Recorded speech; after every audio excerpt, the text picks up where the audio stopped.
don't like about you, right?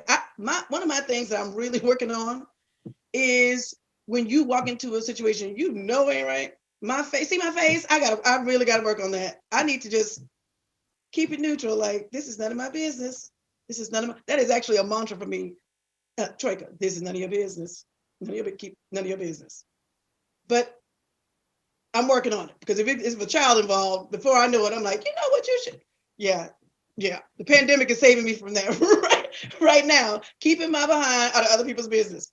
But I say that because once we have emotional emancipation, the world around you starts to look differently and to react to you differently. So let's start with me. Okay, so I say, I'm gonna take this self-inventory. Well, what does that mean?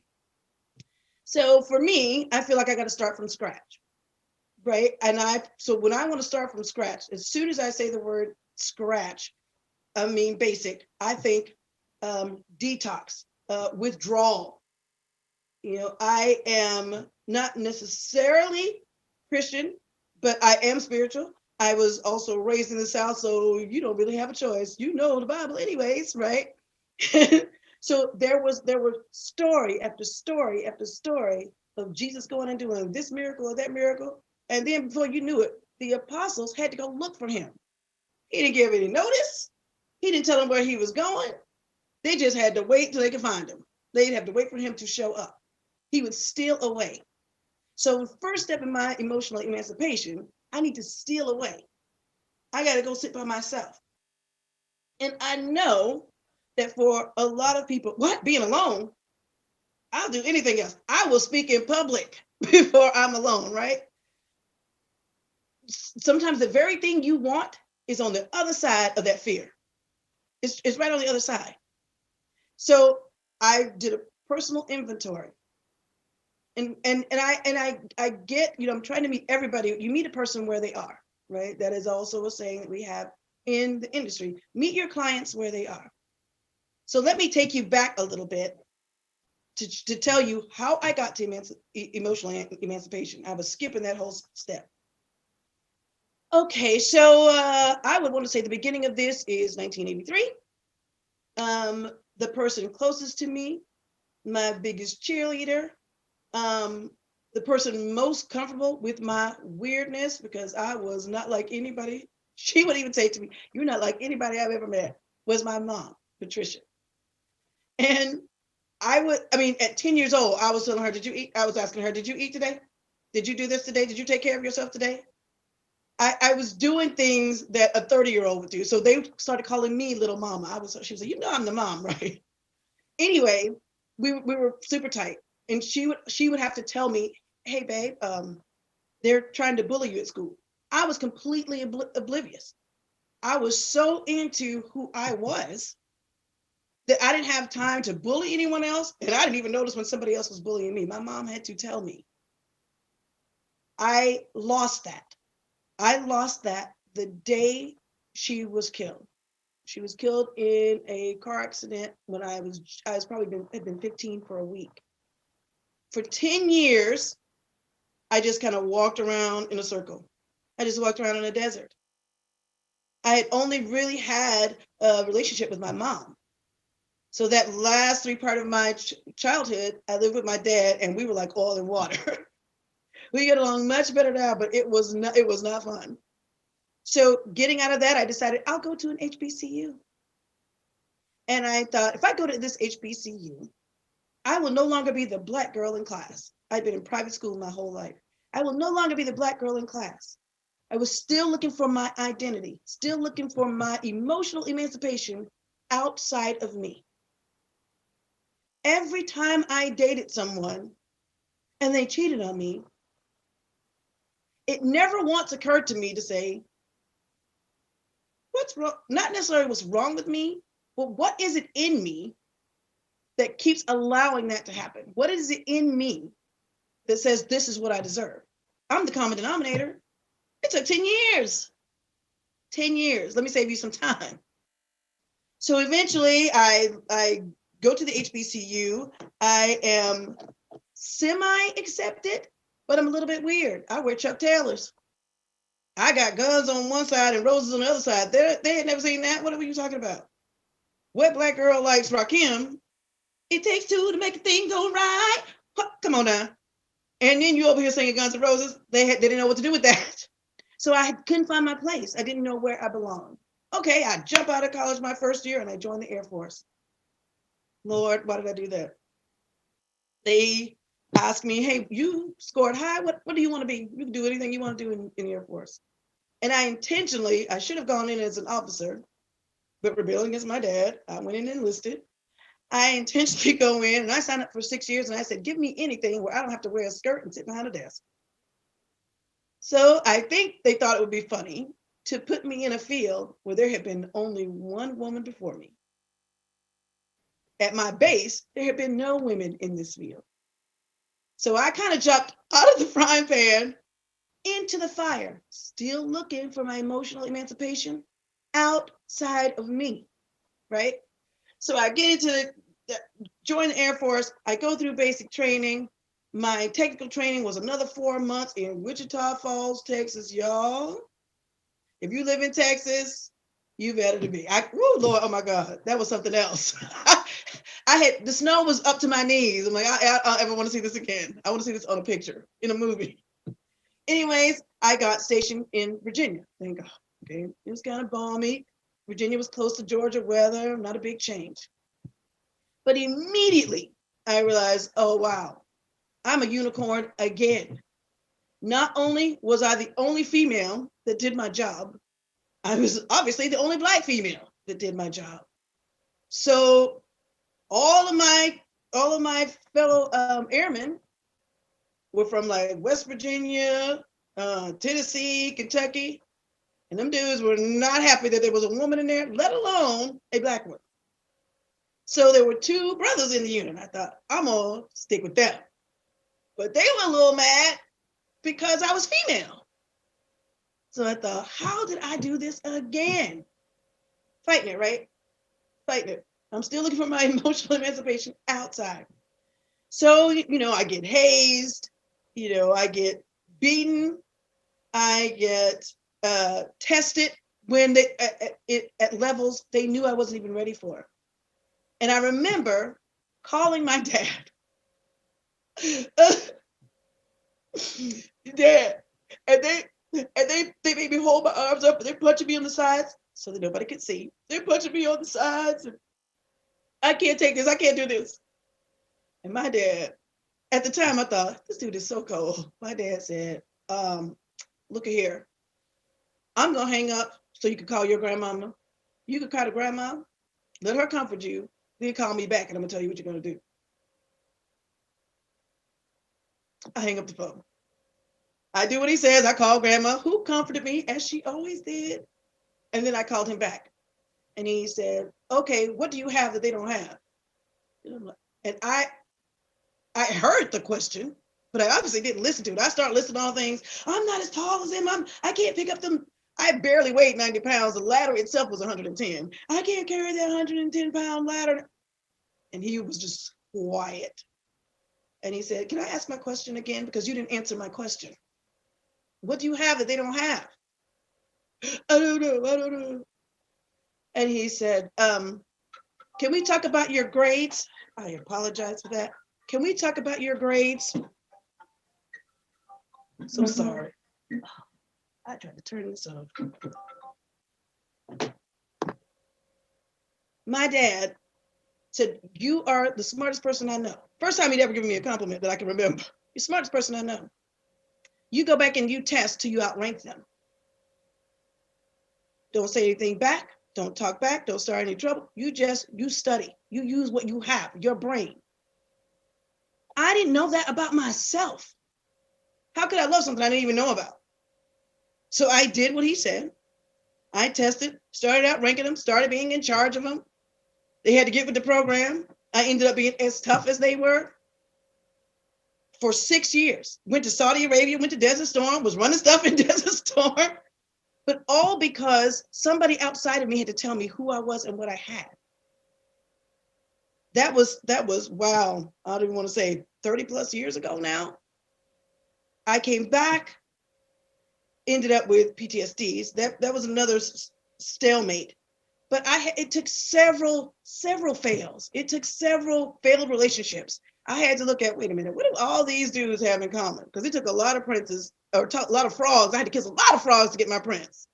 Okay? But I realized it was me. I needed the emotional emancipation. I was the one who needed to detox completely. I needed to detox physically, like what I was eating. I needed to detox. I needed to get a better sleep hygiene. I needed to detox people. I had the wrong people around me. I was so busy looking at the people who were clapping for me. I wasn't looking at the people who were close to me that wasn't saying anything. Because even when people don't like you, they watch you. I had to pay attention. I had to know who was my tribe and who wasn't, who was for me, who wasn't. I had to detox spiritually. I had been going through the motions of going to the church and repeating what I saw, but I didn't have any relationship. None, not my own. I called grandma to pray for me. I called the church and the pastor to pray for me.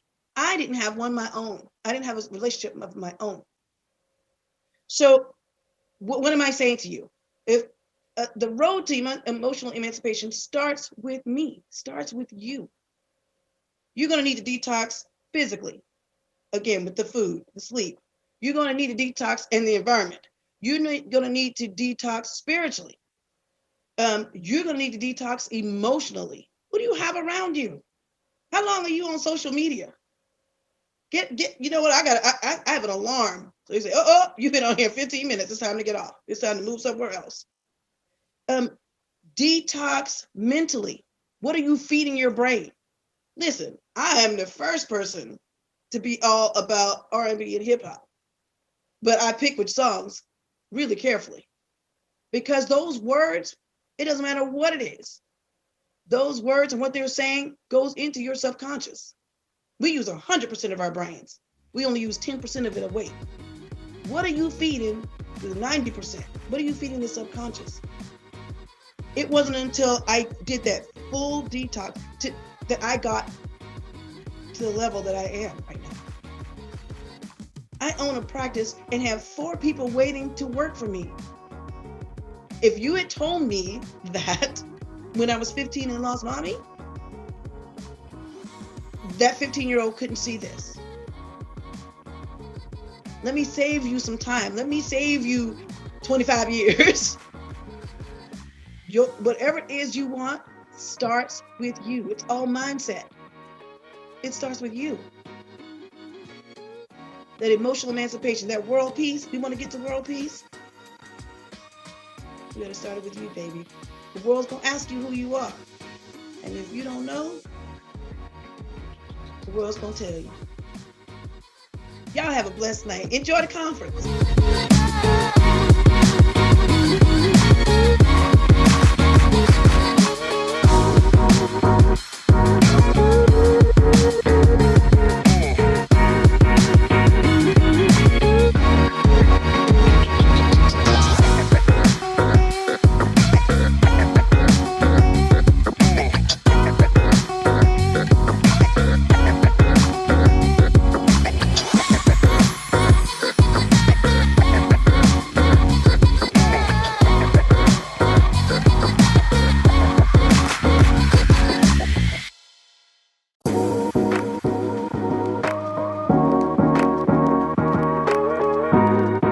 Hi, welcome to this particular BlackWoman Confidential session. I hope and trust that you are all doing amazing and that you're staying healthy amidst this pandemic. Let me ask you a couple questions. First, have you ever wondered, when is it going to finally be my time? How can I balance my life? How can I juggle all these life balls while developing and growing my business? Then let's talk about these 5 key strategies I'm going to share with you that will address your life, mind and body, spirituality, career and business, as well as your relationships. Audre Lorde, a famous poet, says self-care is not about self-indulgence, but in fact, it's about self-preservation. So what are you doing to preserve yourself in this season? What are you doing to preserve your health in this season? What are you doing for self? That's my challenge and really my question to you. So my name is Dr. Althea Weber Bates. I am the CEO and founder of Project Resiliency Movement, as well as the A Bates Consulting brand. I help women to find their balance and equilibrium while focusing on their self-care, their holistic healing and wellness, as well as their resiliency. So that's actually the topic for today's session. So I'm so glad that you decided to come in. So glad you decided to join this particular workshop session to hear all the gems and jewels that I'm going to share with you based on my own personal journey and experiences to finding self-care. So, of course, you know, when I talk about my personal journey to finding life balance, it was definitely based in focusing on three things: my self-care, my immunity, as well as my health. So again, I want to help you to really hone in and to focus on what does it take to finding balance and equilibrium for you as a woman on the rise while focusing on your self-care and your immunity. So in terms of my own life experiences, right, I wasn't always this confident. I wasn't always this bold. In fact, I lived a large amount of my life in fear. I lived a large of my life with the fear of being judged, with the fear of being judged for my mistakes. I lived that people would expose my broken parts and my baggage parts. And so I had to do a lot of work with myself. And fear of my past really stifled me from opportunities that grew me into my future. So I just wanted to challenge you to that the first step that I ever had to take was going inward. The first step I ever had to take was actually to take a look at myself and really process through all my parts and pieces. And so at the end of the day, at my lowest point, and I'm going to share this story with you, at my lowest point in 2009 was when I actually had my first encounter with self-care, my first true encounter with self-care, and really finding what it was to try and balance myself out amidst everything that I was doing. So at my lowest point in 2009, God severed ties with my friends. He severed ties with the person I was dating. He severed ties with my finances. I experienced depression, and I was definitely battling with just being able to find my mobility. Why? Because I broke 2 legs in 1 year. I don't know if you can believe it, but it happened. And so the doctors didn't even believe it, but that took place. And so that led me on a personal journey to really focusing on honing in on my self-care through prayer and meditation, through journaling and reflection. And of course, really looking how to focus on and pour love into myself. At the end of the day, the physical, mental, and emotional break that happened to me was necessary. And why do I say that? Because again, it slowed me down to process all the things and all the pieces that I've been running from my whole life. And so with my own personal resiliency and self-care journey, I learned a couple things, and I want to relay these things with you. So, of course, I'm gonna talk about the fact that those for this to happen, it only had to be a God divine opportunity, right? It was I call it a God divine opportunity for me to actually break 2 legs in 1 year. And of course, with that, I learned a lot of lessons. I learned what it's like to experience brokenness, physically, emotionally, and mentally, as well as with my finances.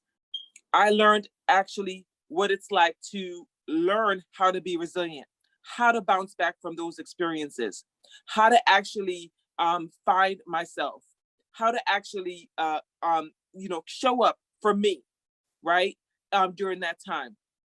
And also, I learned the value and importance of myself to myself, right? And that if I don't care and take time to really focus on me and building myself up, I cannot be the best, most authentic self for others. So those are just a couple nuggets and jewels that I learned during my self-care journey and process. But the first strategy I actually used was looking at self-care as a lifestyle choice and not an add-on. So I had to look at how I cared for myself differently. I showed up for everybody else around me except for me. I showed up for friends, for family, for taking care of my son, being a daughter, of course, being a good friend, being a great worker, and of course, all these things took precedence and priority over myself. And that was the very first thing I had to change as far as a strategy, looking at self-care as self-preservation, as Audre Lorde states, right? So self-care is a lifestyle choice, and it's definitely not an add-on, something on a checklist. You have to make it a lifestyle choice, and you have to make it just as important as putting on your clothes every day and brushing your teeth. It's a part of your lifestyle choice and routine, right? So, of course, I definitely took time to focus on my mind and my body during this season, right? So, of course, when you think about your life balance for your mind and your body, and what that means, I think about self-care and self-love always. And of course, I'm always assessing my actions as to whether or not I'm doing things to build time for my self-care and for myself. I'm always assessing myself against myself. How can I actually build more time in for me?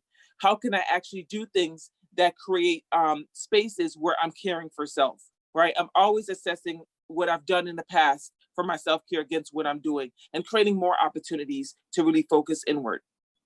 So I've learned that unless my self-care is replenished ongoing, right? So if you're a female-owned business owner, I'm going to use this perpetual cup as an example. Unless you actually replenish your cup, right, you cannot be your best self for the people around you. So you cannot give from a half cup or an empty cup. You have to give from your overflow or abundance, right, in this season.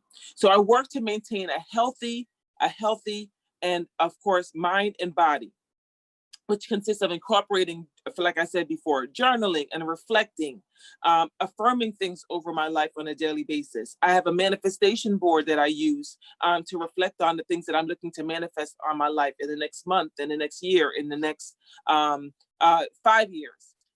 I'm a true planner, but I'm also a big manifester. I believe in manifesting.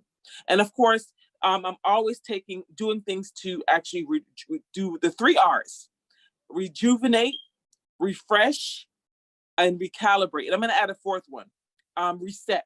Okay, so that's rejuvenating, refreshing, recalibrating, and resetting. Okay, I call them my 4 R's. And those are what I use to keep me grounded when it comes to my self-care and finding balance in every season of my life, no matter what's happening. It's so vital and essential. One of my regular routines is that I make sure I take time to take long walks, to rejuvenate, especially when I have big projects or big things that I have to accomplish. I take time to take that walk, to take nature in, to really be one with nature, to hear the trees whistling, to hear the birds chirping, to feel the wind across my face, to take in that deep breath, right? That deep cleansing breath is so necessary, right? To walk away from the desk. Many of us have been strapped to these computers, have been strapped to these desks for so long, especially because of this pandemic. We're working from home. We're actually running our businesses from home. We're managing our kids with homeschooling for some of us. It's so important that you take those times and those moments to get back to nature. And of course, me walking out in nature and just being one with nature is part of my self-care strategy, a huge part of my self-care strategy. Of course, I actually require, and for myself, I require and I actually utilize people within my network as part of my self-care. So it took me a very, very long time to find my accountability tribe, what I call my accountability tribe and my accountability network.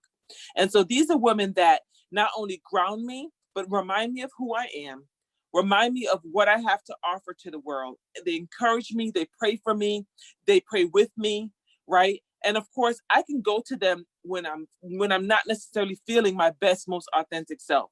And sometimes I don't even have to say it. They'll actually know it. They'll be like, girl, you're off.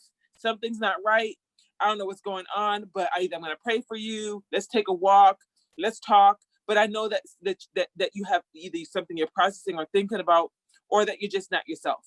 So you need those type of accountability tribe those folks around you in your network that know you well enough to know if you're off, to know if you need to devote some time, more time to self during a particular season, and will challenge you to pull back, right? Will challenge you to take a step back and really, really replenish and rejuvenate and reset and recalibrate your life, right? So in this season as well, I count my self-care, as part of my community, my life anchors. I call them my life anchors because they actually keep me grounded. They keep me grounded in terms of what I have to do. They encourage me in terms of what I have to offer the world as well. And they not only pray for me, but they also pray over my life and the things that I have to offer, that they will come forth. So I'm super grateful for all those different strategies that I use that keep me focused on self and making sure that I'm grounded within myself, so I can show up and do all the things that I need to do in all my other hats and capacities. So I would challenge you to do the same. And what I'm looking for you to share too in the comments is, what do you do for your self-care plan or strategy? How do you assess the things that are happening in your life? Do you actually make sure that you are focusing on yourself? And what are the things that you do to successfully make sure? And if you don't have a self-care plan or strategy, please also share what you will put in place going forward as a plan or strategy. I would love to know that. So again, the second strategy that I've used as far as finding balance, maintaining balance while being a woman on the rise, is affirming who I am daily. So I affirm who I am daily. I manifest my worth, value, and potential to myself and to the world. And one of the things that I do is I actually write on my mirror in lipstick every single day an affirmation as to who I'm showing up in as the world today. And usually it's maybe if I'm in a space where I'm not necessarily feeling as confident or as secure about a particular thing, I then actually use that as my grounding for the day. So today actually is that yesterday's was, I am worthy of everything that is coming my way, the levels of abundance that are coming into my life. Today's our affirmation is, I have value, right? It's I have value. I have value to offer not only to myself, but to the world, right? There's gifts, talents, and abilities that I have that no one else has, that I'm offering to the world. So I have value. That's my actual affirmation. If you were looking on my mirror today, that you would see. And the third strategy that I'm going to share with you is I take care of my body, right? So I take care of my body. My health is my wealth in this season. And I think it's so vital for us to think about our immunities much more than we've ever thought about them. So as a health and wellness coach, I challenge my clients as a coach to really focus and hone in on their health during this season, especially because we're in the midst of a pandemic, especially because COVID is still rampant, and especially because they have to be their best selves if they're going to get all of these things done while being in the midst of a pandemic. So we utilize strategies. Many of them are naturopathic strategies.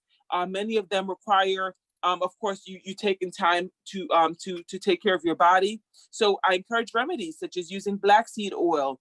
Sea moss. I make sea moss, but I use sea moss in everything that's liquid, especially my smoothies. I do a smoothie every morning, which includes my fruits and veggies that I need to get my morning started right. So these are all strategies that you can use. For me to be here this morning, that I did all those I added all those little remedies so I could show up and be my best, most authentic self for this particular session, right? So it builds my body. You need to build your body. You need to fuel your body with things that are going to actually make it work and function correctly, right? So I highly believe in that. Your health is your wealth, and that's the third strategy. So moving on to spirituality, I have found that I have to be grounded in something for me to actually function and show up in the world the way I do. I find that I have to be grounded in something spiritually. So I am definitely a believer in God, but whatever you believe in or grounded in, I would encourage you to dig deeper and to seek more into what your levels of spirituality is. So I'm guided by the Spirit of God in terms of what I do in my dealings on a regular basis. Based on these experiences, I've now learned to rely on God in all aspects of my life, my relationships, my business, my education, my family, and of course, my friendships. Right? So whatever you're grounded in spiritually, you must dig deeper into those spaces in order to actually focus on self. You must make time for your spirituality, right? That's part of your grounding. That's part of the thing that keeps you, sane. That's part of the thing that keeps you mentally well. And of course, to be able to connect spiritually to a higher power allows you to connect better with yourself. Right? So of course, my fourth strategy would be you have to tap into a source that's higher than you. You have to be grounded in a source that's higher and has more control over your life than you. You have to seek that source for the things that you want, for the purpose that you are here to actually pursue, right? And so, of course, that would be the fourth strategy. Now, moving on to career and business, of course, I've worked in so many facets and gamuts, but a large part of my working experiences have been in the social services field, workforce development field, and I have strong principles in terms of working and hard work based on growing up in a Jamaican household. But of course, I have had to balance the functioning of being an entrepreneur now, not necessarily working in a 9-to-5 position, but being a full-time entrepreneur, a professor and lecturer, a nonprofit leader, and of course, also an author, as well as a champion of women empowerment issues, running my nonprofit with Project Resiliency Movement, which focuses on self-care, wellness, resiliency, and holistic healing, and creating sacred spaces for women of color to be able to heal through activities and forums and conferences. And so with all these things and all these functions, right, and roles and hats that I wear, especially as a consultant, author, resiliency coach, motivational speaker, trainer, leader, and all the other hats that I wear, mom, and so many more, daughter. I have to make sure that for my fifth strategy I'm going to share with you is you have to know your why and allow it to drive what you prioritize. Because I have so many things that I do, I constantly am checking and counterbalancing to make sure that I'm actually understanding what's most important. My children, my family is most important to me. And so everything I do is with them in mind. So you have to always think about, no matter how many hats you wear, finding what is your why? What is your purpose? Being in tune with that, being one with your why, and always using that to drive the decisions that you make in life, right? And so as I leave you today, I want you to have a couple things to think about, some questions that I want to challenge you with, right? Which is, how will you actually challenge your own competing priorities? So with everything that you have going on, right? Everything that's that all the many hats you wear, how will you actually challenge your own competing priorities to find your why, right? How will you challenge your own competing priorities to find your why and focus on that, right? How will you reframe? Second question is, how you reframe your ideas of your value and importance on your list of things to do? How will you reframe your ideas of your value and importance on your very most, heavy and hefty list of things to do? So I got a little bit of homework for you. And in addition to answering those two questions, please drop your answers to those two questions in the comments as well. I want you to, for your homework, to think about. So after you've listened to all these particular 5 strategies and everything, all these gems and jewels that I've shared with you, are you starting today? Starting today, I would like to challenge you to think about, what is the one thing that you will change going forward, right? In relation to your routine, to find more balance and self-care in your life. What's the one thing that you're going to change, right? As far as your routine and of course your balance for towards self-care. What's one thing you're going to change to make sure that you make room for self-care? So that's your homework. Okay. Today you're going to start that journey, right? To make room for your balance, to find balance and to make sure that you're cared for by yourself, right? So my favorite quote, and I love cups, right? So I collect them. But my favorite quote is on this cup, which is, well-behaved women rarely make history. So I want you to be radical with your self-care. I want you to be revolutionary with your self-care. And I want you to be unapologetic about your self-care, right? So 3 things. I want you to be radical. I want you to be revolutionary, meaning that you bring self-care into your space so much that you actually help to revolutionize those around you in terms of how they care for themselves. And of course, unapologetic. You don't apologize for when you need to take time to care for self, when you need to step away, when you need to step back, right, to focus on yourself. So those are the 3 things that I would love to leave with you today, right? Of course, every day is a day to choose to care for self. All roads lead back to you in terms of your self-care. Continue to go inward.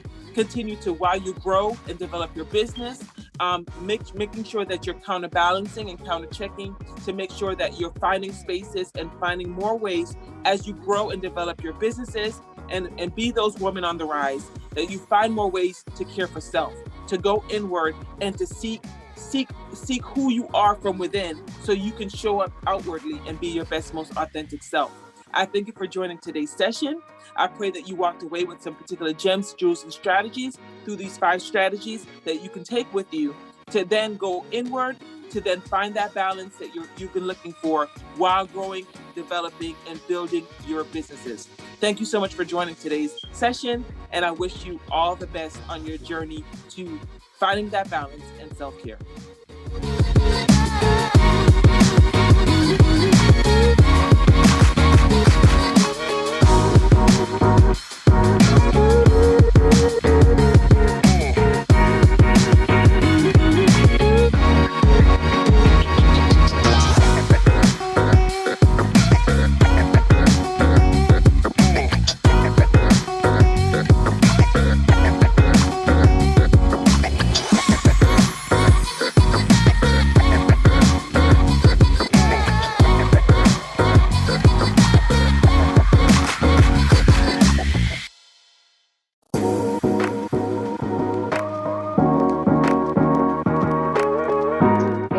Hey, what's going on? Confidential, what's going on? It's time for everybody to get up out of your seat, get up out of your seat.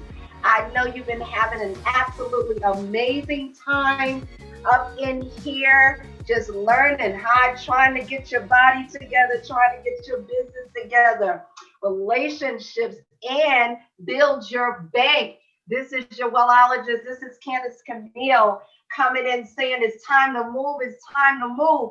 One of the things about learning, and learning takes place in the soul, you got to get up and move. So I want everybody to get up, push their chair back, and let's get this party started right here, right?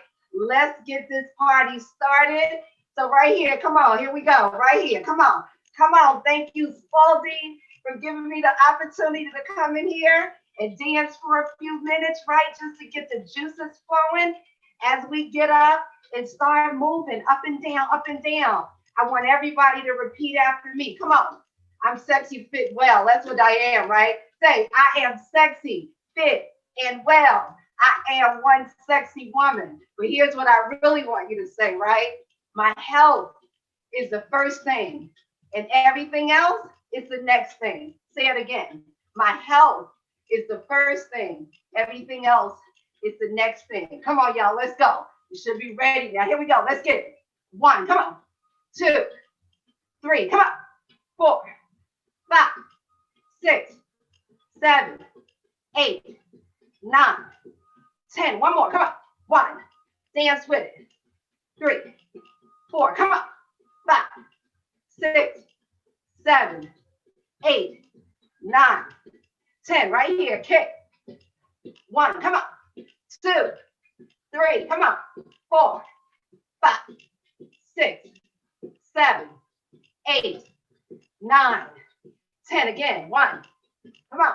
2, 3, 4, 5, 6, 7, 8, 9, 10. Cross it up. Come on. Get sexy with it. Come on. Here we go. 2. Here we go. 3. Come on. 4, 5, 6. Come on. 7. Come on, y'all. 8, 9, 10. Again, come on. 10, 9, woo! 8, 7, 6, come on. 5, 4, 3, 2, 1. We're going to cross it up now. Here we go. Come on. 1. Come on. You can do it. 2, 3. Come on. 4, 5, 6, 7, 8, 9, 10. 10 more. Come on. You got this. 10, 9, 8, 7, 6, 5, 4, 3, 2, 1. Right here. Come on. Right here. Up and down. Hands out. Come on.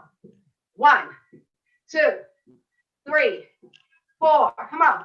5, 6, 7, 8. 8 more. 8, 7, 6, 5, 4, 3, 2, 1. Take it back. 1, 2, 3, 4, 5, 6, 7, 8. Again.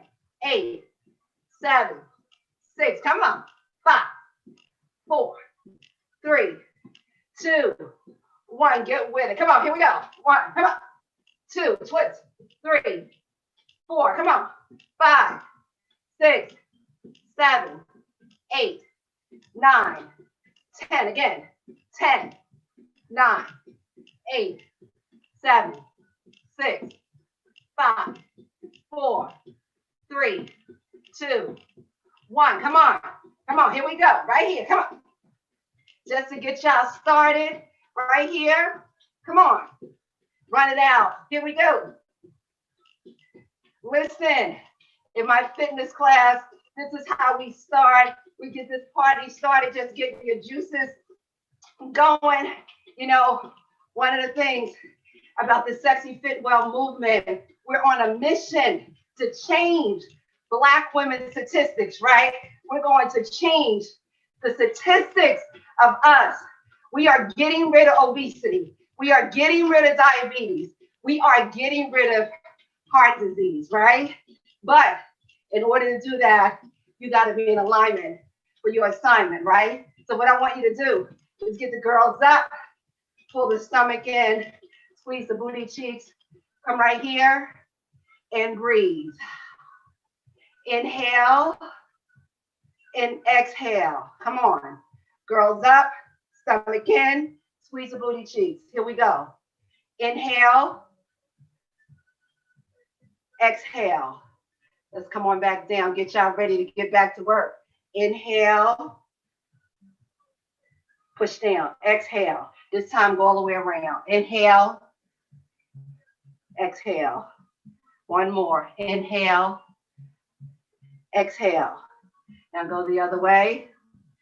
Inhale, exhale, inhale, right here, exhale, lean, right here, pull, right there, other side. Remember, my health is the first thing. Everything else is the next thing. All right, one deep in, fly out, stretch out, right here. Now it's time to get back to work, y'all. It's time to get back to work. But I know you got all this energy. So listen, I want to stay connected to each and every one of you. Connect with me at The Wellologist, across social media sites. DM me, I'm Candace Camille, The Wellologist. Go check out our programs at Sexy Fit and Well, sexyfitandwellprograms.com, and come and join me in this movement, in this mission to change the statistics of Black women. I'll see y'all again later. Have an absolutely amazing conference. Here we go.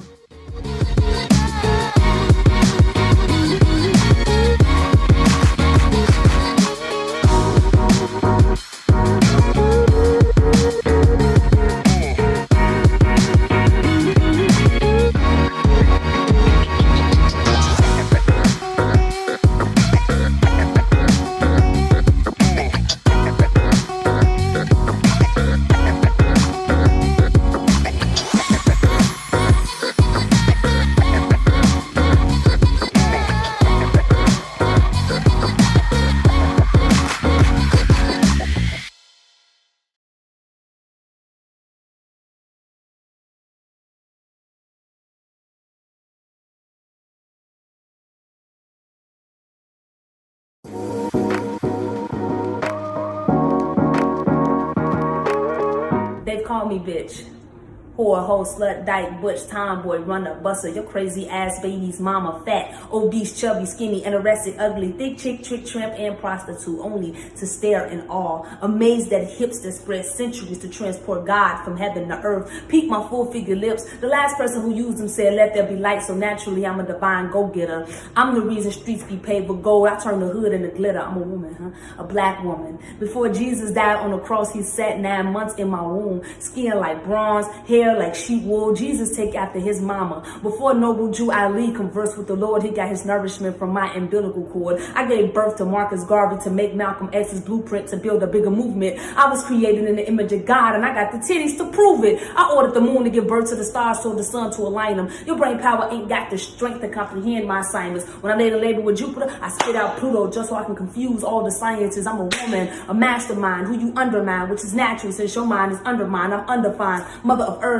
sister of a universe that took centuries to create. Once I went to Saturn just to give birth to Saturday, a woman, a written legacy liberated by a heart beating the Congo drum, a psychic read my palm, found the book of Psalms, tangled in Solomon songs, covered in scriptures of the Quran. You know I cycle generations every 28 days. I got saviors waiting in my fallopian tube for that turn to surface. I am the church and the mosque and the trap house. My Lord self to build those builders. God say my needs will be met, so I'm never hungry, I'm never thirsty. I was built with my own milk. If I say it, then it will manifest. When I gave birth to the son, I gave him his own day to put the week to rest. So every Sunday, the week would rest. I'm a woman storing stories of stories in my bras.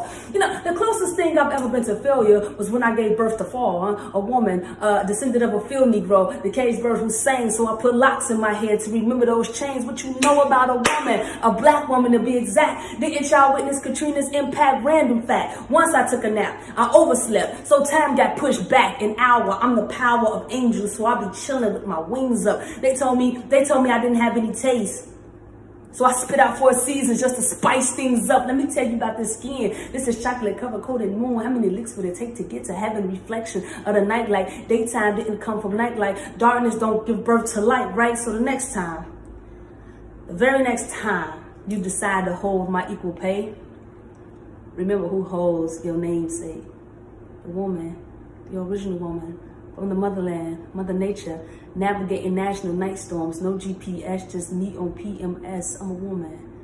You'll find God in my battle scars. You'll find God in my womb. You'll find God in all of my ruins. So you keep on waiting on your Savior, brother, and I'll continue to give birth to him.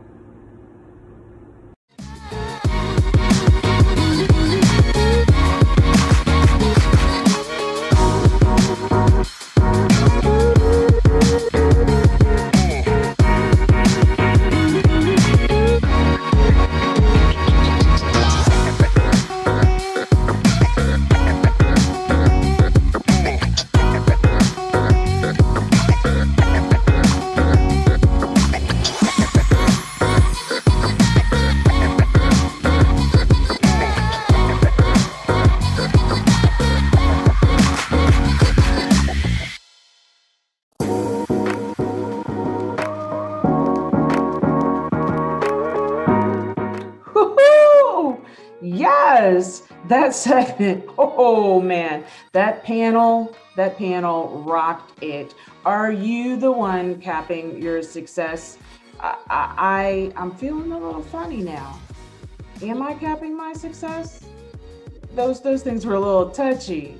So we know the story was huge for you becoming Jay, because most of your brand is all about the story, and we all want to make it to the finish line. And I know that building your immunity and caring for your soul is something that I think I really just got started doing. And so we're already setting everybody up for success. I think we should just close the show down. We can't do that yet. We can't do that. Why? Why can't we do that? The tip. Oh, that's right. That's right. So we're going to go back sort of to the top, because if you remember, Obiama Martin got us started this morning. Well, she's back with 5 secrets to overcoming in business and life. We need a balance. We have Aaliyah Pryor. Hey, winner, the secret is out. But what's the secret killer of the strong Black woman? I don't know if I can guess what that is because there are so many things going on right now. But Mignon Thomas is going to bring us that. Phoenix is going to turn around and hit us with your SHIT. Look different with the glow up. Yeah, we're bringing out all the secrets. But the secret to a powerful mindset is going to be owned by Tracy Jones during this segment. So, Jay, let's see. Should we ask them how they feel so far? I should. Is there somewhere where they can actually tell us how they feel? Yes, I'm glad you said that. So go to sharehowyouFeel.com and you can leave us a video message, drop us a quick line, let us know what you thought. What was your number one takeaway from these first couple of segments? And you know there's always something in it, right? Yeah. Something in it. What's in it? So, prizes, bonuses, freebies, all the things. But we want to know what you took away from this. So don't be shy. Go over to sharehowyouFeel.com and let us know what that was. Absolutely. And so I'm going to do a little change up right now. I'm going to get ready because I'm going to be bringing a panel to you in the next segment. So stay tuned. Grab yourself a little snack and get in front because this segment that's coming up that we just told you about, it's filled. And we want to make sure that you catch it all. So on with the next segment. We'll see you shortly.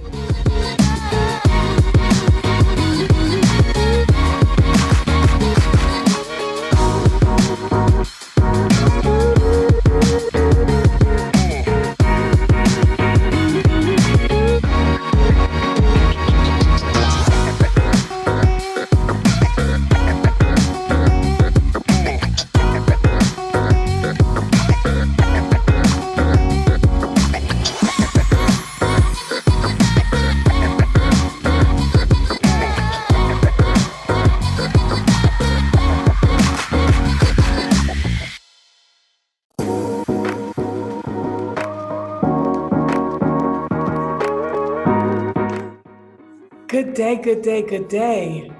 My name is Obiama Martin, and I am so excited to welcome you to the Secrets of Overcoming workshop. So, on today, I get to share with you ways in which I have overcame and my secret sauce. I have a whole methodology around it called Breathe. And once you learn it, there are actually a lot of different parts to it, but once you learn it, you will not forget it. You will always remember to breathe. And so for note-taking purposes, I want you to grab a pen and a notebook so that you can take notes. Why? Because note takers are money makers. And I am so confident in this workshop and the secrets in which I'm going to share with you that it's going to help you scale in every area of your life, in your business, in your health, in your relationships, right, in your network, and just overall put you in a place that you will be able to pivot with ease. See, one of the things that I've learned to do is to release with ease, to pivot with intention and purpose. That's one of the secrets, but I'll get into that a little bit later. And so for your note-taking purposes, number one, the first thing that is vital, the first secret, I should say, the first secret, if nobody has ever told you this, secret number one, you must believe. Secret number one, you must believe. I want you to write that in capital letters. BELIEVE. E-L-I-E-V-E. You must believe. What do you must believe? You must believe that you are a bad chick. You must believe that you are a bad chick. What does that mean? That means that you can absolutely do everything that you put your mind to. I want you to understand that your mind is the most powerful mechanism. It is the most powerful tool that you have. I want to share with you a secret. See, there are 4 ways in which we learn, right? And so one of the things that we don't know, and here are some secrets, and it is important that you write this down because it's going to allow you to have conversations differently and to really be very intentional with every move that you make and the words in which you speak. Because here's another secret. When you speak, when words leave your mouth and they enter the atmosphere, they immediately begin to create. When you think something right here, when you conceive something right here, when you are not careful, you will speak out of your mouth. And before you can even think about it, those words go into the atmosphere and they begin to create. And so one of the secrets is that we have not understood how powerful we are in the past. I'm sure you are quite aware of how powerful you are now. The truth is, we some bad chicks. That's the truth. We are some bad chicks. Do you know that whatever it is that you say will come to pass? Because life and death literally is in the words that you speak. Do you know that you can give birth or death to a thing based on what you say? So I want you, as we move forward, and from this day forward, I want you to be super intentional with your words. So one of the things that comes with this power that you didn't even know that you had up until this moment is being able to be a good steward over this power. That means that you have to pause so that you can think about what you think about. Because when you don't pause, your words leave your mouth and they go into the atmosphere and they create. And sometimes the things that they create, you don't want them to create because your words can also be a boomerang. And so the things that you set out can come boom, right back to you. So you want to be very intentional with your words so that whatever boomerangs, whatever comes back to you, it is life. You want to make sure that whatever is coming back to you is life. You hear what I'm saying? So I want you to pause so that you can think about what you think about. See, the secret is you want to make sure that you are feeding this unconscious mind good, rich content so that when you speak out of your mouth, the only thing that's coming out is life producing words. That's the secret. So even when you say things like, I'm tired, you getting on my nerves, I can't stand this, yada, yada, yada, yada, yada, right? You can fill in the blank. I want you to really process what you're saying. And I want you to think about what you are creating in your business, in your relationships, in your body when you are speaking. Because when you speak, you are giving life, you are creating, you are manifesting. You possess the power that you may not even understand. And so we call that unconscious competence. Unconscious competence. I want you to write that down. Unconscious competence is one of the ways that we learn. Unconscious competence means that there is some ability, there is a power on the inside of us that everybody else sees but us. And we do it so well, we're able to navigate and move through life so well because it's unconscious. We are unaware of the power that we bestow. And so it's easy for us to have this presence and to move and to do. And everybody else is like, wow, that is amazing. You are awesome. And you're just like, oh, it's nothing. This is just who I am. This is how I show up. That is an unconscious competence.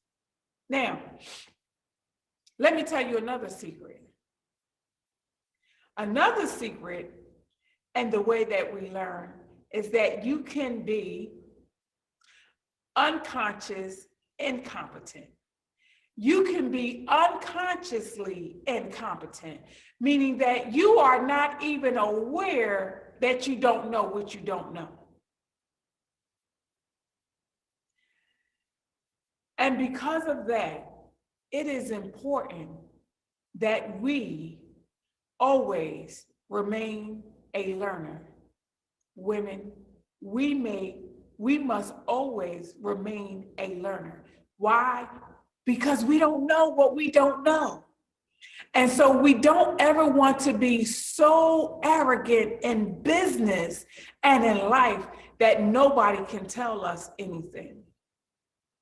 See, one of the things that I've learned over time as an educator is that learning is everywhere and that you can learn from everything and everyone if you have an open mind. See, the truth is, and the secret is, while we are all powerful, if we do not steward over this power that we have, we can misuse and abuse. We can misuse and abuse.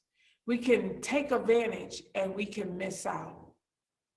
See, to whom much is given, much is required.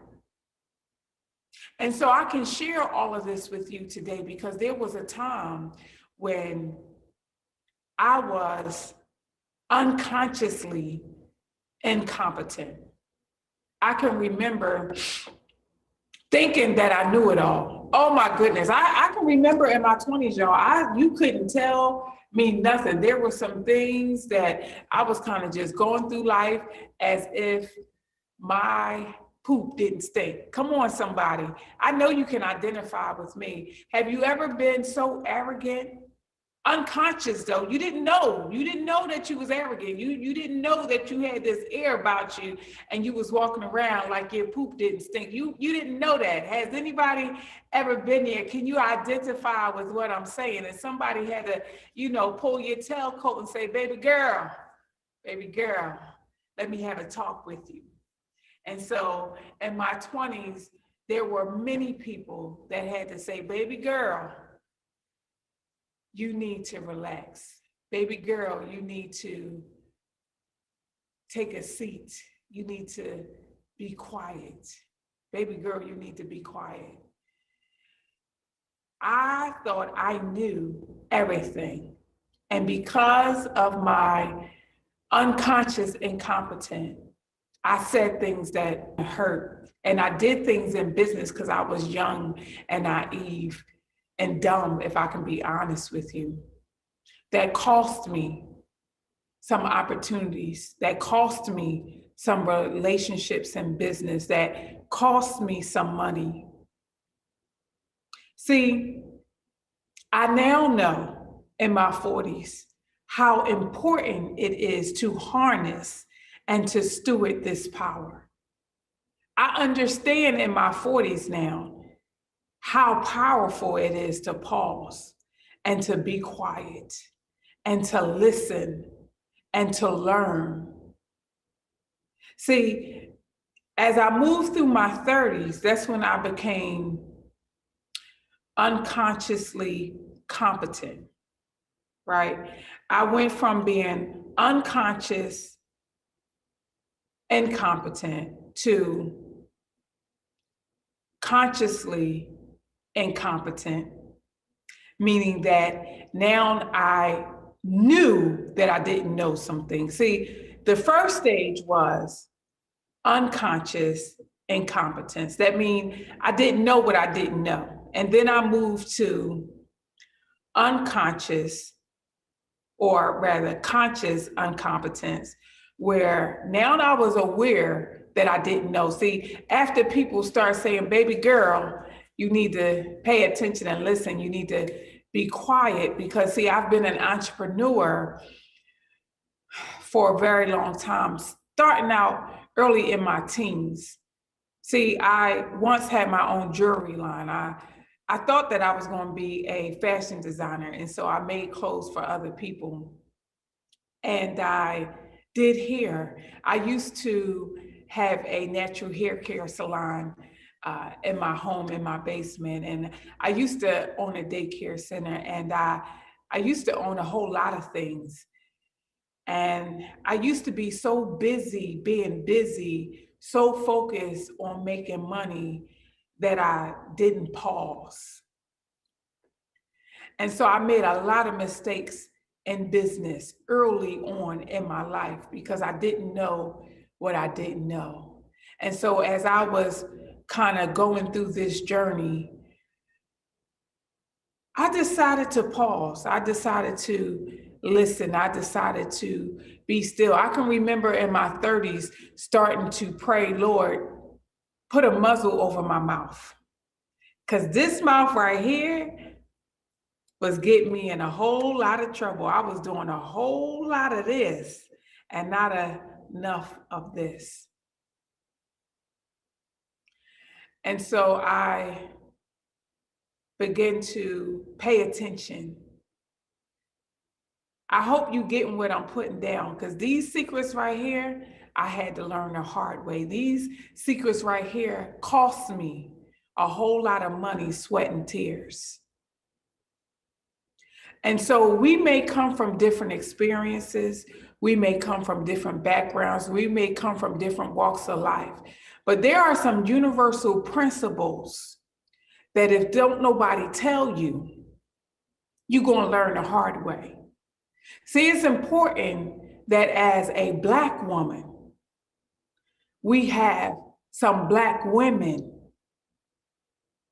who we can look up to, who are not afraid to say, baby girl, let me show you how this is done.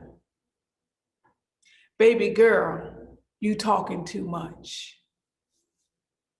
And I'm saying baby girl, but you could be 40, you could be 50, you could be 60. That baby girl term is not necessarily relative to your age. It really just speaks to your knowledge and your maturity level. Because there are some women, some phenomenal Black women that I get to work with who are a lot older than I am, but they are not as mature as I am. And so I may not say baby girl to them, but what I will say is, girl, let me help you, because they understand that. Or I might say, Miss so-and-so, can I share something with you? Right? I may code switch based on the person that I'm talking to and their age and a respect level. But at the end of the day, it's all the same. We don't know what we don't know. And the secret is, are we willing to be still, to be quiet, to pause so that we can learn, so somebody can invite us to the table to eat? Come on. That's the secret. The secret is not being so full of ourselves, not being at a place where we feel like we've arrived, that we are no longer learners. That's the secret. I've had an opportunity over the last couple of years to work with some women, to be mentored by some billionaire, millionaire women who are humble as pie.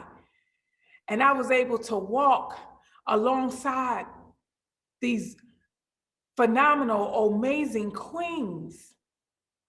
And they had a baby girl talk with me and told me all about their struggles and told me all about their sacrifices and what they lost and what they gained in business. And here are some of the things that I want to share with you. No matter what, you have to believe in you. And you being still and you pausing doesn't take anything away from you. It actually positions you to be stronger, to be better, and to offer more, because you've paused to listen, to hear the concerns of your consumer, of your client, of your stakeholders, of your partners. See, even now, there are some things that I'm still learning.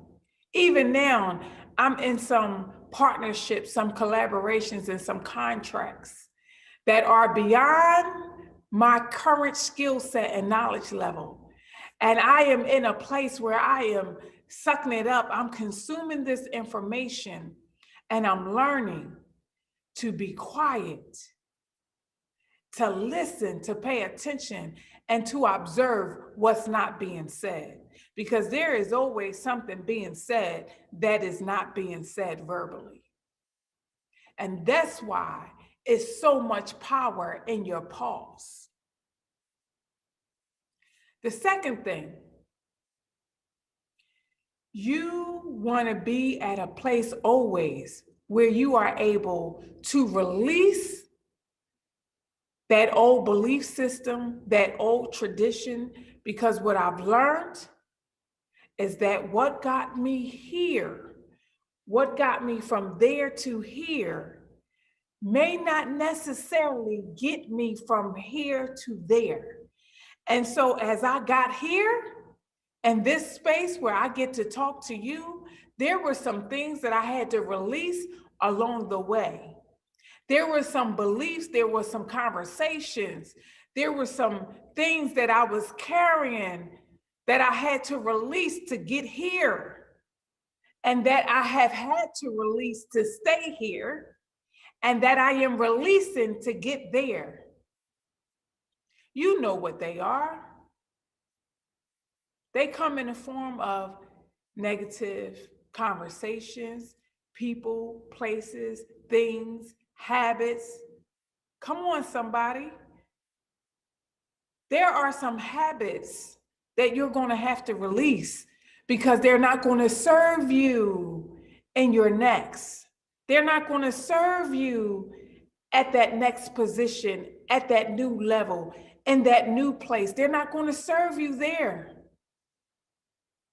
And so if you have been accustomed to acting and operating and working a certain way, but this new contract, this new opportunity requires you to show up a little differently, you have to be willing to release what you knew and what got you here to elevate you and to have you literally be able to springboard to your next. You hear what I'm saying?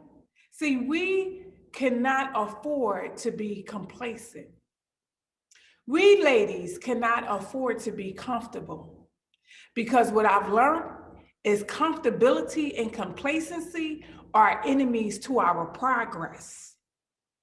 No, ma'am, no, ma'am, no, ma'am. We cannot afford that. We cannot afford that. The third thing, we must stay in a place where we are able to embrace all that's possible. All that's possible. Even though it may not have worked in the past with those people, with that contract, doesn't mean that it won't work in your future, in a new situation, with a new partnership, in a new collaboration. See, the only thing that prevents us from moving forward is our imagination, our limiting beliefs, and our past mistakes. We get to every day choose. Either we can stay stagnant or we get to choose to move forward.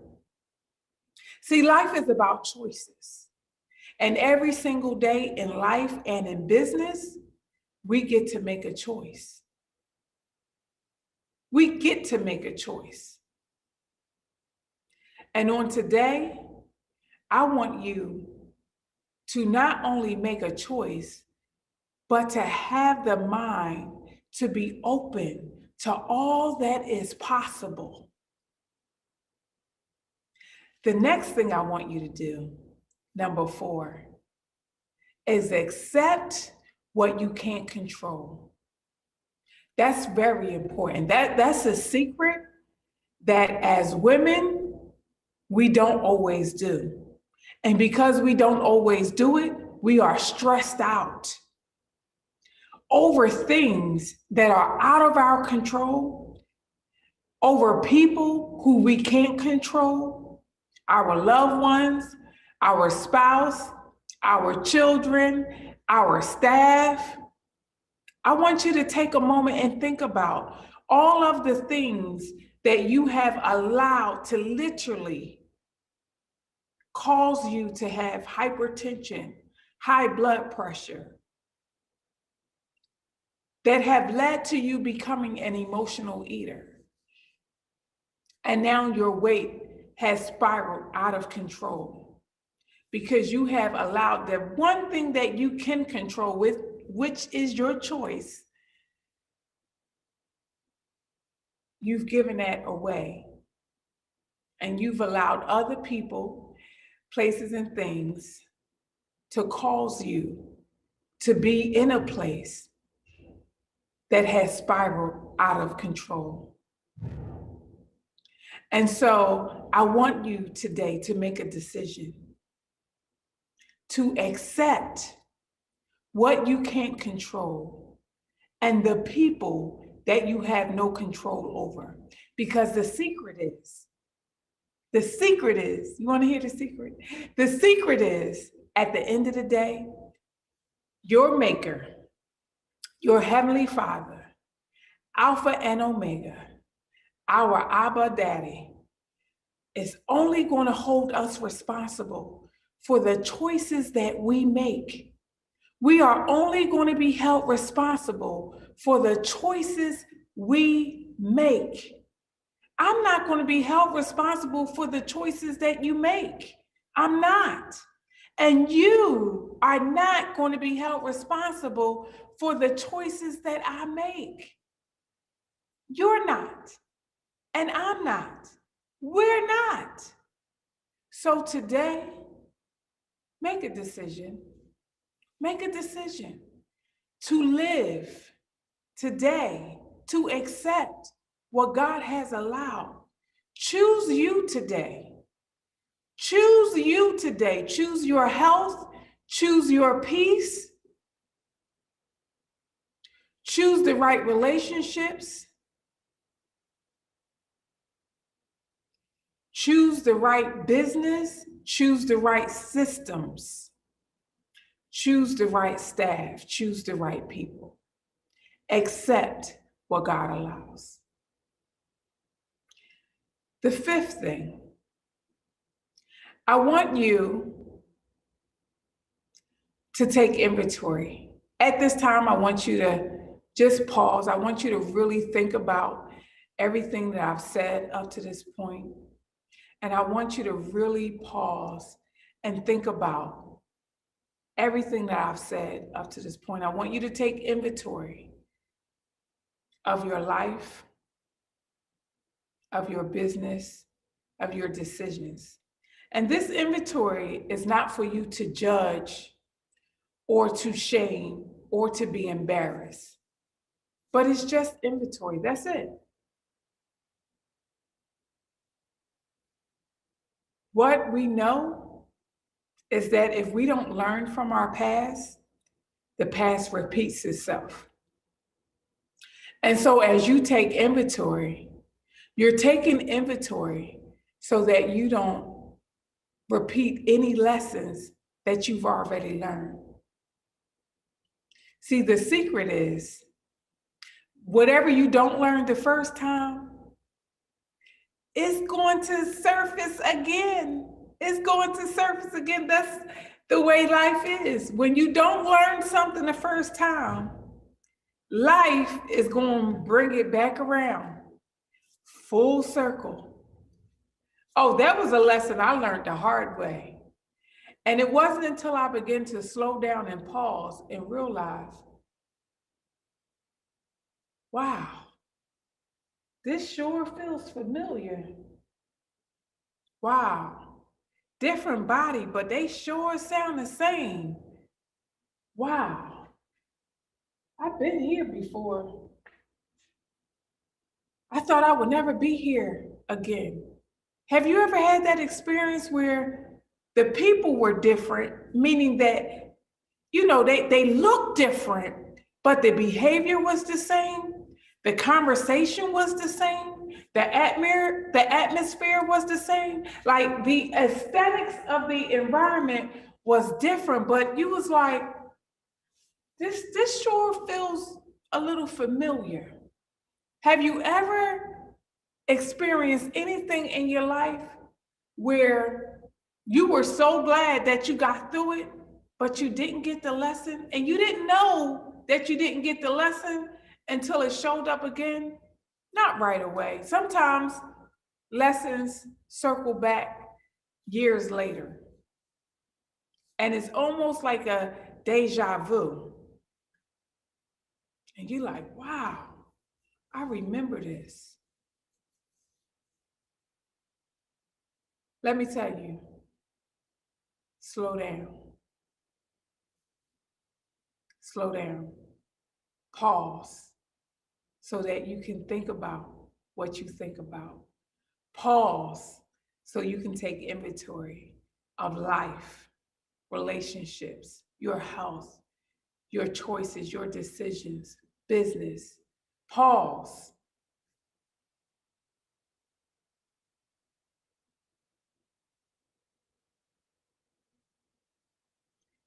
Pause so that you can take action. Pause so that you can move forward. Pause so that you don't repeat life lessons. See, there are life lessons that I don't ever want to repeat ever again. And then there are some things where I would say I would do it all over again. Take inventory of those things that you don't ever want to do again, as well as those things that you say, you know what? That was a great experience. And because of that, it made me who I am today. And I wouldn't mind doing that all over again. Right, wrong, or indifferent. See, there's no judgment here. There's no judgment here. This is a safe place. A safe place for you to pause and to take inventory. So take action. And I literally want you to get a piece of paper and I want you to take inventory. Relationships, business, network, net worth, family, your health, your mental health, your physical health, your environment, because it all matters. And I want you on the one side of the paper where you have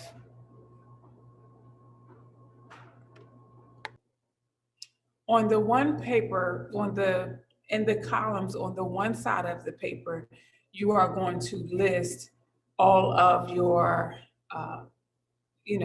what I just said, your relationships, your money, your health, your business, family, mental health, all of those things, all of those categories, right? You're going to list. And on the other side of the paper, you're going to write lessons learned.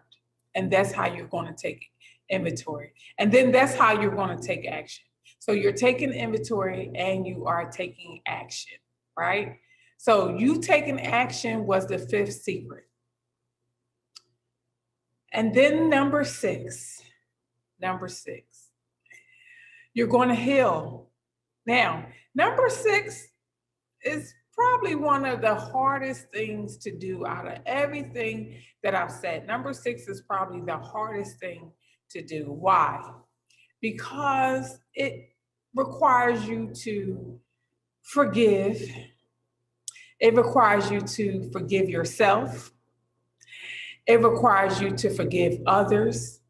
It requires you to confront some things. It requires you to have some conversations that you may not be ready to have. Can I tell you that even as a coach, a speaker, an author, a mother, a sister, a daughter, while there are so many things that I've learned, there are still so many things that I don't know. And I can sometimes be offensive and not know it. I have the ability to be mean and not know it. I have the ability to build up and tear down and not know it. But I also have the ability to forgive, right? And so at the point in which you offend somebody, you hurt somebody, accept, hear what your responsibility was in that. Forgive yourself, take ownership, and then ask for forgiveness. See, that is the first place or the starting part of healing. Being open to have the conversation.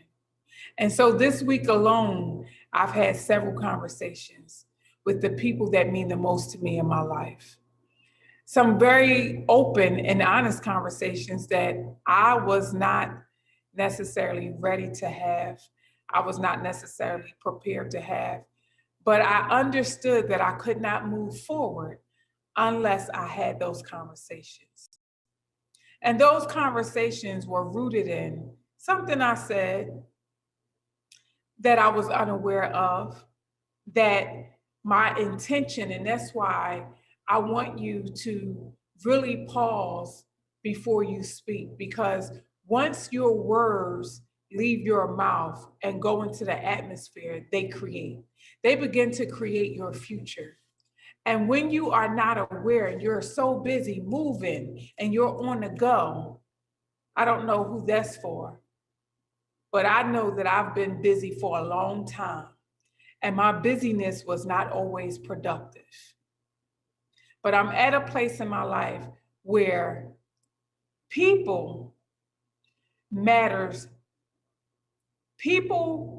matter more to me, my children specifically, my parents specifically, my tribe, my community, the people that I care about and that I serve mean more to me than me being busy.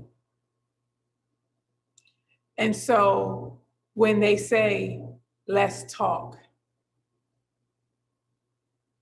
when they say, you said something that hurt me, I used to be dismissive. I used to kind of just take it on the chin and, oh, well, that's your opinion. I can honestly say there was a time when I was very arrogant, but I didn't know it. But see, now, when people bring to my attention that I've said or did something that was hurtful, I'm open enough, responsible enough, and mature enough, even when it comes to my staff, and I have a lot of people that work for me, to say, I apologize. That was not my intentions. Let me tell you something else. that's really important to those of us who are bosses. And I'm sure those of you who are listening to me are a boss. I know you are, because you wouldn't be listening to me. You are here because you are a boss. But let me tell you what comes along with that.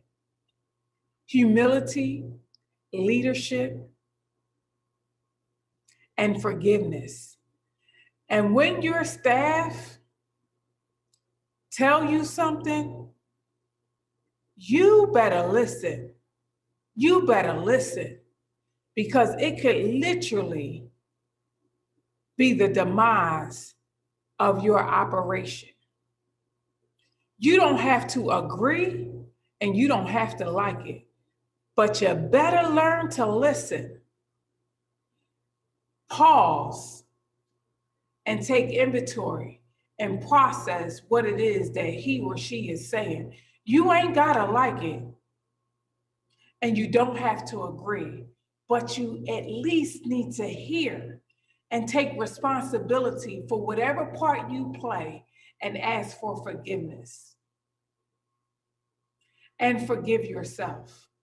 See, forgiveness is a huge part in this healing journey, because we can be so transactional in business, ladies. We could be so transactional where we just go from one person to the next, from one contract to the next, from one student to the next, from one whoever to the next, and not realize that we've wounded many, that we've hurt many. Why? Because we're operating from a place of hurt.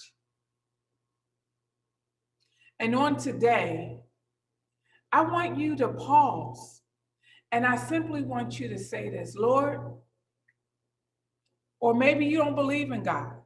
Maybe you believe in creator or universe.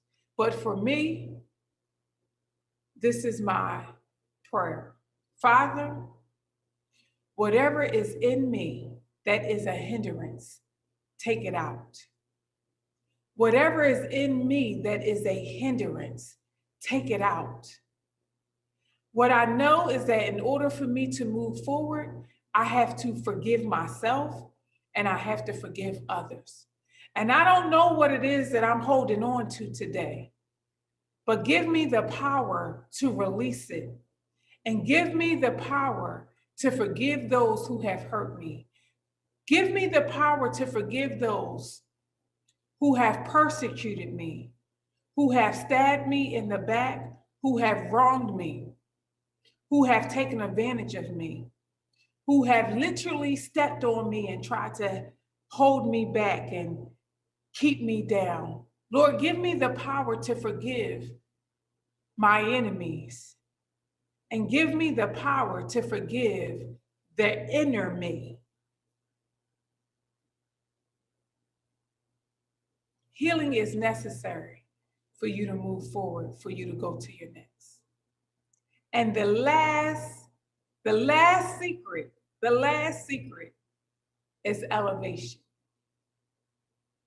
See, once you've done all of these things, the only thing that's next for you to do is to go to your next. It's to elevate to your next. So let me kind of just bring it all together for you. I've told you 7 secrets. I've told you 7 secrets. Secret number 1, you have to believe. You have to get this mind right. Let this mind be renewed each and every day. Feed this mind with goodness. Think on those things that are true, that are of a good report. Get this mind right, because if you can believe it, whatever you believe, you will see, and what you see, you will say. And if you don't see, don't say. And if you do say only what you want to see. And then say it until you see it. Believe only what's possible and what's true, because it shall be for you. That was number one. Number two, practice releasing negative people, places, and things daily. Practice releasing negative people, places, and things daily. Number three, embrace what's possible. Embrace what's possible. Dare to create a new narrative. Number four, accept what you can't control. Accept what God allows. Number five, take action. Take action. Take inventory. Take control and dominate. Number six, heal. Because it's a part of the journey and you won't be able to move forward without healing and forgiving yourself and forgiving others.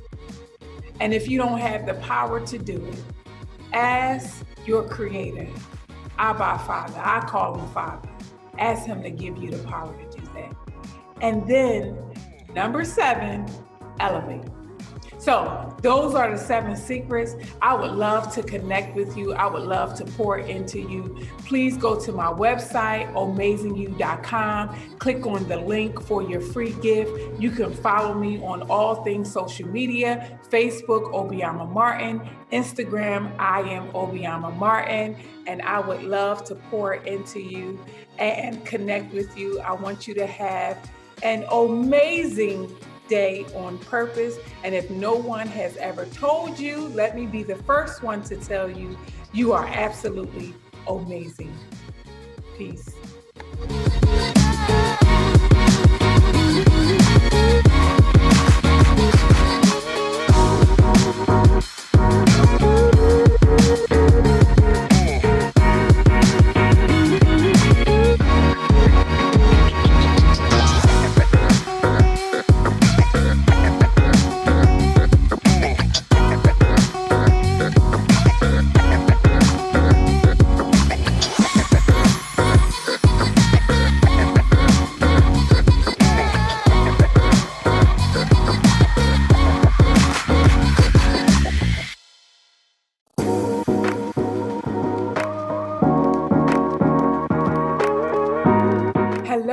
Hello, everyone. And I am super excited to tell you all about the Amazing You Wealth and Wellness Club. And so let me kind of give you a little bit of information about myself so you can understand my excitement. So the Amazing You Wealth and Wellness Club was created with you in mind. Why did I create it? I created it because at a time in my life where I needed a safe place, I needed a place with like-minded women who were going the same place I was going. I needed a safe place to land. I needed a safe place in which I could share, make mistakes, and also grow.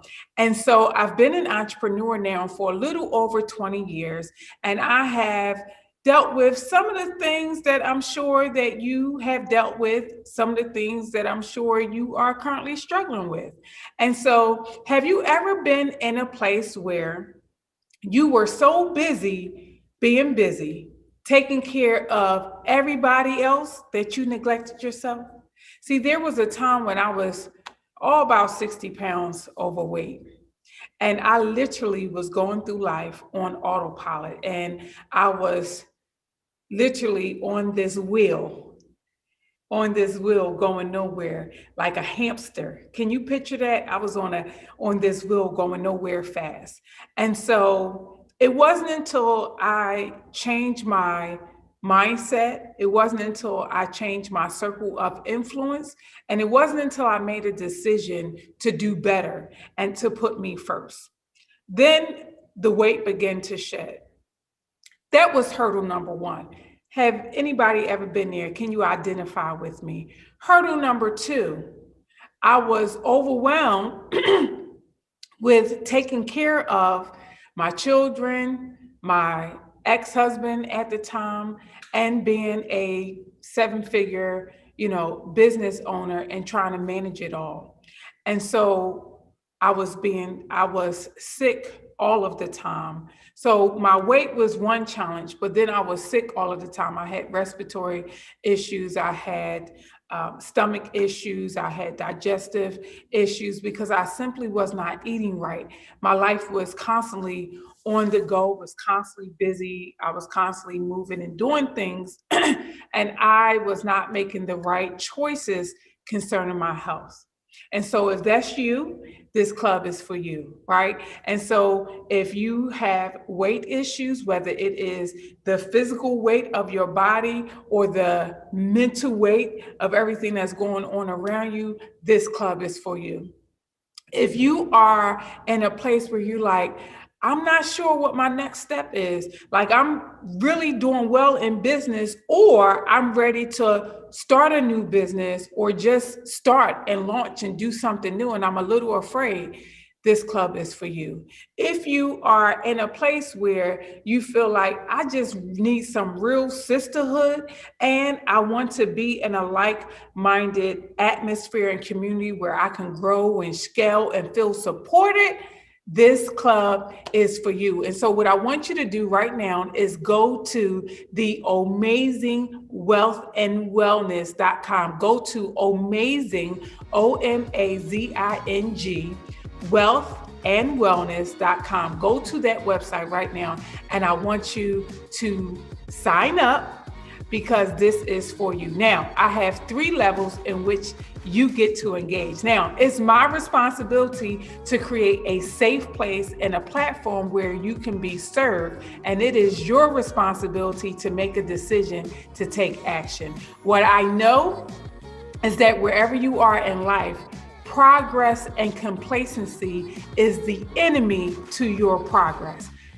Complacency and comfortability is the enemy to your progress. So take massive action right now, make a decision, and join the club. I can't wait to see you there. I'm looking forward to serving you. I am your sister in this journey. Welcome to the Amazing You Wealth and Wellness Club. Peace.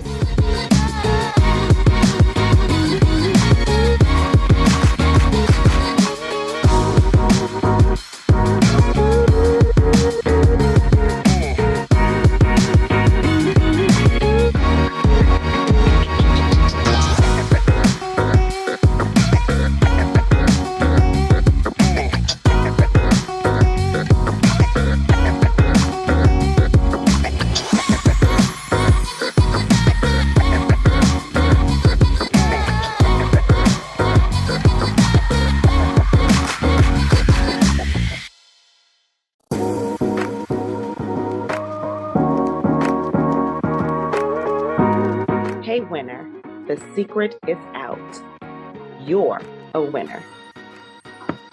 I'm your dream leader, Aaliyah Pryor, a wife and a mother of 4 amazing young people who believe that dreams are big and that I expect those big dreams to come true.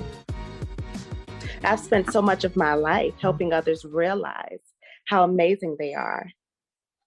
And through that journey, as an educator and a servant from Jacksonville, Florida, I realized there's something more to offer. So thank you for having me today. I wanted to speak with you about a super big secret that we all often forget.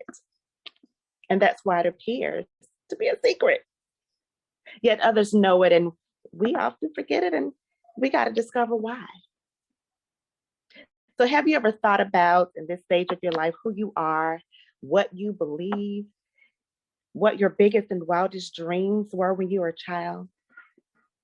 Take 15 seconds and think about that. Write it down, put it on a sticky note, and get ready to post it for yourself later. Those super big dreams, you really don't share with anyone else. There's those nighttime dreams you have, you wrote in that journal, are those dreams you think about as you're taking your bubble bath. or when you're taking that long drive that we kind of talk to ourselves, as we often do, but we are so scared to kind of walk it out. Then life happened, we grew up and things happen and we get married and have children, or we got to work, things just happen. And then we tell us our dreams can wait. As an African-American woman, we have been going about our business and the business of others for some time now with very little appreciation at times. And now you may ask yourself, what is it that I want it to be when I grow up? You don't even remember that. And why is that? So for myself, as again, I'm a mother of 4 amazing children, a servant, an educator over 22 years, and a friend. And I realized that that same gift that I was using for others, I didn't believe for myself. You see, like many of you will downplay the greatness in you, who you are, to help make someone else shine brighter. Well, today we will address the elephant in the room. The universe has room for all of our stars to shine brightly. So here it is, ladies. The secret is out. You're the winner. I know you're thinking and smirking like, girl, what are you talking about? Child, you don't even know me. And you're absolutely correct. I don't know you personally. I didn't know myself. You see, I didn't realize the goodness that I had in me that I was using and offering freely to others. And for why? I didn't use it for myself. But then I quickly realized as years passed and I'm noticing things happening for other people that I've helped to develop that I didn't use for me, it was time for me to believe the good stuff that I had. I knew I had at least 4 reasons that was within my home that was paying attention to me. And they needed to see a winning mindset, a winning behavior. And I was their first model, their first teacher. I used to feel like I was in a crowded room screaming for my voice to be heard, for someone to listen. And I'm like, God, why isn't my voice being heard? No matter how valid the statements were or the voice was, I wasn't bold and confident in me. So I was negating my inner me. It happens so naturally. We get busy. We go about doing everything, but just not being. So why would anybody listen? So let's talk about this elephant in the room. We make up about 13% of this country, 13% of African-American women in the US. But we're often feared and judged and not taken seriously. We must be a powerful force to be reckoned with, ladies. But we were great at being number 2 for somebody else's number 1. When number 2 always had the power and could strike the biggest blow once realized the greatness that lies within us. Realization is important. So listen to this. Let's talk about some mentors. I've just chosen some amazing people that I like to look up to. So let's talk about Harriet Tubman. We're just ending our Black History Month, but our history lasts 365 days. But Harriet Tubman, who taught us to gain our freedom while logistically mapping out a new way to travel. We think about Shirley Chisholm, who opened the door and paved the way for so many of us to walk in her shoes, like our VP, Kamala Harris. So excited for her. And oh my goodness, who else is sitting at that table? The next elephant is Stacey Abrams, none other than the leader from the outside, who is showing all of us that our voice matters when we use it, when we believe it, and when we trust it. So Georgia had the biggest voter turnout in history, and they are big, big mad while we are big, big dreaming. So excited about it. And then we think about Shonda Rhimes and Oprah Winfrey, who are challenging us and consistently showing us that dreaming big and being creative is a part of who we are. And then we have our forever First Lady, Michelle Obama, who teaches us all that it is okay to still become. And then we have our beloved Cicely Tyson, who did it all and experienced so much in her lifetime, but she did it with grace. And then, of course, the founder of this organization, we have Ms. E.R. Spalding, who ensures that she's created a platform for our voices to be heard and a place for us to learn and grow. And that's just to name a few. I know you have some, and I challenge you to create your own list. So either way, all of those beautiful women, all of those elephants at the room who sat at the table, and many of them creating their own table for others to come sit, took small first steps. And step after step, leap after leap, they believed. They used their faith in God to pursue their passion boldly and confidently. So now, hey, winner, you are important to so many. You are important to you. So let me say to you, beautiful women, trust your voice. It matters and always has throughout history. So we've been trained by society to kind of step aside and stay in our places while we consistently build others and help them become, and only allowing their perception of who they thought we should be. We stayed in our place. We no longer have time for that. We no longer have time to stay quiet in the void. It's time for us to use those voices, not only screaming, but eloquently speaking and sharing, teaching, and helping. That's what we do. And that's who we are. So as you walk into the room, as the elephant walks into the room, and others are seeing you, so they believe it before you even say it, because your stature is huge. You're beautiful, you're wise, you're full of wisdom. You have experiences, whether they know it or not, that has brought you to the table. Be bold and confident, and as gentle as that elephant is, you speak volumes. So it's time to win. It's time to walk in your now. It's time to win. So let's talk about some of those important steps to winning. And these are things that I've just lived by. I write them down. They're in my journal. These are things that I do. And I'm pretty sure you have others you can add to this list. So this is not an exhaustive list. It is just a beginning. And I challenge you again. You got a lot of challenges today, but you can do it.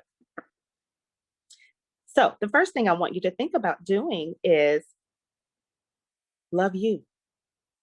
Know who you are. Pay attention to her. Listen to her and help her identify the dreamer.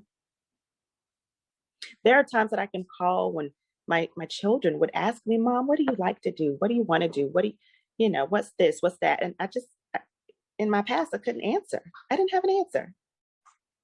But I could tell you about them and about the next person. I wasn't giving myself a chance.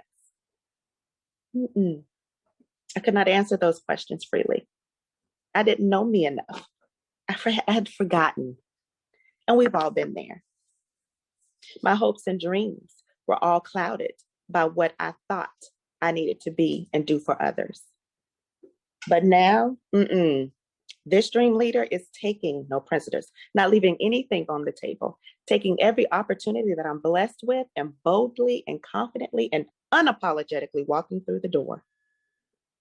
Don't allow your own personal perceptions to be shifted by what you hear others say. Get to know you and identify that dream. There's so many of us that would have done differently had we identified those dreams earlier and stuck to them. So secondly, there's some phases to winning, right? So the first thing you want to do is communicate your dream. Dreamer, communicate your dream with other visionaries. Be careful who you speak your dream to. Everybody doesn't know how to help you with that process. There's some very key people that are here just for that.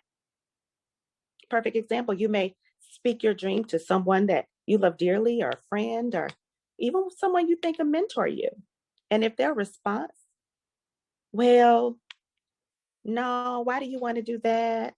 You think that's a dream killer. We don't have time for dream killers.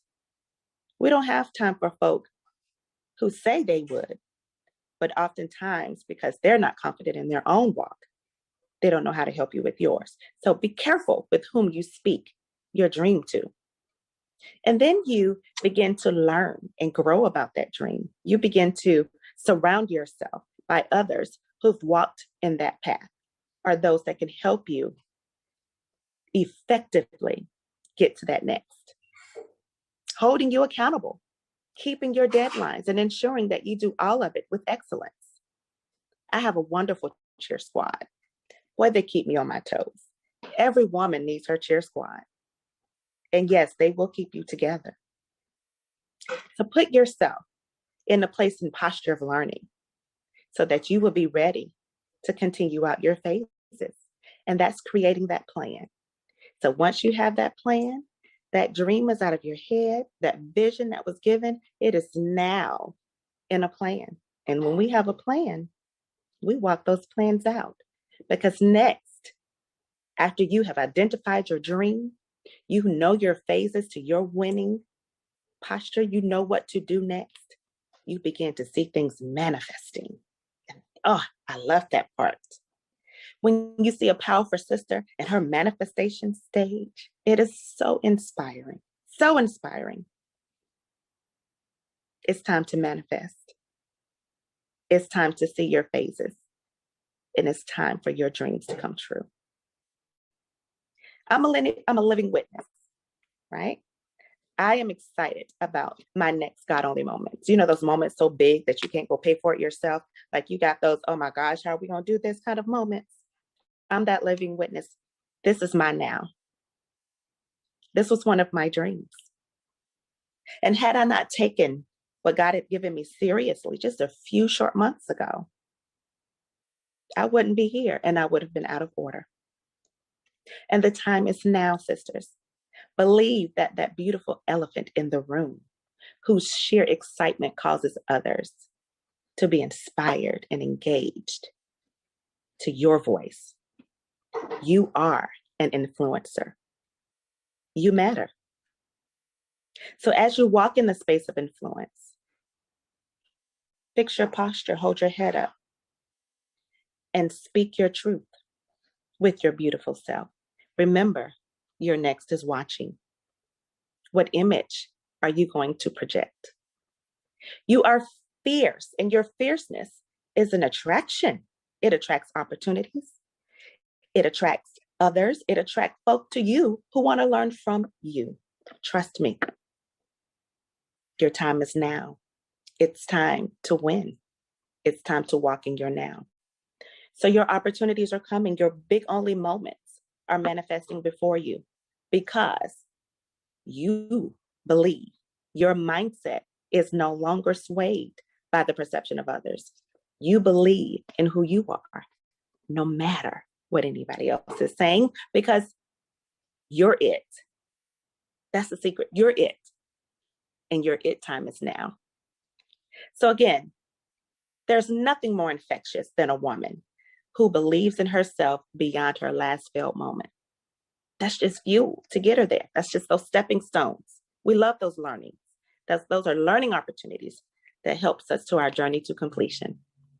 So here it is. Remember this, you won. As always, remember this, you won. You no longer allow fear to control your thoughts and dictate your steps. You no longer accept a no from someone who is not in position to give you a yes. You won because you understand who you are, whose you are, and it clearly helps you define who you are consistently becoming. So, hey, winner, you believe, you trust, you win. The secret is out. You are a winner.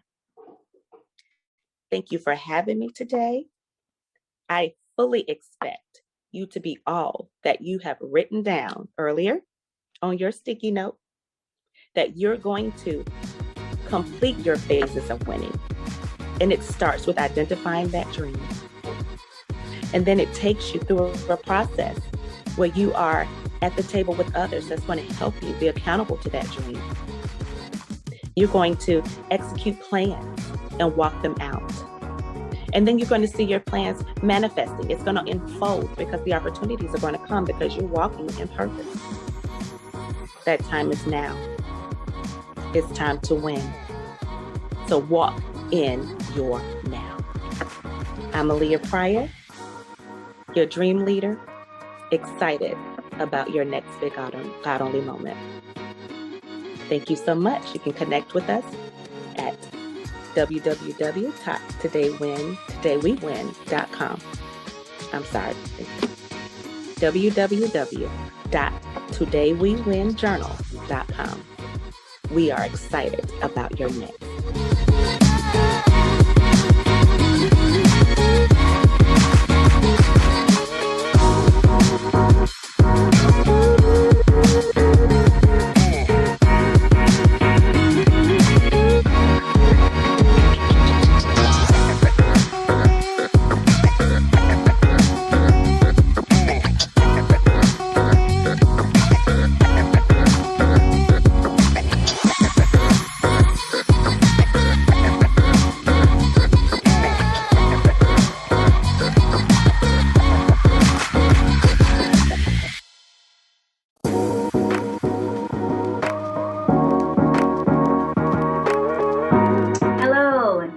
Joining me today. My name is Mignon. In the life coach world, I'm known as Coach MT. I am the owner and CEO of Courageous Coaching MT. How did y'all like that Coming to America show? I loved it. I love learning about this little bastard son. I was thoroughly entertained. Very, very refreshing. So today we're going to be talking about the secret killer of the strong Black woman. There's a secret killer of the strong Black woman that they don't want you to know about. At the end of this, I will reveal to you who this said secret / maybe serial killer of the strong Black woman is. So pay attention, listen up. Okay, let me tell you a little bit more about me, myself. I am a nurse by trade, and I love caring for others. That's just who I am. I love to care, take care, show love, compassion to other people. That's just part of who I am. So there's no wondering why I ended up in the nursing field. However, I didn't feel like I had really fulfilled my purpose in life until I found myself at the end of a mental health crisis myself. After losing my dad, somehow me, the mental health nurse that's surrounded by psychiatrists, therapists, counselors, all those people, found myself at what we call the bottom, in the trenches, wondering what's next.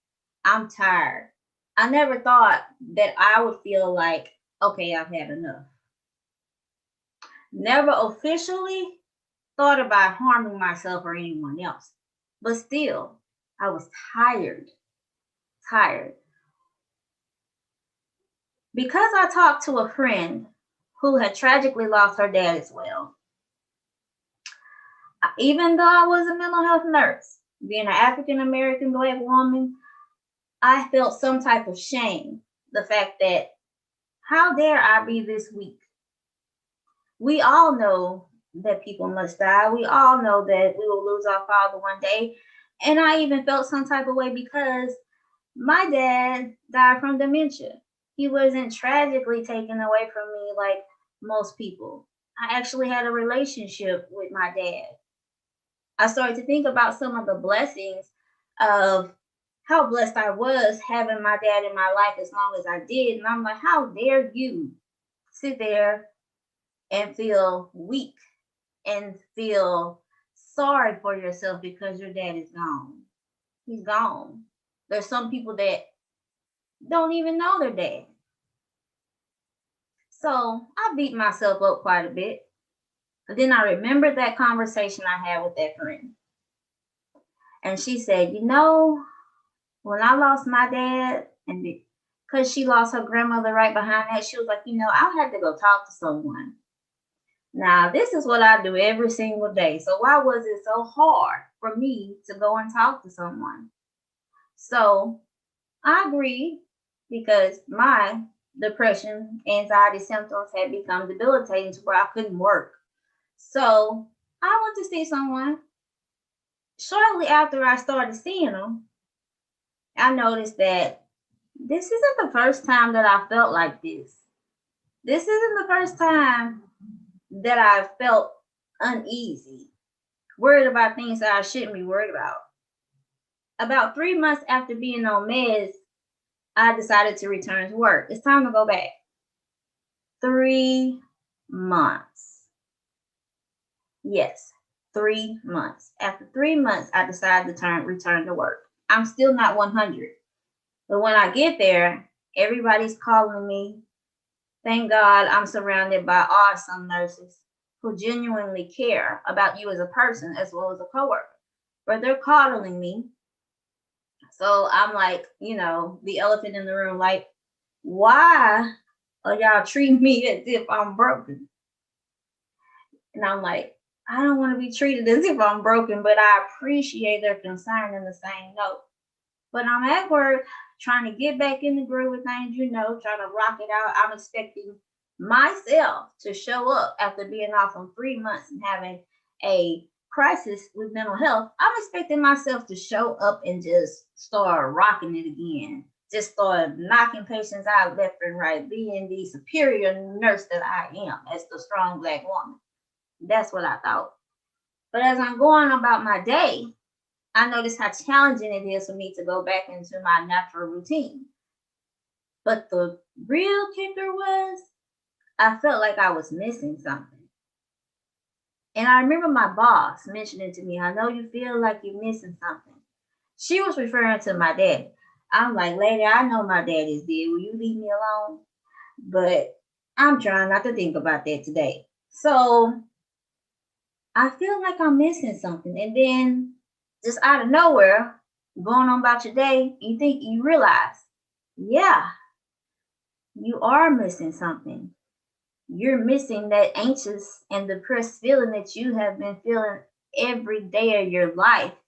As long as I can remember, since I was about the age of 13, I had my first anxiety attack at 13 years old. Everybody was trying to figure out why I can't breathe in the middle of the night. I'm in the emergency room. God bless my mama. I'm in the emergency room. My boyfriend's mama looking at me because she was a nurse on the night shift. But she diagnosed it. Later, he told me. She said she had an anxiety attack. No further treatment. I just go on about my life just being anxious, bouncing all around, vibrating every time somebody say something to me, just going on about my life, but having to give that extra push because the whole time I beat myself up. I had to try 3 times, 4 times, 5 times as hard as my next Black woman, my next Caucasian lady, the next person. I had to try 3 times as hard most of the time just to do the normal. Not knowing all along that it's not my fault. It's not because I'm lazy. But I'm battling a mental illness and nobody is aware of it. Nobody, even if they would have been aware of it, they wouldn't have known what to do. I mean, let's be real about this. Most Black families do not talk about mental health. It's looked down upon, even to this day. It's looked down upon. You see, let's get rid of the stigma. Let's kill the stigma. Let's bring awareness. You see all of that, but still, put yourself in those shoes. Who really wants to be diagnosed with depression?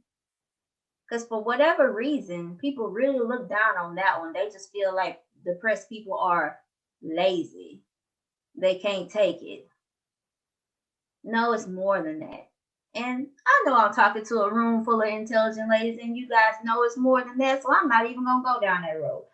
But to keep a long story short, so I can get to the point, we could talk about that killer that I mentioned earlier today. Because you remember, he out there, and he is after the strong Black woman. I continue to beat myself up, but today I'm walking in my purpose. So let's get on to the story. Can I share something with you guys? Is that okay? I mean, I have plenty of information, but I just want to share a little bit with you. So put the phone down, turn the TV off, and pay attention. All right, because you might miss something about that killer. I'm telling you, how many women out there that's watching this, that's in the audience, no matter where you are, how many of you guys consider yourself to be a strong Black woman? Okay, yeah, don't get quiet on me now. All right, so How many of you guys out there consider yourself to be a strong minority woman? Okay, And also, how many of you guys, if you're not a minority, how many of you guys know someone that you consider to be a strong minority woman or a strong Black woman? That's what I thought. Newsflash. All of you know somebody, but most likely are a strong Black woman, the one that's in danger that somebody's trying to kill. Why I say that? Because you're watching this, because you're here. If you wouldn't be here. So let's get on down the road a little bit more. Why I call you the strong Black woman? Because one, the strong Black woman holds herself to this standard so high, nobody but Jesus Christ could reach you. And honey, if you Jesus Christ, let's just pack all this stuff up and let's go home. You coming? Let's go.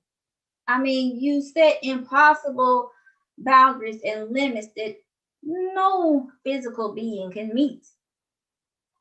But yet, you expect yourself to reach those boundaries. You tell yourself stuff like, I don't have the luxury of being weak. I don't have the luxury of being tired. I gotta keep pressing on. And that's what you do. You show up every day with one foot in front of the other, chest out, waist in, butt poking out, and you just kill it every single day. You put everybody else before you. That's number two. You put everybody before you. Your co-workers, yes you do. Your cousins, your mama, your daddy, your kids, your spouse, and this is my favorite one right here. It's my favorite one right here. It's something that you really need. Now, you probably need to go to the doctor making $100,000 a year. You need to have this surgery that's going to cost about $2,000, but because your insurance said you got to come up with that $2,000, I ain't got the money. But when little people need $200 for that little league, you find a way to get that money, don't you? You put everybody ahead of you. And then number three, which is sad that we still dealing with this today. In addition to generations of racism, society today takes every opportunity they get to assassinate your character. Every opportunity. And guess what? You soak it up. Regardless of what you say, yes, you do, you soak it up. What do? They make fun of your lips, they make fun of your skin, they make fun of your nose, your hips, your butt, everything, even down to your legs and your feet. But then in return, what do? Yes, they monetize those very assets that they tell you that are not good enough. Don't you see all the big booties around here? Black, white, pink, purple, everybody wants a big butt. But then they tell you that you wasn't good enough because your butt was too big. Then they tell you that you look like a monkey because of your nose and your lips. Then they tell you that your skin was too dark. But they hopping in the tanning bed. They did that. They monetized it. They even monetized your attitude. Your strong, push forward, strong Black woman attitude. They try to put a coin on that. Do y'all see that? Right there in your face. And you know what? You're soaking it all up. Now, when we elected President Barack Obama, the big thing that we were all saying and singing and hoping and praying for was that a change was going to come. Well, honey, that change done came and went because we still sitting here dealing with these same things. It's time for it to actually really change. We don't need to wait no more. Let's change it today. Let me give you a few facts. I like to always bring some evidence to the table. So after reviewing a few statistics, did you know that a woman is twice as likely to develop major depression compared to a man? Just women in general, we are twice as likely to develop major depression compared to a man. Yes, we are. Now, we twice as likely to develop major depression than a man. But guess what? Black women are half as likely compared to our counterpart, the Caucasian woman, we are half as likely to go get the help that we need for that major depression. Half as likely. That right there. Another reason why I call you the strong Black woman, because you feel like you're invincible. Oh, I don't need that. That's beneath me. I'm strong. I'm not weak. I can do this. So you press on. You don't even get treatment, not realizing that you're making everything worse. Further down, I keep reading, and I see it's filtering down into our children, into our young girls and ladies in particular. Y'all, that's not good. That's not good at all, and that's scary. Between the ages of 9 and 12, African American females are 70% more likely to commit suicide, or at least attempt to do it. 70%. When was the last time you seen that in the news? Do you see that? No, they don't tell you that.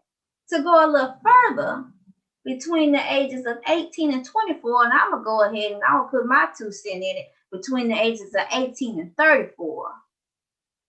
It's the age that most African American young ladies, women experience some type of mental health crisis that's going to make you question your very existence.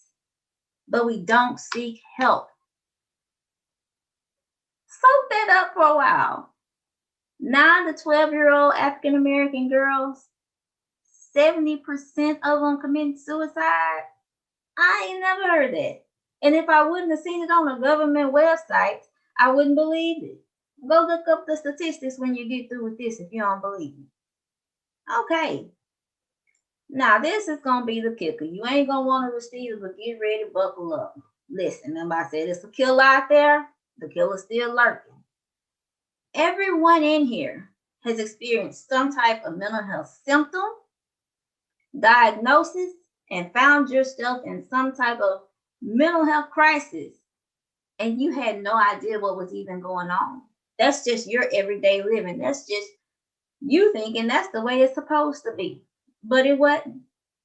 That's how resilient you are. Yes, you inspire me all, the strong Black woman. But come on, be honest. It's just you, me, and God here. When was the last time you felt hopeless, empty, the loneliest lonely you could ever even imagine? When was the last time you felt that? I know you felt that before. Be honest. But this the one that's really gonna get you. Because it got me too. When was the last time that you felt like everything you did or everything that you do was an extra effort? Everything. You got to work yourself up to do it. And when you get out there to do it, you incur all these type of hurdles that don't nobody else go through.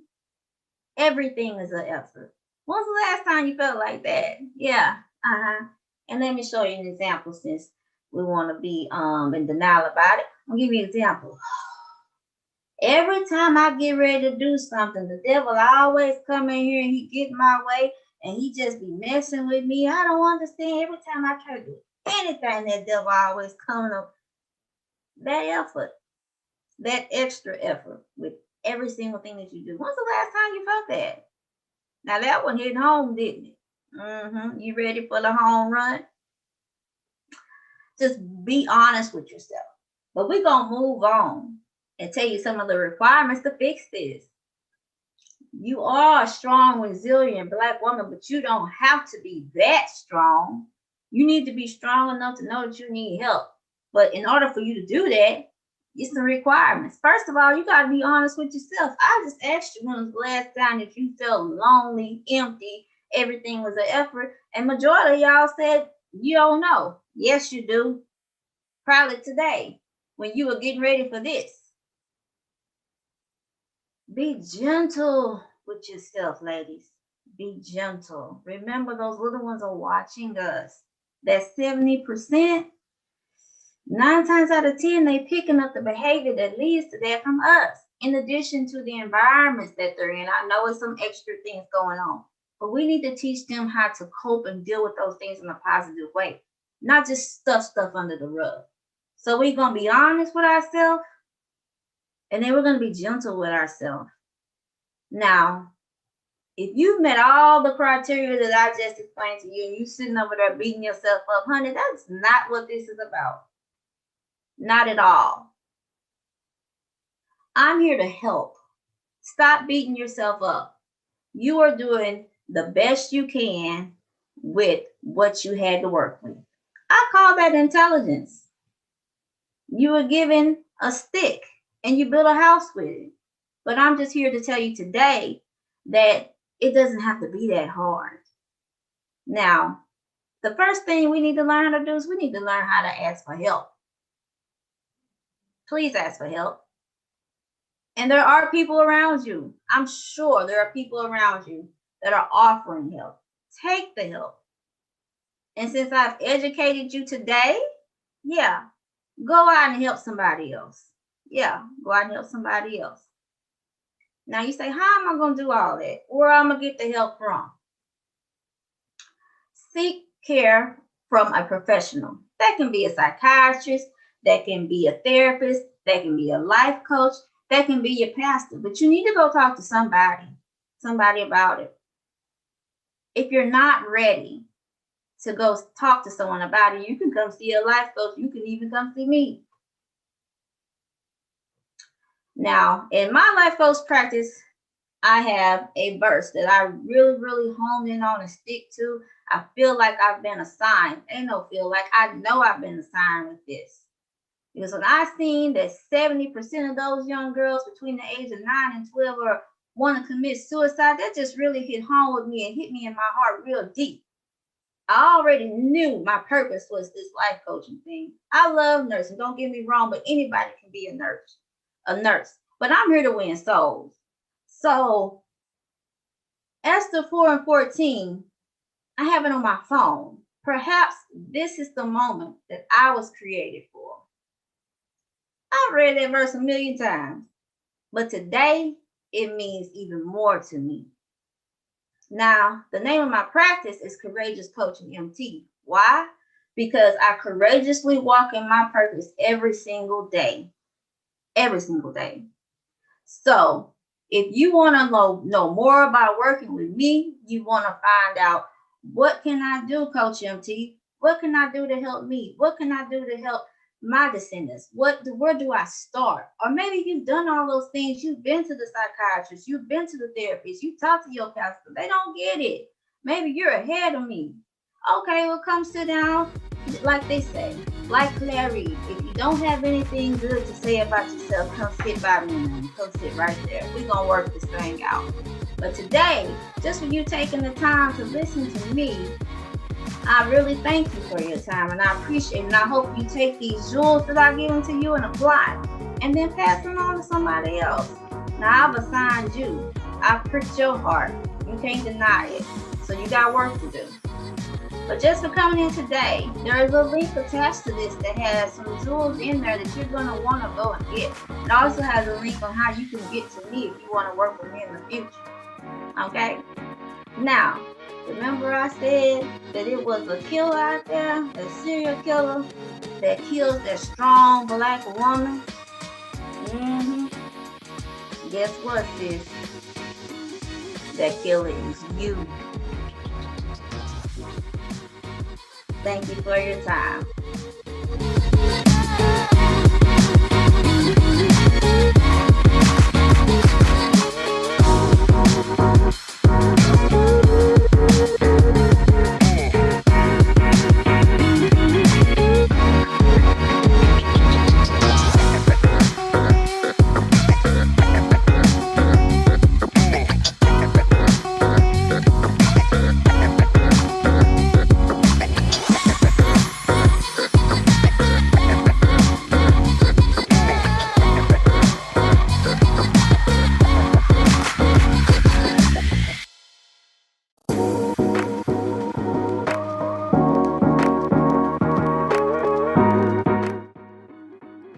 Hi, my name is Phoenix J. Marai. I am a spiritual healer, Reiki life coach, speaker, and author. I am also the CEO of Phoenix J. Marai Management. You know, in life as women, we go through traumatic events. And at times in these traumatic events, we lose ourselves. And sometimes we just cannot find our way back. Well, I met this woman who found out that her secret shit was okay. She didn't understand it at that time because her glow up didn't come until later. Well, what I do at Phoenix J. Marai Management is I assist women in overcoming their traumatic event after they've had this awful shit. What? Yes, I assist women who have gone through a divorce to come out of shame and to find themselves glowing in the midst of all the mess that they went through. So, what I'm going to share with you today is some tips on how I was able to clean up myself after I had a traumatic shit. And not only that, but assist women, 12 women, to master their emotions and their feelings to where now they are living a greater and better life being themselves authentically. So here we go.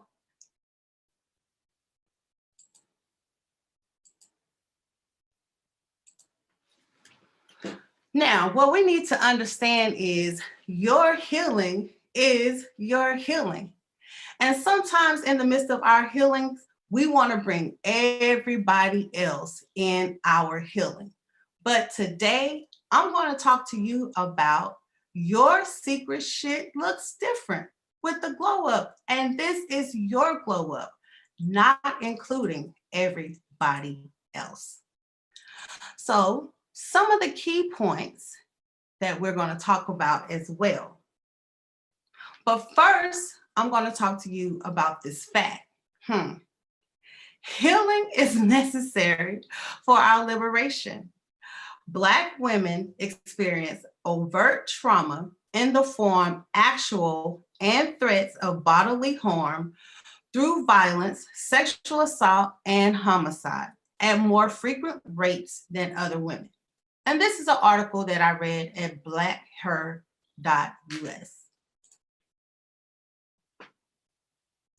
So some of the key points that we're going to talk about today are, of course, what does shit mean?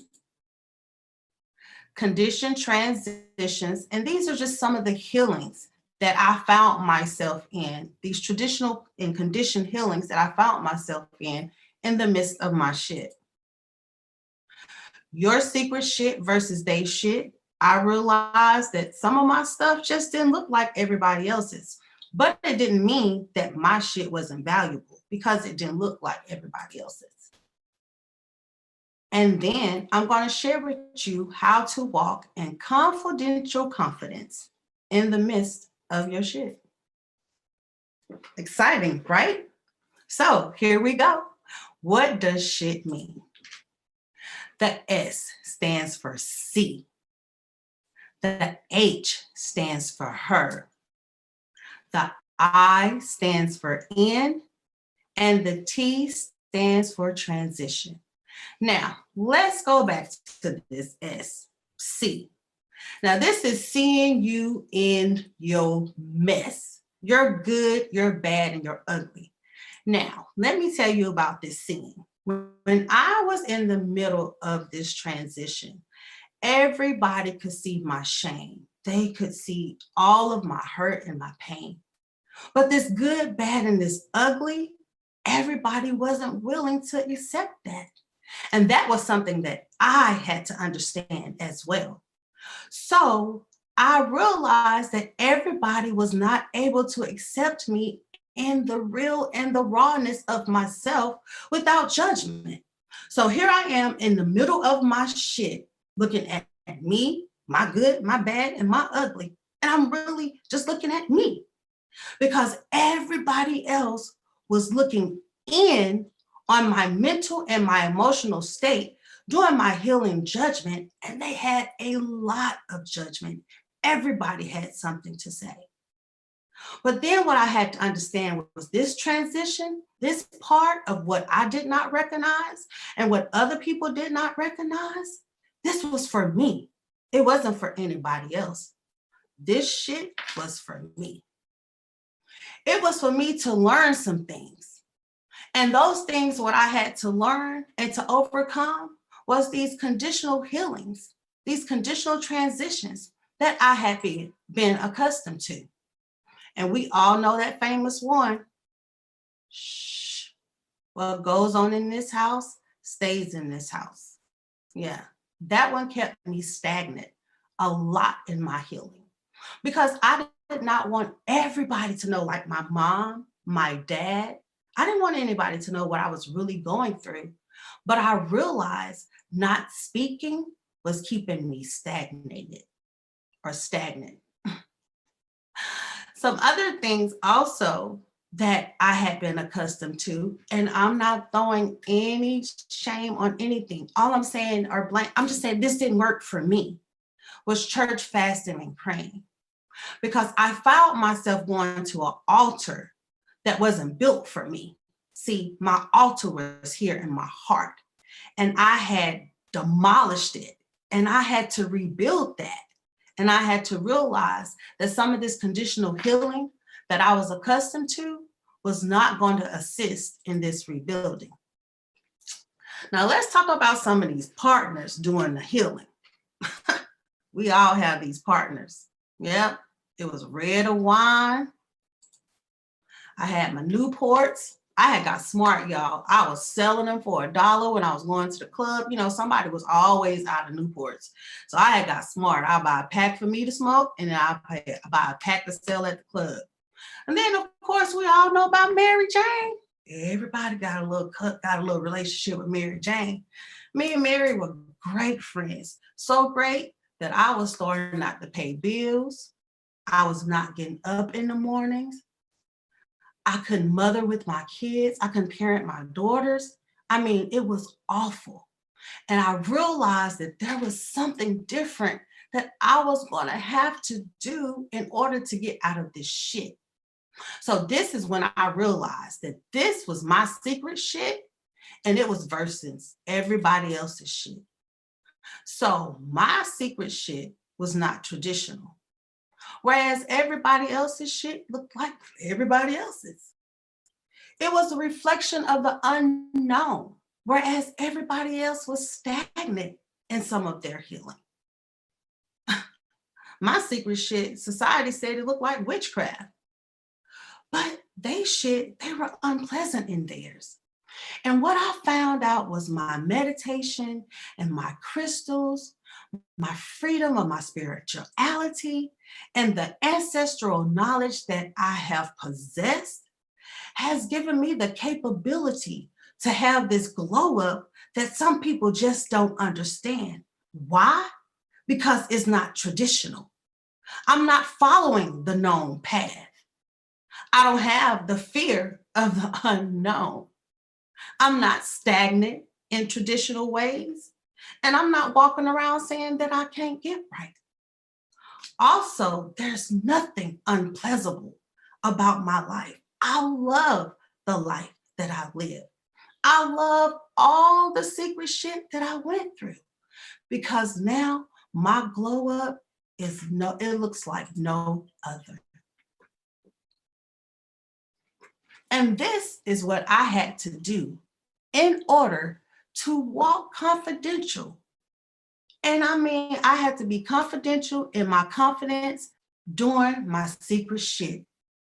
And when I tell you these 3 things helped me to overcome fear, doubt, self-sabotaging, self-handicapping, Once I did these 3 things right here, my business, my personal life, my purposeful life, my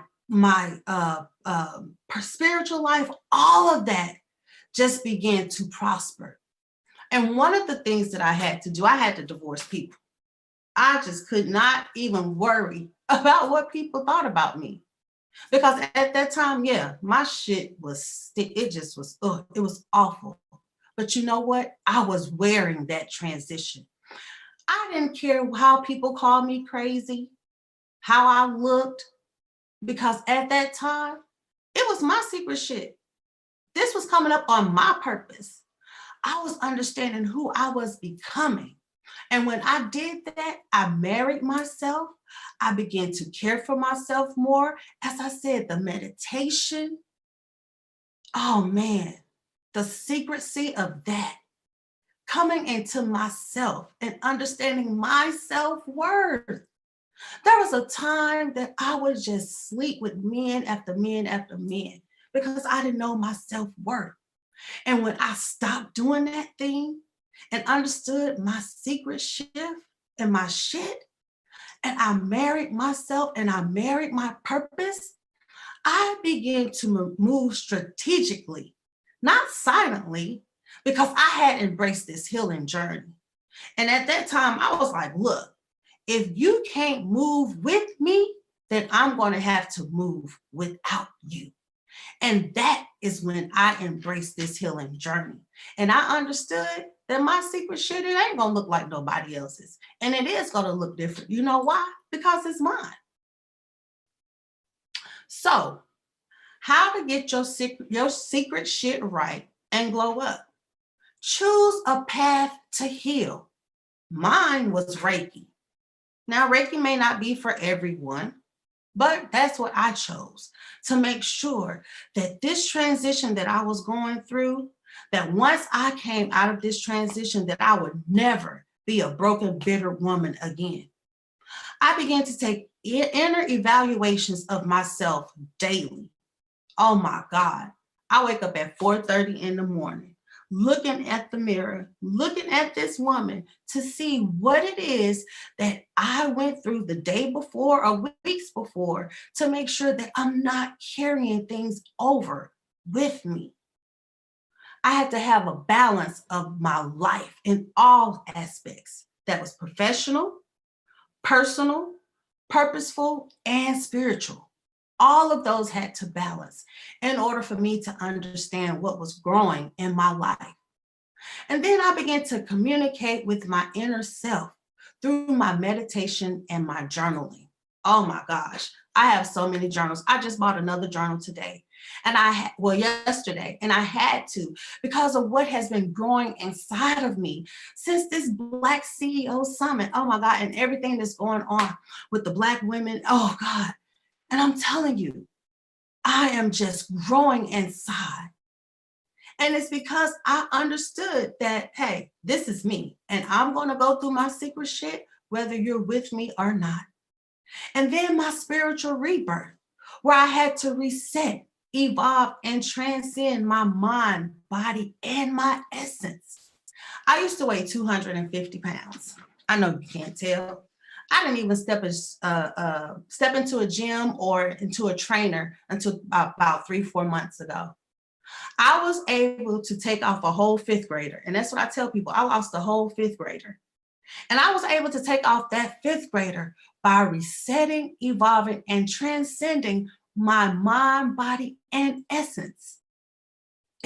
I'm telling you, once we get into ourselves and we understand what is growing within us, we are able to come and grow through our secret shit in confidence. Man, now this is some contact information for me.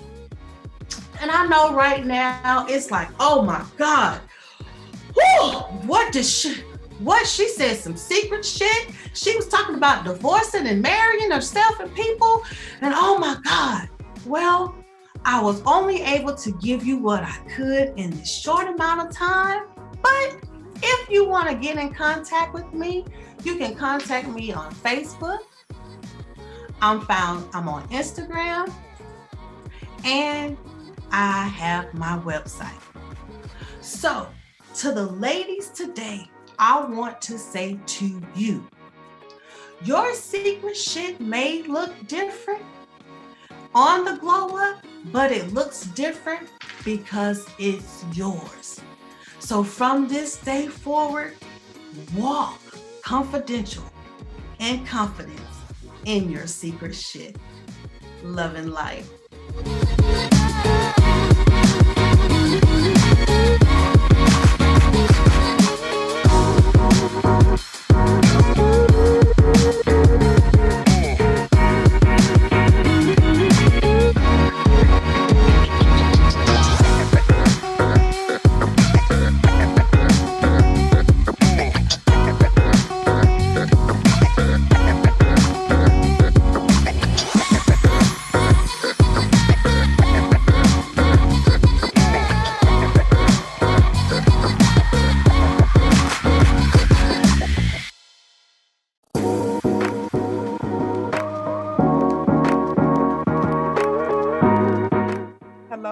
Hello. I am Tracy Tate Jones. I am the CEO of TLJ Professional Services, where we're about all things financial. We are located in the San Francisco Bay Area of California. However, we cover nationwide. And today I want to tell you the secret to a powerful mindset. So let me tell you, learn from your experience. So lesson number 1, always learn from your experience. Do not dwell on what you haven't been able to achieve. Do not find fault in how things have not gone your way. And everything that happens, it happens for a reason. That's a powerful mindset, because when you look at and dwell in what could have been, what should have been, what I wish you can't change any of that, right? And it plays with the mindset. It plays with your confidence, right? So let me tell you about my story. I work for a Fortune 500 company, $3 billion in assets. It's a REIT. And I was with this company for 11 and a half years. And year after year, several years, I had a delayed promotion. So it wasn't that I didn't get promoted, but the year I was supposed to get promoted, it didn't happen. And for a long time, I thought it was me. I'm like, well, what am I doing wrong? What can I do better? And lo and behold, I soon found out actually, that it wasn't me at all. It was the corporate politics. So for me, what ended up happening was there was a lady that was at the company before me. We worked in the same department, had the same manager. And she basically said out her mouth, I mean, me and her were friends. So she had told me, but I didn't know that our manager had also had this philosophy that if I promoted and she didn't, she would leave, right? She handled like a financial statements where I handled an entire department. I was the director, or I ended up being the director of accounts payable. I started as accounts payable supervisor. Now, granted, she did a task. I ran a department. I expanded the department. I grew the department, and as well as implemented accounting systems. So over these years of 11 and a half years, not once, not twice, but 3 times was my promotion delayed. And by the end, I was like, you know what? Can't do it no more. But let me tell you, in promotion number 1, I had to write up my own promotion. So I didn't have a problem with that because I know what I do and I know what I bring to the table and my educational background. So I write up my promotion. My manager is like, oh, we're not hiring, or we're not promoting this year. So I'm like, okay, no big deal. I've been there 4 years and I'm like, okay, I hadn't implemented nothing different. I was doing it on a merit type thing. Like, okay, I've been here 4 years. I should have moved up by now to manager. That's not how the system worked. Now, I'm like, okay, got it the next year. Not a problem. There was a new hire of HR. So she implemented some new things. So that was something I learned about the corporate politics as well. As they brought in a new chief things changed, right? So by promotion number 2, from manager to senior manager, the promotion with like, okay, well, I'm implementing systems. It was a hard time to get that past my manager. He would not just implement systems that I wanted to implement. We're trying to automate. So this was, in the early 2000s, brother. So he's like, well, I don't think we're ready for that. And I'm like, okay. Well, I snuck it by him by going through another department and automated our payments since he wouldn't let me automate our invoice. Didn't get promoted then either, even though as a write-up and under the new criteria that the new HR person came in with, I should have been promoted. I'm like, okay. But then I'm like, something ain't right here. Let me ask my manager what's going on. Are you keeping me and this person aligned, to kind of keep the peace? Oh, no, I'm not doing that. I wouldn't do that. I'm like, okay. But I still had that taste in my mouth. So lo and behold, for me, everything was happening for a reason. I didn't understand at the time, but I was starting to get disgruntled. So let me keep going with this powerful mindset. What I learned was, especially in that situation, was not to be in comparison or competition, right? I learned then and there that competition is not a negative thing, it's actually positive. So how I use competition is just simply look at it as an opportunity. So it's not a negative thing, it's a positive thing. I'm looking at the opportunity that my competitor brings. So not only do I attend their webinars and anything that they have going on, because that's an opportunity for me to learn from them, because we all need to learn, right? We steady learn. But it's also a way for me to network with them or collaborate with them. Because one thing that I know in the financial industry as an accountant, right, is that we work well together, or we all have our special niche, right? So by working with them and collaborating with them instead of being in competition with them, when they have a client that they don't really handle that forte or that industry, they'll refer them over and vice versa. So competition is not a bad thing. It's actually a good thing, but it's all on the mindset, right? Don't use it as a comparison, but as friendly competition or a way to learn and grow, right? So I don't compare myself to the next accounting firm in a manner of, are they better than me or am I better than them? It's not a better than. It's a, how can we leverage each other and both grow? So being in a powerful mindset is not just about you, it's about everybody, right? It's about lifting. And as a Black woman entrepreneur, and there's so many of us out here, so many of us getting started, that's why I actually catered or niched down into my field to work with startups, because I want to make sure that my Black sisters and all entrepreneurs have a solid foundation when they start, right? So one thing else I learned about not being in competition or comparison, but in collaboration, is that who you surround yourself, who and what actually you surround yourself with influences your mindset, right? So for me, it was being around millionaires because I want to be a millionaire, right? I've heard that before, thinking this cliche, like you surround yourself with people that, where you're trying to get to, but it's a fact. Always surround yourself with people you can learn from, not people you have to pull and drag along with you. So that saying where that says, as you start to excel in your growth or in your business, you will start losing friends. That's a fact, because as you grow and they want to stay still, it becomes an anchor. And it's a burden too hard to handle. So when you start losing friends, trust and believe you'll be gaining new ones in your new network of collaboration, not competition or comparison. Okay. Now, another powerful mindset is your outlook on life. That drives your mindset, right? So be at peace with your past, the good, bad, and the ugly. Okay. You cannot change a minute ago. You can't change a month ago, a year ago, decades ago, right? But you can learn from them. So in the mindset of not of lack, but of growth, of being in a positive mindset, a powerful mindset. You have to look at and learn from your past, of course, because they kind of shape who we've become, but you can't stay in that space, right? You have to be able to shift your mindset to be where you want to go, not where you've been. Where you've been is a lesson, but it does not dictate where you're trying to go, okay? Another powerful thing that I've learned about mindset is I am who I say I am.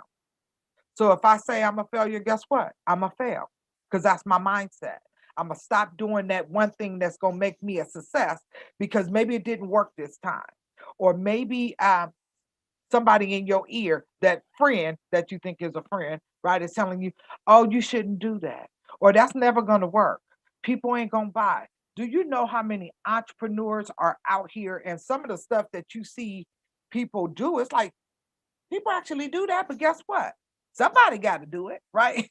So don't look at any idea or business concept that you have as something that can't be done. It can be done as long as in your mindset you said it can be done, it will be done, and I'm going to be the one to get it done. Okay? Don't let the naysayers become your mindset. Okay? That's why you surround yourself with where you're trying to go, who you're trying to be with. So that's where being around coaches, mentors, and investing in those, if you have to, right? Because you're worth every penny. You're worth every nickel, dime, quarter, dollar, tens of dollars, right? Hundreds of dollars. You're worth every penny because you have to invest in yourself, even if that means investing in a coach, investing in your education, right? To better your skill, to keep abreast of the changes in your industry. That is a must. That's all around mindset and who you are and who you say you are, right? Now, a lot of people believe in affirmations, daily or nightly affirmations. If you have layers of stuff, I'm just going to call it stuff. You have layers of stuff to overcome. Those daily affirmations is what your mind needs to recondition yourself for. That's how you become or have and achieve a powerful mindset. Because again, you can't change what was. You can't change yesterday. You can't even change a moment ago. I cannot change what I said 2 seconds ago. Therefore, guess what? Keep my blinders on to keep going to achieve that goal that I'm trying to achieve. Now, for me personally, my powerful mindset comes from being at peace because I know I can do all things through Christ who strengthens me. Okay. I'm a firm believer in that. And I'm a firm believer in what's for me is for me. That means that can't nobody take that away from me. Can't nobody influence what is for me, right? You can't change what God has for me. That's my powerful mindset. But it's also my model to be a blessing to others. I know I'm blessed so that I can be a blessing to others. Now, going back to my story about, these past up promotions, that third promotion, I'm like, okay, so remember, I had the conversation with my manager, like, are you keeping us on the same playing field? Because I run a department, she doesn't. This is not making sense to me. Oh, no, I'm not doing that. Okay, not a problem. 2017, I was in a bad car accident, a rear end car accident. And I went back to work like a nut, not knowing I was more hurt than what I thought. By January, so that happened in like July. By January, I couldn't feel my right side of my arm. It had completely became unuseful. So I went off of work where I thought it was going to be 3 months, 6 months. It didn't. It ended up being an entire year. So I didn't go back to work until the January after I got back. So right when I got back, and actually right before I went out, I was due for another promotion. I wrote it up. That was that delayed. Oh, this time they said, oh, we're not hiring the entire staff. By this time, I was able to implement that system that from the front end. So remember, I was saying I had to sneak in on the back end to get our payments automated because I couldn't get our front end automated. I kept getting that pushback. Well, at this time, because now technology is picking up, they're like, okay, yes, we need to automate the front end. When I tell you anytime there was a project that needed to be done, I had to be on the project team because I handled the money, right? This was my project. So not only was it that I was there to handle the money, I was also there to design the program. So I designed our program. We have an international team. So my counterparts on the international side, but I'm the decision maker on this system because it's an accounts payable system. Project implemented entire, go from manual to automated system. The entire project team got promoted that year, but lo and behold, me. I really didn't understand that. I'm like furious by it now, right? I'm like, something ain't right. I see this glass ceiling is real. You know, that was my mindset. Okay, I see this glass ceiling is real. So I went to my manager like, you know what? This don't make sense because you said there was no promotions, but all my international team got promoted and the IT team from our US location. I was the only one on the project team that didn't get a promotion that year. We're not doing promotion. So I'm like, I'm going to take it to your manager. That meeting with that manager, he flat out said, threw my manager under the bus. I never saw a request. So remember, I write up my own promotion. I never saw a request to promote you. If I had, I would have promoted you. Now, that was a year later. Okay. A year after I should have got the promotion because I'm like, I don't understand this. So at that time, at the car accident, it gave me a chance to sit down. God sat me down so that I could see the bigger picture of what he had for me. Okay. Because I was already furious and I'm like, you know what? I can't do this anymore, but I'm scared to walk away from my job, my corporate job. This is my bread and my meat. How am I going to eat? Right. So he sat me down for that whole year. And when I tell you laid up, not working, my accounting business, that was a side hustle.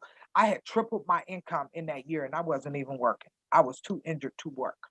But that let me see, it changed my whole mindset that I couldn't do it, that I cannot be an entrepreneur. Because all my life, I've worked for somebody. I haven't even thought about being an entrepreneur until I dealt with these delayed promotions.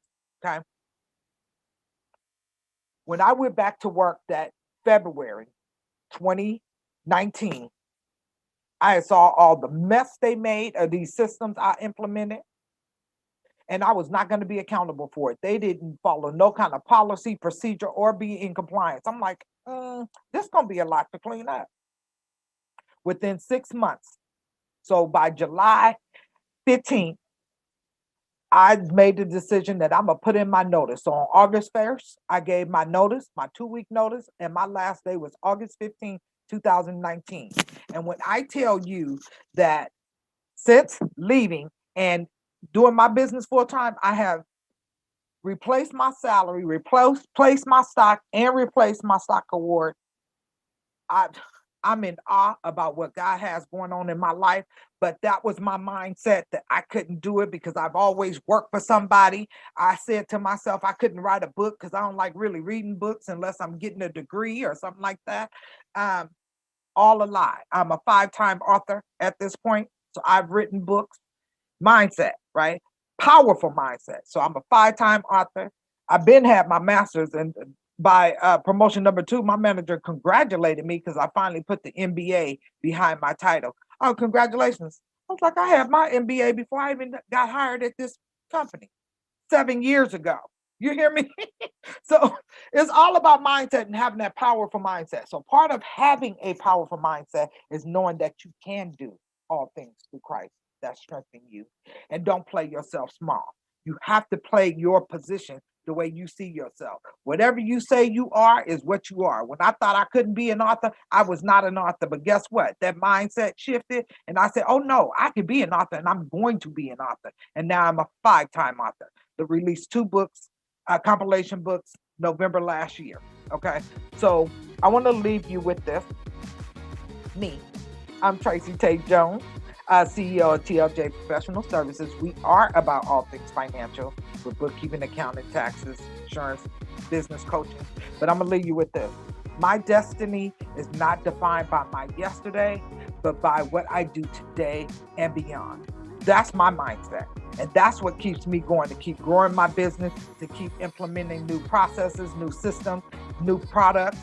Because now I'm offering products since I was just service-based. Nope, we have products as well. But You could follow me on all platforms, Tracy Page Jones. You can follow the business, tljprofessionalservices.com, or just TLJ Professional Services. And for my coaching and mentoring and speaking business, it's tracyltatejones.com. And it has been my pleasure to tell you my secrets to being a powerful mindset and a powerful Black woman.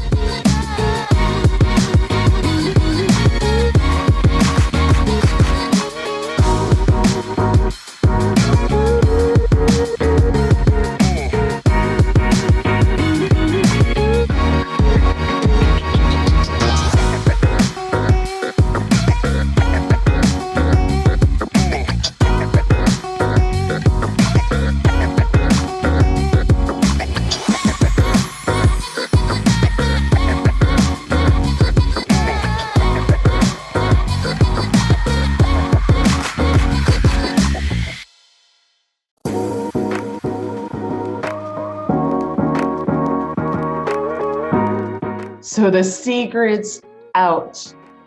This is still the day of power, and we're talking about a power mindset. That was. I now have a powerful mindset. What about you? Listen, all the way together, all the way. So I am so excited. Like you said, talk about power, voices of power, woman warriors, all the things, right? I can't imagine what we have next. How are you feeling? I'm full. I've got pages and pages of notes. I am over here like reevaluating my whole life. And then there's still more for today. And we're going to give them more. Yeah. So I'm hyped. And I know we got to run and get changed up for this next segment. But what's this next segment entailing, Jay? Listen, we are about to kick it off, and we do have to really run because we're opening up with a panel hosted by none other than our host, the operator, Miss Stacey Moore, talking about the secrets of igniting your pace. And you don't want to miss what that stands for. I think you're in for a treat. Then we have Miss Patrice McKenzie with the secret tips to lead, run, and win. Then we're going to learn how to dominate in this season with Dr. Fayola Delicia, and Heidi Lewis Ivy is going to round us out with the secret to why you belong here. And speaking of belonging here, I know you all have friends, sisters, biz besties that might not be in the room, so don't forget, go ahead and shoot them the link to BlackWomanConfidential.com. Get them registered, let them know so that they don't miss out on the rest of all of the amazingness that's about to come up. You ready, Stacey? I think we gotta go. I'm ready, but hang on real quick. We gotta tell them that they gotta stay seated for this, right? We're almost finished with this segment of the day, but at the end of that, they get to go to break. Go potty break, go get their dinner together, get it done. Why? Because the BlackWoman Confidential After Dark segment is going to be happening. And this evening, it's going to be Lucinda Cross. Now, she's near and dear to my heart, and I'm not going to give away what she's talking about tonight, but one of the things that she does is activate your vision.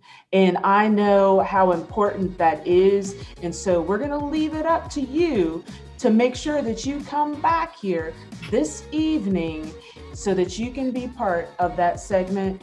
And so it's actually going to be over at a different area, right? Because as Black women startup, Black women on the rise, we do all that we can do to have experiences, not just situations, not just workshops or summits.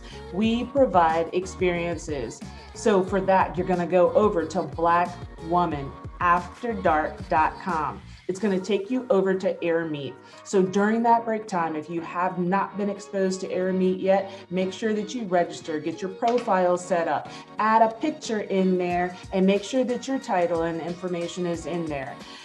Sign up a little early, get in the room a little early, mix and mingle, and be ready for the After Dark session with Lucinda Cross. All right, let's dash.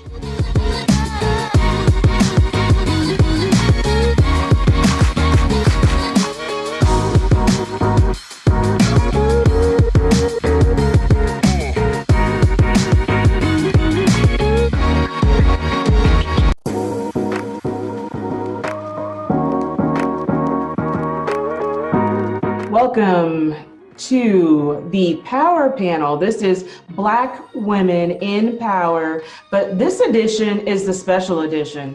This is the secrets to ignite your pace. Pace being power, pace being actions, pace being sensuality, and pace being expertise. So I am the operator known for connecting small business owners to the resources that they need. In this case, I'm going to connect you to the resources you need to ignite your pace. So on the panel here, we have Mo James. I've got Martine Catterick. There is Jay Murphy. There is also Delmar Johnson, and there is Ryan Blair Smith. So today we're going to have this conversation with you, and we want to set the tone though. So we're going to play a little something for you, and hopefully you'll understand why we need to talk about the secrets of igniting your pace. Allowing ease feels foreign as fuck to me. And although it is my birthright, the shit just don't feel right. So on the might of backs bared by women before me to use as a footstool, I make this promise to you, to luxuriate in luxury of which you can only dream, to allow myself to receive abundance yet unseen, to make of myself a vessel for pleasure, no measure will I use, no limits will I set. As I forget the lies, or rather remember my truth, I honor you, by no longer being the mule, a tool of servitude to toil under the needs of others, like an udder to be milked of all life force. I abort that program and delete the files. Awake now. And although this rebirth is painful, what is shameful is the narrative of success we've been sold. Not to be bold in our beauty, but to be bitches if we want riches, to become hard, distant, and detached. Dispatched is the warmth of our womanhood. Could it be that our femininity is seen as a threat? To beget life from betwixt our legs, to birth wisdom from our lips. In tribute, I endured the stripping of all I've been taught, the bullshit fraught with untruth. In remembrance of you, I excavate the goddess within, and as my back bend, I acknowledge those that bent theirs first, fighting for all their worth so we can embrace our worth, which is our birthright. Learning to love being a woman. So hopefully, after listening to that, you're ready to hear some of the secrets and you have some things roaming through your head. Yeah, you must have been triggered by some of that, because I know we were triggered, right, y'all? Because we heard that and we said, we've got to include that because that is the essence of what we're going to be talking about. So again, just to recap those pillars, that's going to be purpose, actions, sensuality, and expertise. So all of the ladies up here can speak on all of these topics. So we're just going to jump it off and talk about purpose. I know that when we had the backdoor conversation before this, because that's an important factor, these collaborations and conversations, that's what we're talking about, is getting together with like-minded women and having conversations in safe spaces where you can ask some questions about some things that you don't know about or you just want to know about, right? So purpose. So I'm going to go to Mo first. Mo, I know that you spend a lot of your time helping women, melanated women, find their purpose. So what does that mean to you and to your business? Well, that's a really good question, and it's a big question. You know, it's simple words, but a really big question. I like to think of purpose as something that's bigger than what we do. You know, as women, we tend to assign and attach our identities to who we're connected to, what we do for them, and how often we do it, right? And purpose exists outside of all of those things. I like to say that if all of those things were taken away, we would still have our purpose. If we weren't married to our partners, if we didn't have our children, if we didn't work at XYZ Acme Incorporated, if we didn't drive so-and-so car, we would still have that purpose attached to us. So for me, it's the biggest why, the biggest and deepest why. It's the thing people like to say it's the thing that we would do, for free. And yeah, in some cases that's true for some people. That's in my case, I would have this conversation and talk about confidence and all those things all day. But for other people, it's not always the case. But it is a deeply personal journey of discovering it. And it's something that where we as women tend to want to seek advice from other people. Another person can't really tell you what your purpose is, in my opinion. You really have to have that conversation with yourself, and really sit with your own thoughts. And sometimes you might have to journal and you might have to think about it, and you're probably going to cry, and it's probably going to be the ugly cry and all of that. But it is that big and deep why that really just kind of fuels us and pushes us forward every single day. Wow. Oh, yes, I totally agree. And on that, talking about that journey and that internal Jay Murphy becoming Jay, what does that feel like for you? Because that is part of how one of your businesses came to be, is on that journey to find that purpose. So speak to us.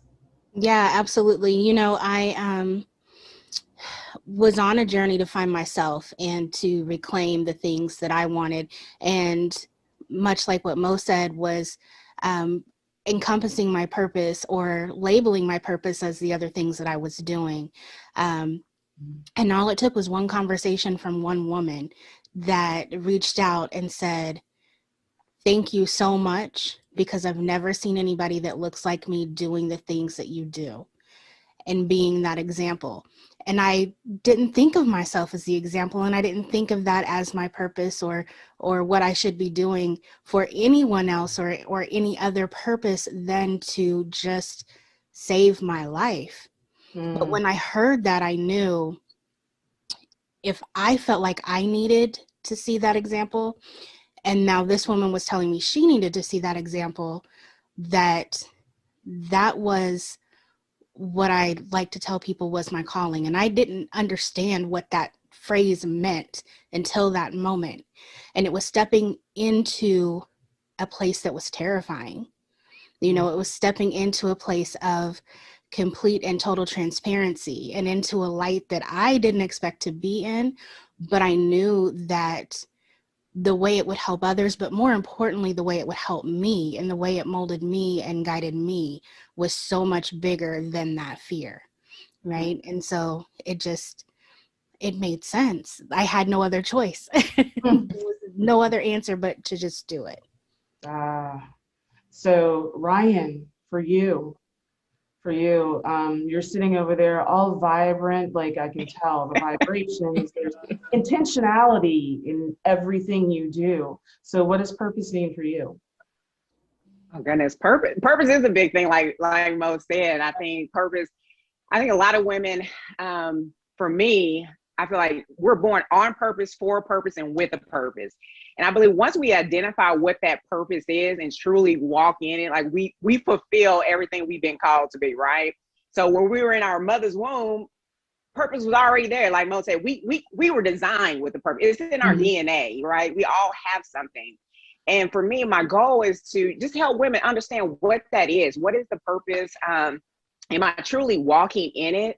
Because I think you'll never really be satisfied just in life until you really step in that thing. You can run from the purpose all day long. You can have them Jonah moments, get swallowed by the whale because you're trying to run from it.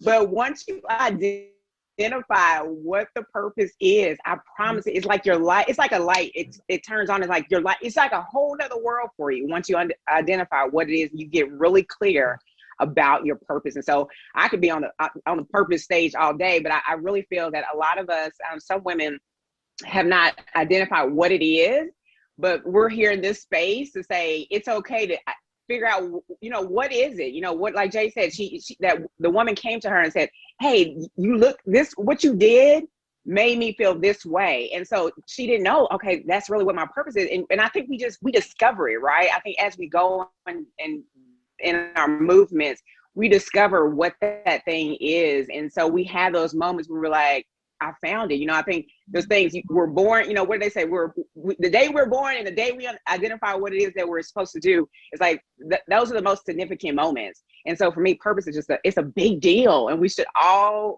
be striving to walk in our purpose, because it makes a big difference and it creates impact on those around us. Not just, our purpose is not just for us, right?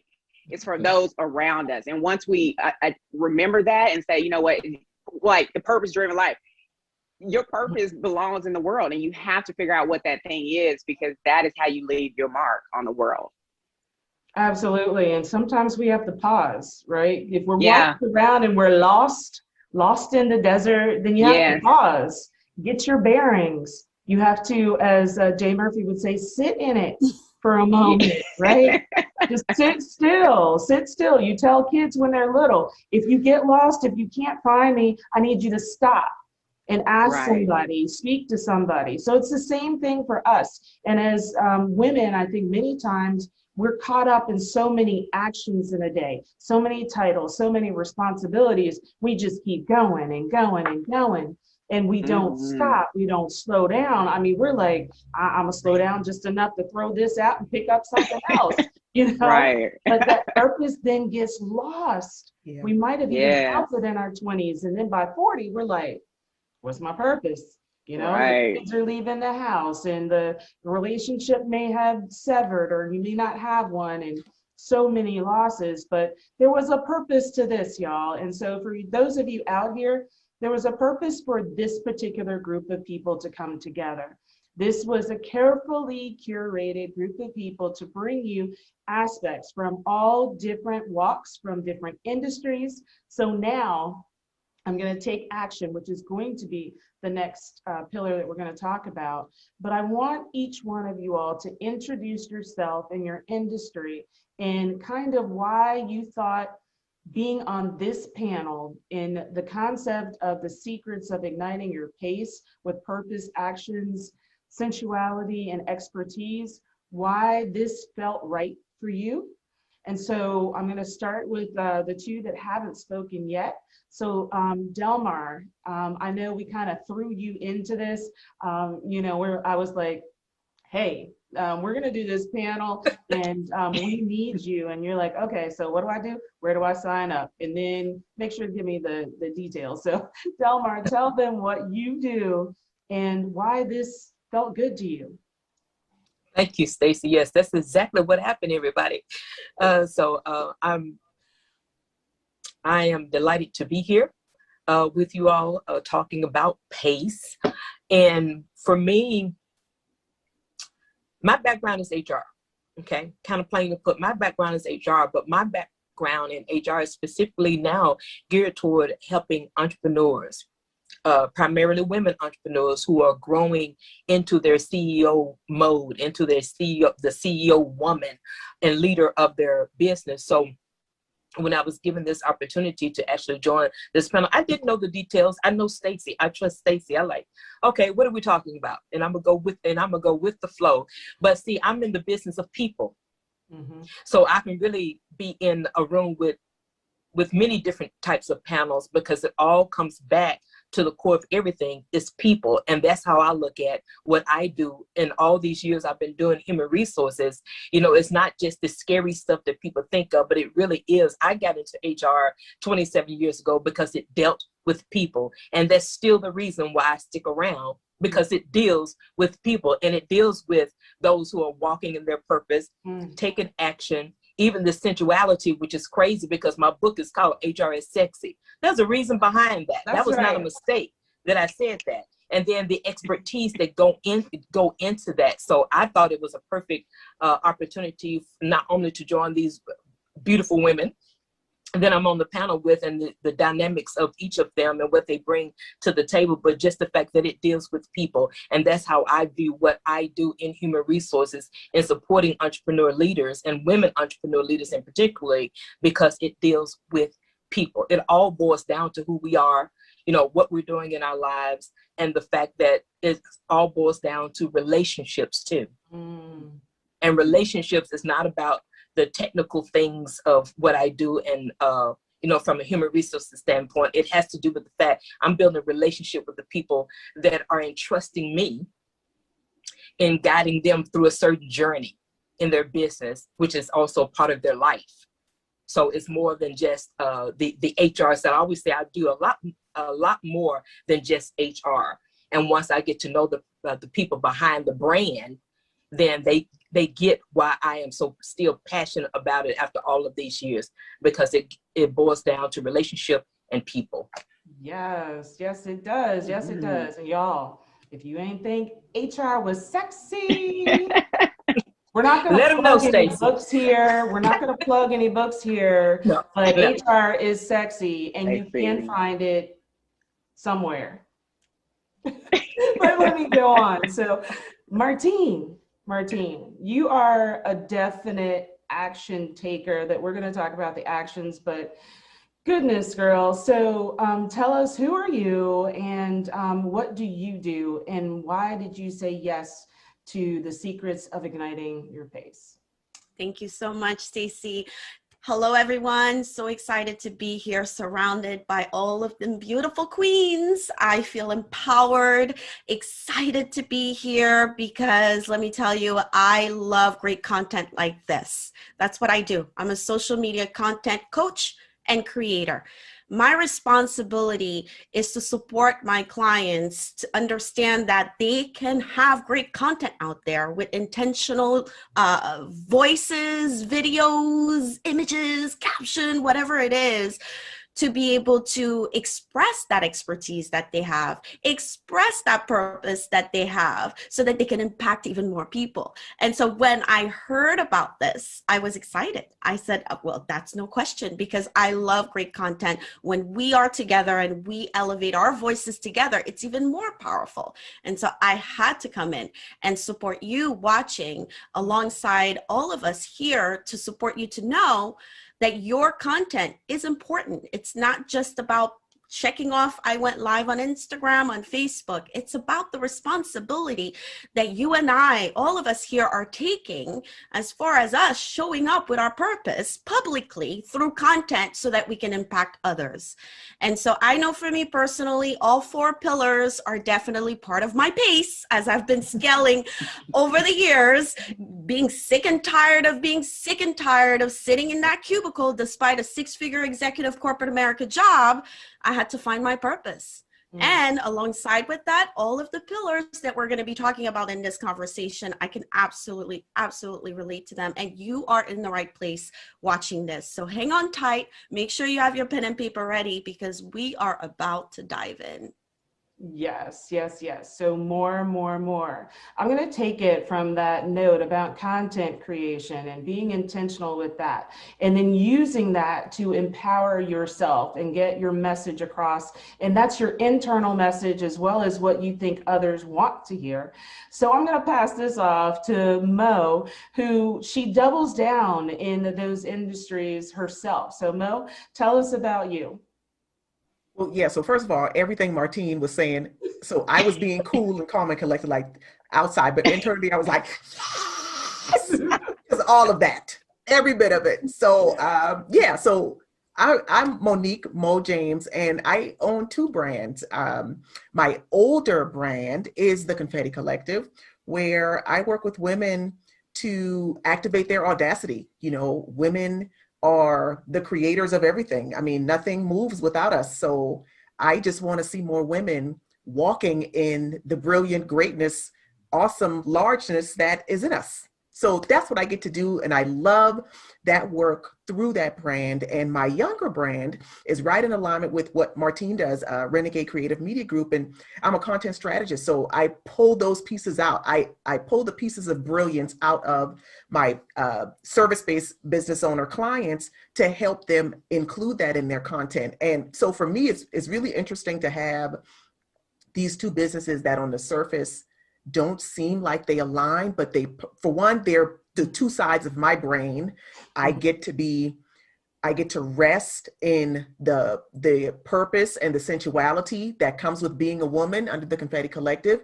And then I get to activate the soldier in me and take action and leverage expertise through Renegade Creative. So I love what I do, you know, and I talked earlier about, especially for those of us, all of us here as entrepreneurs, we often start businesses that are in alignment with our purposes so that when we get up every day, we get to love what we do. It's not a job, it's how we're wired. You know, we couldn't not do this. So this conversation was really exciting for me to be a part of, because immediately I recognized how I could bring both sides of me. So I could show up with the whole Monique and contribute and be a part of this conversation with every other awesome woman that's on this panel. So yeah, I'm excited for this to dig deeper into the other pillars and to hear what everybody else has to say, because yeah, I think we as women, we walk in all of it, and we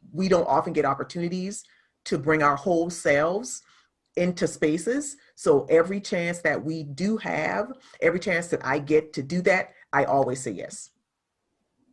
Perfect. Thank you so much. Yes, very well rounded, very well rounded. Energy, ball of energy over there. Ryan. So we said this has been carefully curated. And so we were very careful about the energy and the people that we were bringing in. And you were double down, you know, offered into this group, Ryan. And so tell us a little bit about you and the energy that you bring to this igniting to this pace party.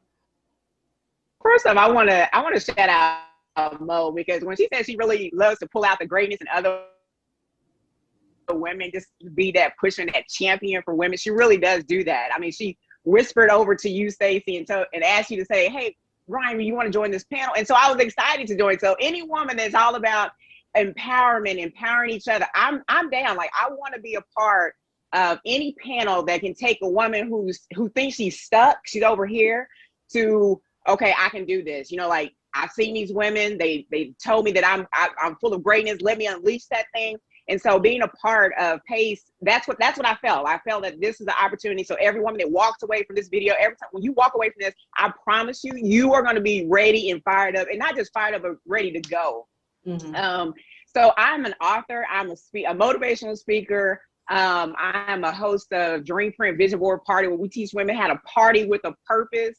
And turn their dreams into reality. So it's like, it's taking that vision of what it is that you know you have, because sometimes it gets lost. You know, we can be in all these different roles, like you guys mentioned, you know, mom, wife, all these different things, but forget about what the dream was, what the purpose is. And so really understanding that. And for me, just being a part of this mission, I really, and what I teach my women is to let go of fear. I think the fear holds a lot of us back from truly walking in what it is that we're called to do. And so I'm excited to be here today with each and every one of you, because I know that women are going to walk away ready and fired up to take the next steps of what they need to do.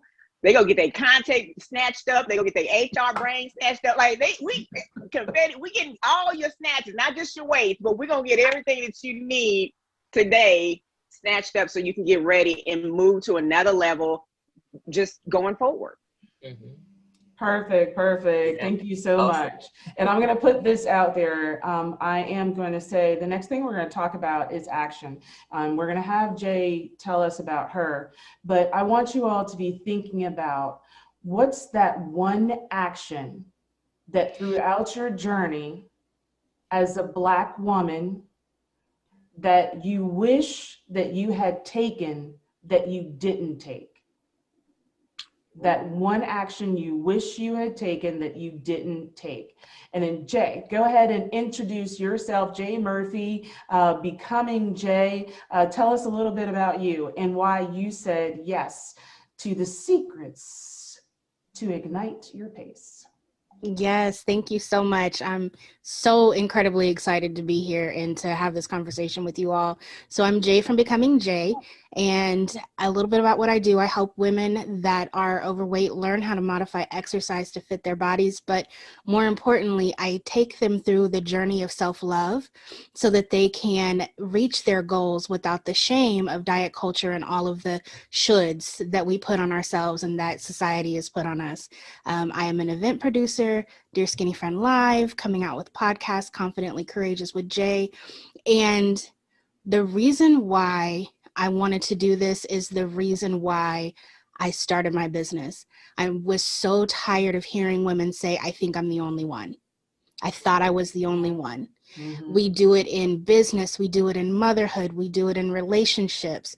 We're always having these conversations where someone drops the secret and then we're like, oh my goodness, you felt that, you've done that, you've seen that, because we don't talk about it.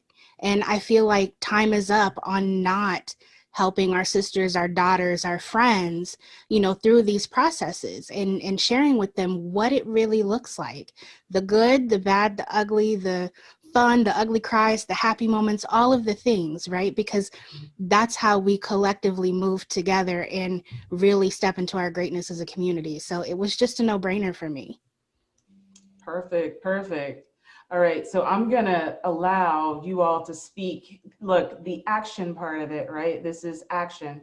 So whoever wants to give their piece first, what is that thing you would have done that you didn't do in the past? I'll go first. Oh, go ahead, Martine. Go ahead. Well, thank you, Mo. For me, when I look back, I just wish that I had taken the action of separating my mindset as far as being in the corporate executive world and building my business. So see, many of you, probably some of you watching this, or a lot of us, we do start our businesses while we have a day job. At least that was my story. And I realized that I was not able to even start the business or even scale the business, or I even have the conversation of scaling the business, because I kept having this mindset of employee in my business. Mm-hmm. And I kept looking at my, pay stub every 2 weeks and the clients that were coming in while I was having my day job as my bosses. And, it's not until later on, after the frustration and looking at my side business that I was building as a pin in the what, that I realized that I needed to take action as far as how I was looking at my business. And part of it was making sure that I looked at it as mine, my purpose, the way I want to create it, and come and show up for it in a place of service and start connecting and be happy about it, and removing myself from, those dollar signs. Because guess what? I was preparing myself to let them go, but they let me go first. And so all that time I'm preparing myself to let them go, okay? And then they let me go, and I'm like, oh my God, I'm so happy. Thank you, I found joy. And I'm like, why didn't I think of this any sooner? Why was I stuck in the employee mindset? And so my action was that I wish that I had taken is to know that my business is mine, your business is yours. This is, I don't know who said it, I think it was more, when we wake up, we want to be happy to show up for our business, right? And so that's the action that I wish that I had taken sooner. Perfect. Mo? That is perfect, because so first I will preface mine with saying this. I don't believe in regrets. I don't live my life with regrets. It was either a win or it was a lesson. And if it was a lesson, then I know the way my creator deals with me, it was like, this is the only way you was gonna learn it, okay? Because your head is hard. I'm just talking about me. So as Martine was telling her story, I'm thinking that is essentially my situation, except instead of it being a job, it was a man. So when I decided, I was 19 years old when I joined the military, and it was, for everybody else in my family and that knew me, it was a rash decision, but it was something that I knew. We know when we know things, and that inner knowing had been telling me, this is not it. Right. This existence is not it. This box is not for you. And I fought it for a year. Wow. I argued with it, and I was determined I was going to keep going to my $8.50 an hour job, and it's going to happy hour every 2 weeks. I tried it. I tried to wear it, and I couldn't. And so eventually I decided, if I'm going to change, the trajectory, I have to make a dramatic decision. And I joined the military. I went to the recruiter, took the practice tests, took the regular tests, enlisted. By the time I finally told my mom I had my date, I knew when I was leaving. But so I was able to kind of separate the pressure of the family from really impacting the decision that I was going to make. But I was in a relationship, and I knew, again, it was one of those inner knowings that me leaving was supposed to be the end of that relationship. And I didn't allow it to be. And I say that because it was a choice. I chose to remain in that relationship and to try to drag that relationship with me into this new mindset that I was growing into and stepping into. I was trying to drag something that represented the old Mo into the land of the new Mo. Girl, So you were trying to put that new wine in those old wine skins. Thank you. Oh. So the lesson for me, like I say, I don't believe in regret, but the lesson for me was when I knew I should have said, this is done, I did it. Once I learned that lesson and made the break the way that it needed to be done, that just prepared me, and really gave me that confidence afterward to really know exactly what I was looking for in the man that became my husband. So yeah, Martine's story, except take out the job and put a man in there. Same thing. Okay. Yeah. Okay. I do want to go next on that. So Come on. mine wasn't a job, mine wasn't a man, but it did involve fear, worry, and doubt. And that's what kept me from really taking action. And a lot of great opportunities that came up to me, I just let the door shut. Like people were like, hey, Ryan, will you come and speak at my convention next year? And I would be like, well, no, I think I'm going to be like sick that day. And so I would make up all these excuses. I would allow fear, like a year out, y'all, I would allow fear to tell me that I was not capable of going to that event, speaking and empowering those women. And I allowed fear to sabotage me for so long. Like I call it by fear Alicia now, but I allowed fear to drive me around. Like she told me I wasn't good enough. I didn't have enough money. I was raised in a single parent home. Like she told me all of these things and I believed her, right? And so I had to get to a point where I said, my self-talk, those lies that fear Alicia was telling me, I had to replace them with truth. And so that was one of my biggest things, as far as moving into action. And then I realized that, you know what? Fear hates action, right? Fear hates action. So when we start taking action and when I started doing that, fear was like, Miss Fear Alicia was like, okay, I can't hang with Ryan. Like I'm gonna try to show up in there at once and twice. But she knew it was no longer, she couldn't drive. She couldn't drive my car anymore. She couldn't tell me what I needed to do. And so, like I said, it wasn't the job, it wasn't the man, but it's same thing, same poison, fear, worry, and doubt. She had me.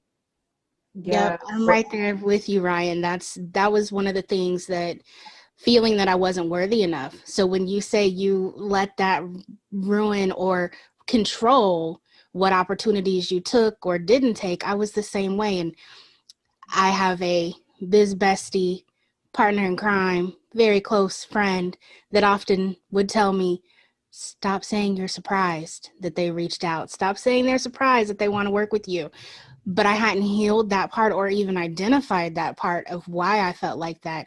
And it was after one of the biggest, things that happened in my career, and I felt still so inadequate. And I had to take one of those mirrors that you hang on your door, because I was just at this lowest point of, I didn't understand why anybody wanted to work with me, why all of this was happening. And I called my kids in the room, because we all know kids are really brutally honest. Like, painfully honest. And so I took a dry erase marker and I said, tell me what you think about when you think about mommy. What words come to your mind? And I started to write their words on that mirror. And it moved me because the things that I was saying to myself were not anywhere on their radar. And having to look at that and look at myself in the reflection of that mirror through my children's eyes, right? And starting to heal that part. So I wish I had been able to recognize that and work on that and heal that much, much sooner, because my goodness, what would have happened? And who else could we have touched and healed?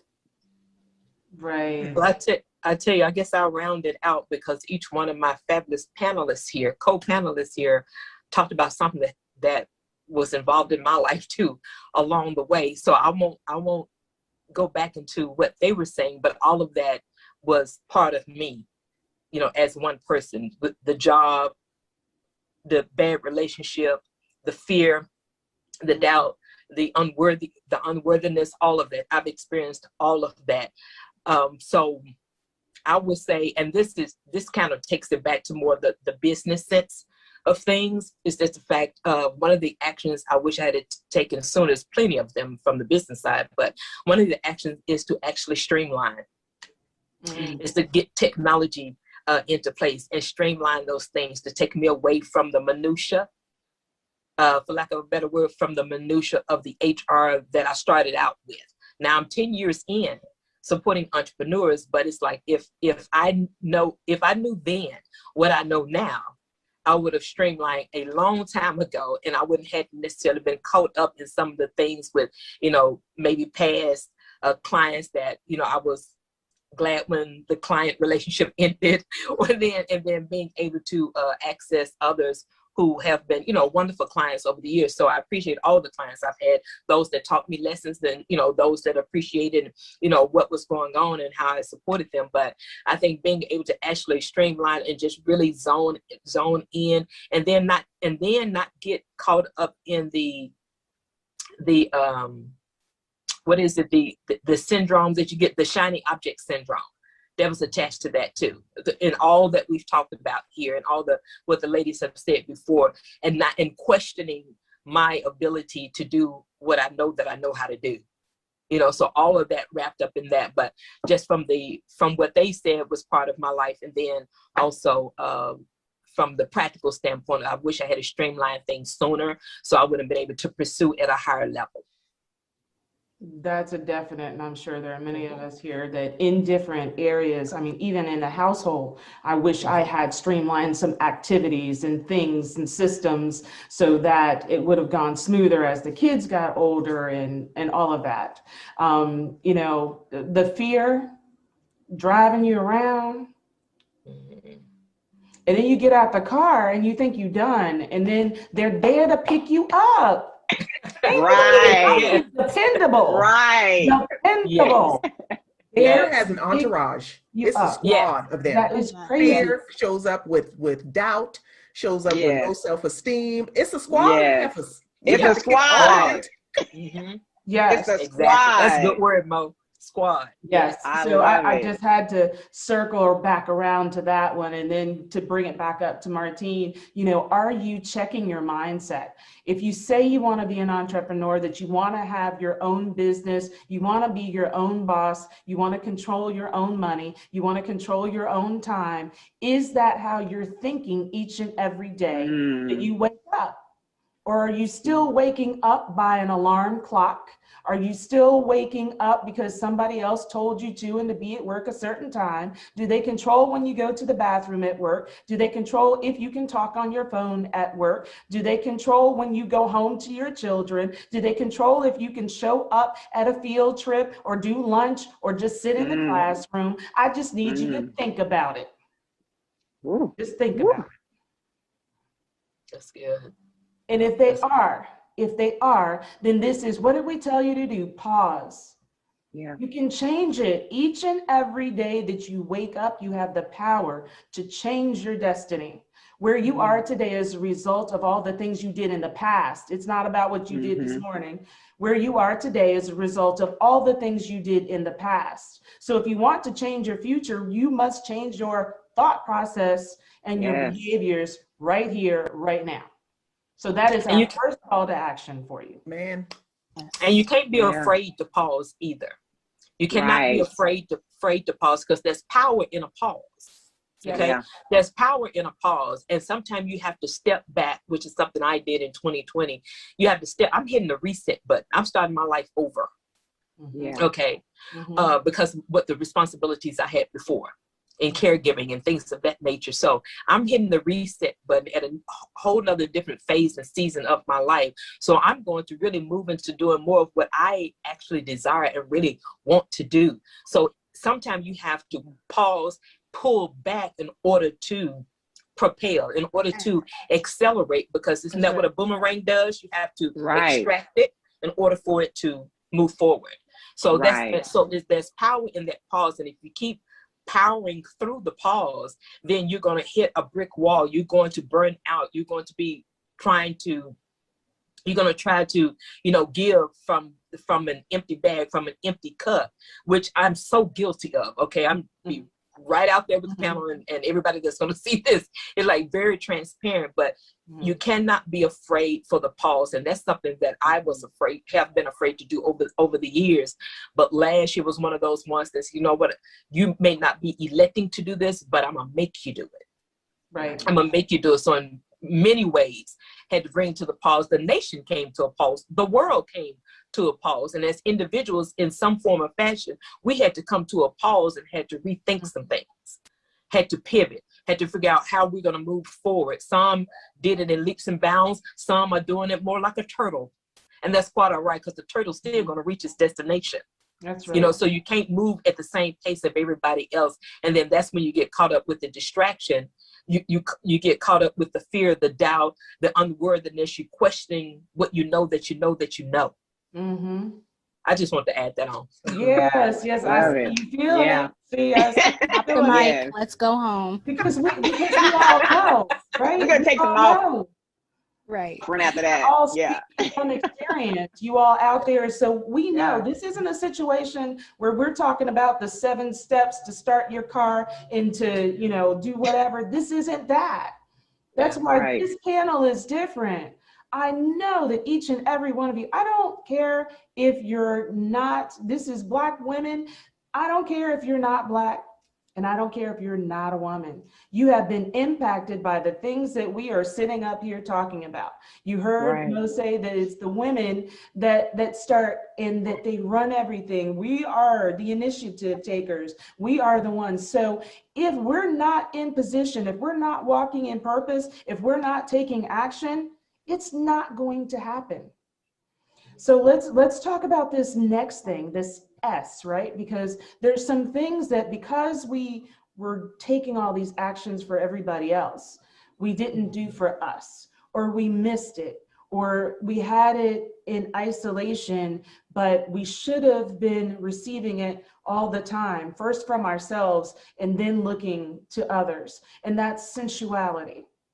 And so I'm going to go to our resident expert. We've all deemed her the resident expert, right?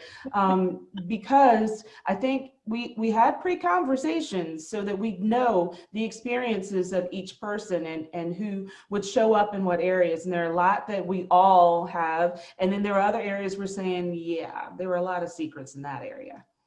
A lot of secrets in that area, whether we just weren't informed, whether we didn't explore, whether we didn't think we had time to, or whether we didn't think we were entitled to.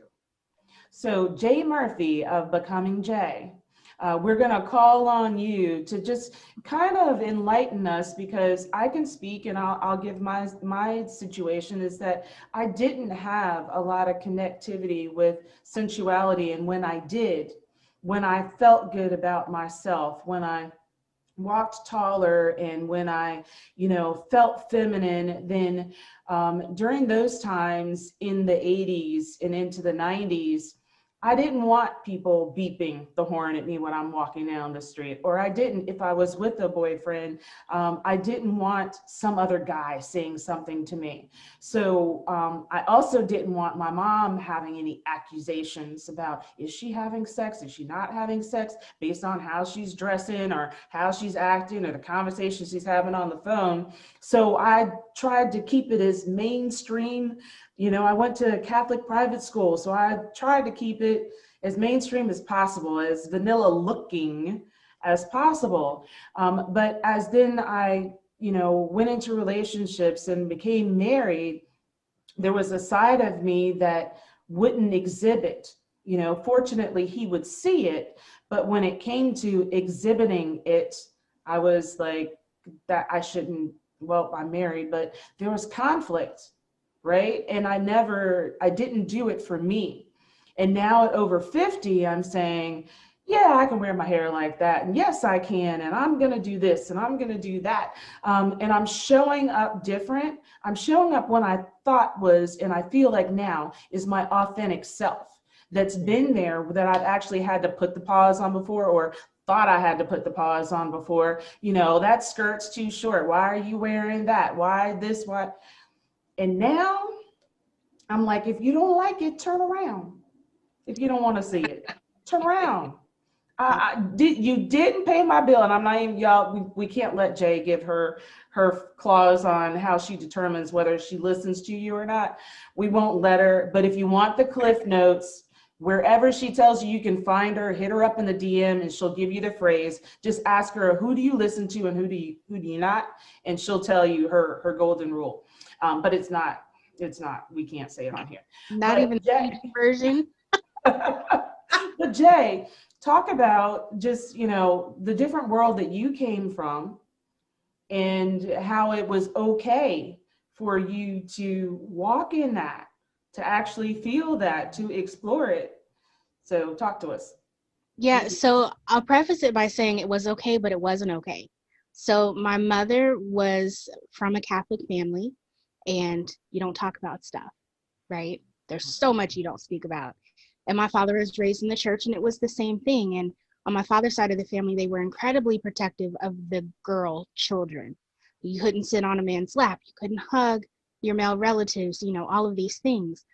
My mother had so many experiences, so many negative experiences around her body and her sensuality, developing earlier, all of those things. She was determined to not let that be my narrative. So from a very young age, 2, 3, 4, she was teaching me the anatomically correct phrases for my body parts so that I knew and had ownership of my body. And when I was maybe 3, I was at the laundromat with my favorite uncle, and he was folding his boxers, and I said, "Oh, uncle, that's where your penis goes." And I saw a little hole in his boxers. And he went home and told my grandmother, his mother, and it was, you would have thought that I had said the most egregious thing ever. And what ended up being said was, she's going to end up pregnant by the time she's 15, because she knew the word penis. It's inappropriate.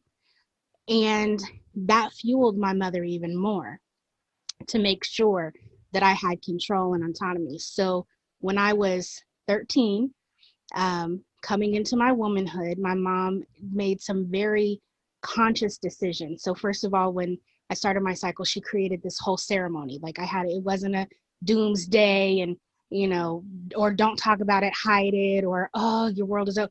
No, we literally had a ceremony with my family and some of her friends. They celebrated me becoming a woman. And a part of that celebration was she bought me my first vibrator. And most people clutch their pearls and, how would you do that for your daughter? And I was slightly embarrassed. I was 13, like, what in the world? But she had created a relationship with me so that I felt comfortable talking to her about my body and my experiences and the feelings that I was feeling and the thoughts that I was having, and asking her questions.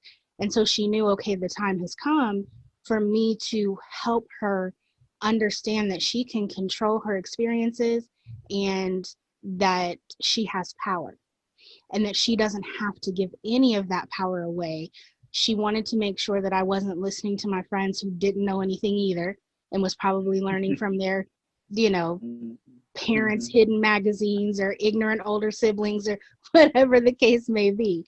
And so that's how how I started understanding myself as a woman. And I credit her to this day because I feel like those early conversations and those early actions allowed me to walk into situations where I'd say, yeah, okay, you're attractive, you want to date, you're bragging and saying all of these things, but all of those things I can do for myself. So what you do have to bring to me is the respect. What you do have to bring to me is the actual love and, you know, all of these other standards that I held for myself. And I have practiced that with my children as well. I have a teenager and a preteen. And, you know, we were having a conversation earlier with one of the other panelists. I'll let her tell her story if she wants.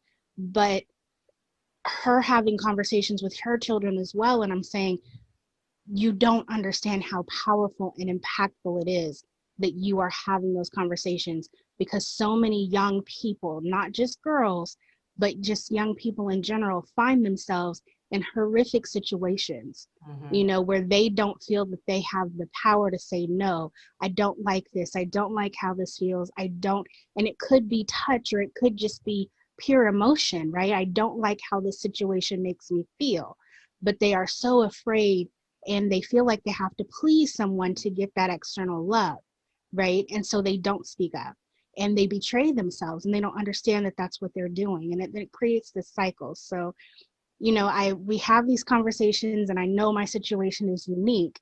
I just hope that more women start to have these conversations like we're having, so that that can stop, because we're so powerful and we're so beautiful. And, you know, the process of learning yourself and knowing what makes you feel good and what makes you tick and what you don't like is undescribable.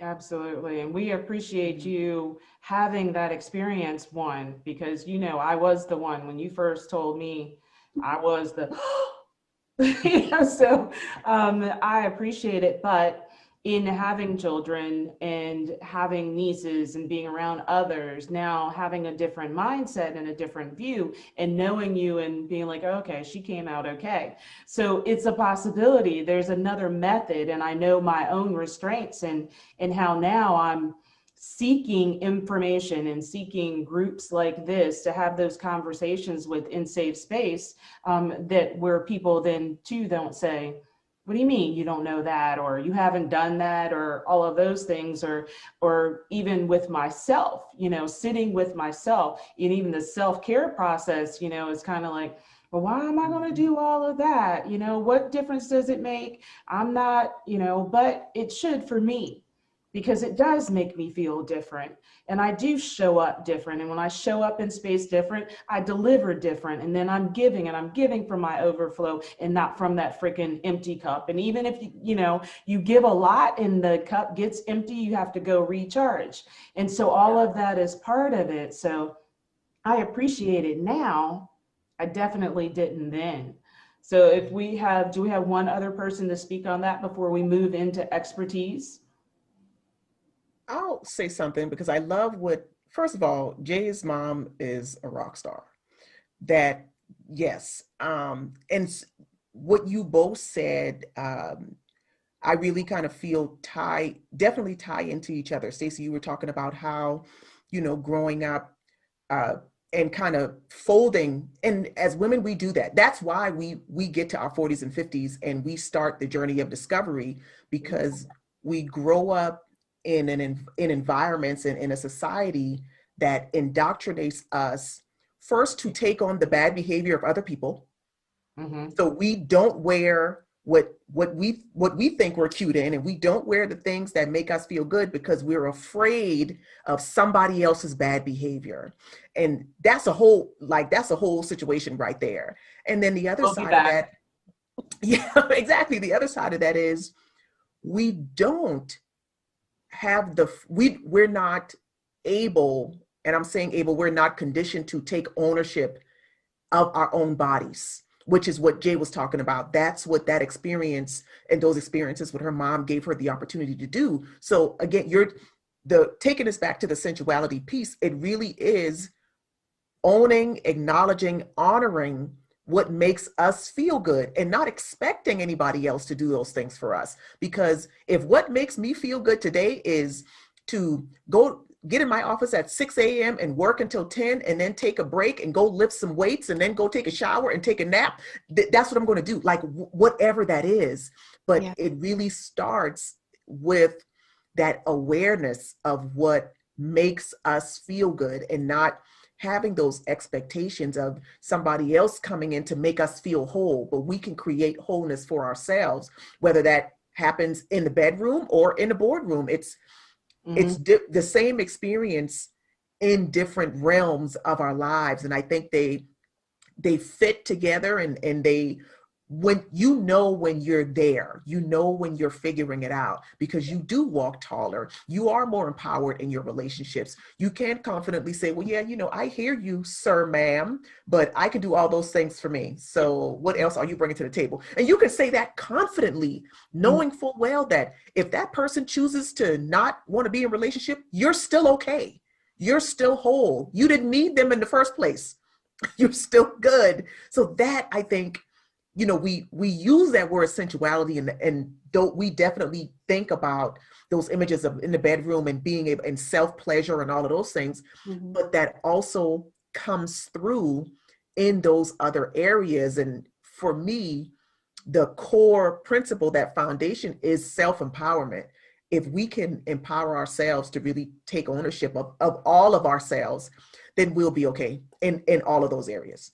And I love what you said. Oh, sorry, Stacey. Yeah.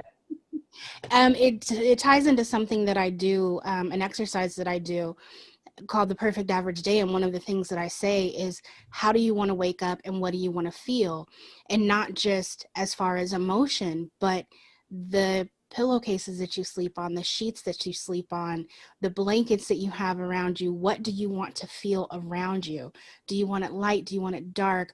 The lotion that you like to use, do you like it thick? Do you not like it thick? Do you like a firmer touch? Do you like a more gentle touch? All of those things, we always tend to lump sexuality with sensuality, but those things are sensual, right? And those things are self-pleasure without being sexual self-pleasure. And it does change the way you show up. It does change the way you stand, in the world. So both you, Mo, and Stacey, absolutely love that you guys took it there, because it's so true. Yeah. So I'm gonna flip this. We're gonna go into the expertise, because and we're gonna take a different angle to the expertise. So we've already said what we do, right? Everybody knows what we do. So now and y'all out there in the audience, we did not practice any questions or anything. This is all in the raw, right here, right now. So what I'm gonna ask, and then I'll go first so that'll help. Out of your expertise, you know what some of them are, but I dare you to pull out of the bag an expertise that has not shown up to everybody else yet. What's that one something that you do or that you know about, but everybody doesn't know you do that, or everybody doesn't know that you know that, but you know a lot about that, and you could actually hold a conversation, but people don't know? Good question. Right. Good question. So for a while, people kept asking me why I had the name A Marketer's Lounge. What's the lounge got to do with it? And I know you do marketing, and you like to put everybody else's stuff out there and promote, and you're an affiliate, you're an ambassador, but what's the lounge have to do with it? And so some people know that, one of my passions is mixology. And so fixing drinks is a definite passion for me. And so in any environment setting, if we were to go out and you were to say, I don't know what to drink, then I'm going to go through a series of questions, and we're probably going to figure out two possibilities for you. And you're probably going to like both of them or one of them. So that is one of my things, those hidden things that you love to do. You can do it well, but it's not something you quote unquote sell. But that if you were in a bind, right, and you had to pick an area maybe to make money, what's that area? And we're really winding down on time, but I want to hear from at least a couple of you. What's that hidden something that you could pull out of the box? Or if we were playing survival and you were able to do this, that you could say, yeah, I could do that and we could win. Home staging. By the way, Ryan, beautiful background. Venmo. Yeah, home staging. Okay, so you will find me binge watching HGTV if you tell me. And first of all, home staging on a budget. That's me. Thrift shopping, this whole background here, Five Below, what's up? Yes. Store, and so I was the type of girl when, I had girlfriends come in, they're like, oh my God, Martina, your living room, how much was that expensive? I'm like, no. And so that's my passion. I love decorating. I love it. Yes. Awesome. TV for life. Who else? At least one more. I would do hair. Yeah. So yes, we had that conversation. we have had that conversation. And when you were saying the qualifications, there was something else that came to mind, but I thought, nope, I wouldn't be able to do that well right now. But I know what I would be able to do well. You give me some styling gel and some rat tail combs, and I will hook up some things. And it's always been in me. I have a younger sister, and I played in hair. I played in my own hair. I did the cutting the bangs off, doing all the crazy things. I would practice on my mother's hair and on my sister's hair. And now I have a teenage daughter who, she wants to change her hairstyle every other week, just like mommy does. So yeah, I would do hair. Perfect. Okay, so we are definitely at the end here. If you still have that something, then make sure as we close out that you mention it.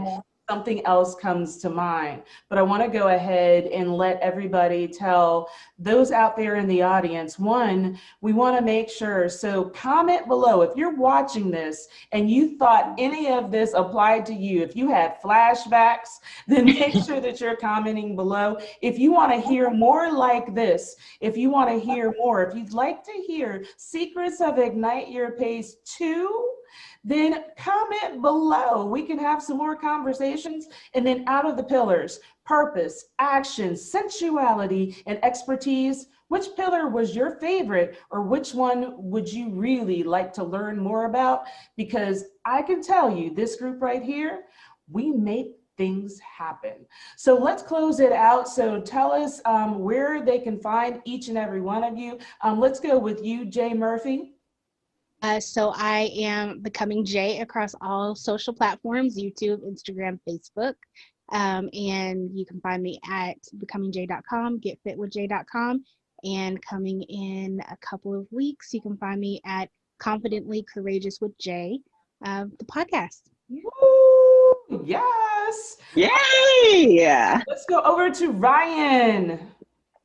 Oh goodness, all things platform, social, this Facebook, IG, Twitter, you name it, it's going to be Ryan Blair Smith. And it's Ryan, yes, like a boy, RYAN Blair. Blair. I have to say that because people are like, Robin? I'm like, no, it's Ryan. But Ryan Blair Smith, that's on IG, Facebook, and sometimes you'll find it on the Blair Flair, but majority is going to be Ryan Blair Smith. Perfect. Delmar, HR is sexy. Where can we find you? Yes, most definitely. You can hit me up on my website, of course, delmarjohnson.com. And I'm Delmar Johnson pretty much across all platforms. But because of my name, I've had to have a couple of different variations of my name. And on IG, I'm Delmar & Co. Delmar & Co. But if you pull up Delmar Johnson on any platform, I'm going to pop up maybe with one other Delmar Johnson, but just take a real good look at this face and you can tell which Delmar Johnson. up HR is sexy, y'all, you'll get the right Delmar Johnson. But anyway, Yes, Martine Cadet.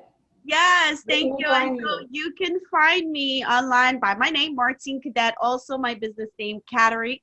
When you go on my website, that's where I'm going to send you, martinecadet.com. You'll be able to connect with me on my Facebook, on my TV network that is currently streaming on Roku TV, Amazon Fire TV. And by the way, if you land on my website, martinecadet.com, and you see that information, know that I have information for you on there to find out how to get on the network if that is something that excites you.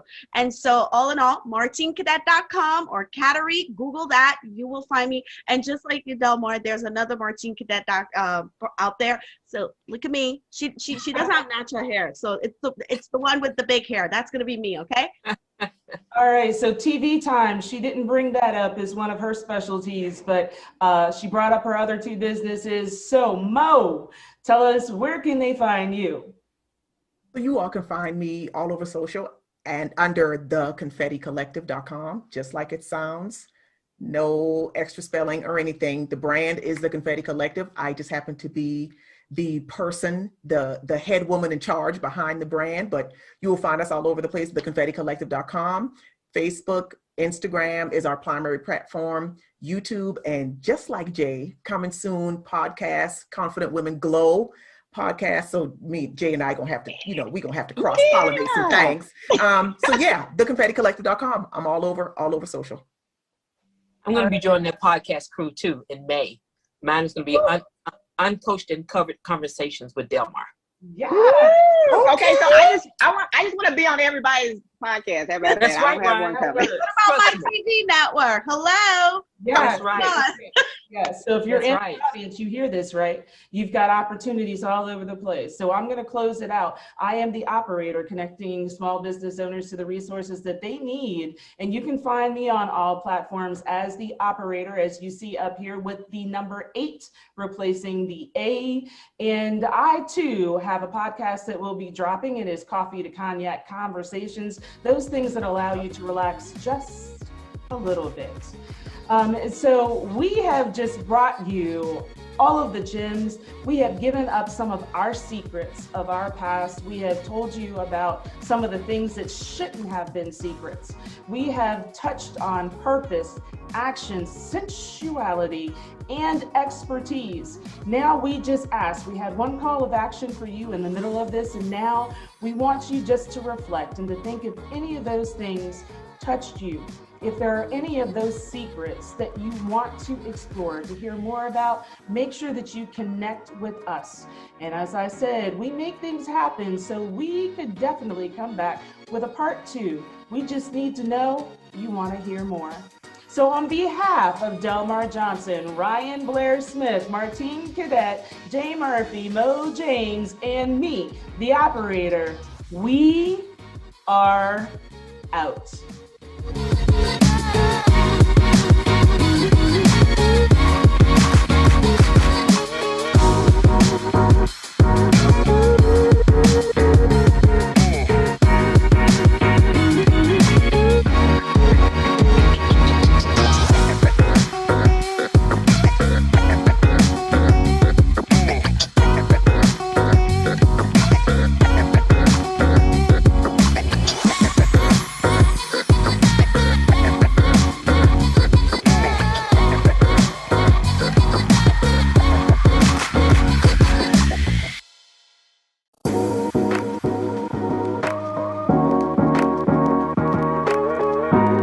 The soul of a nation is to be saved, then I believe that you must become its soul.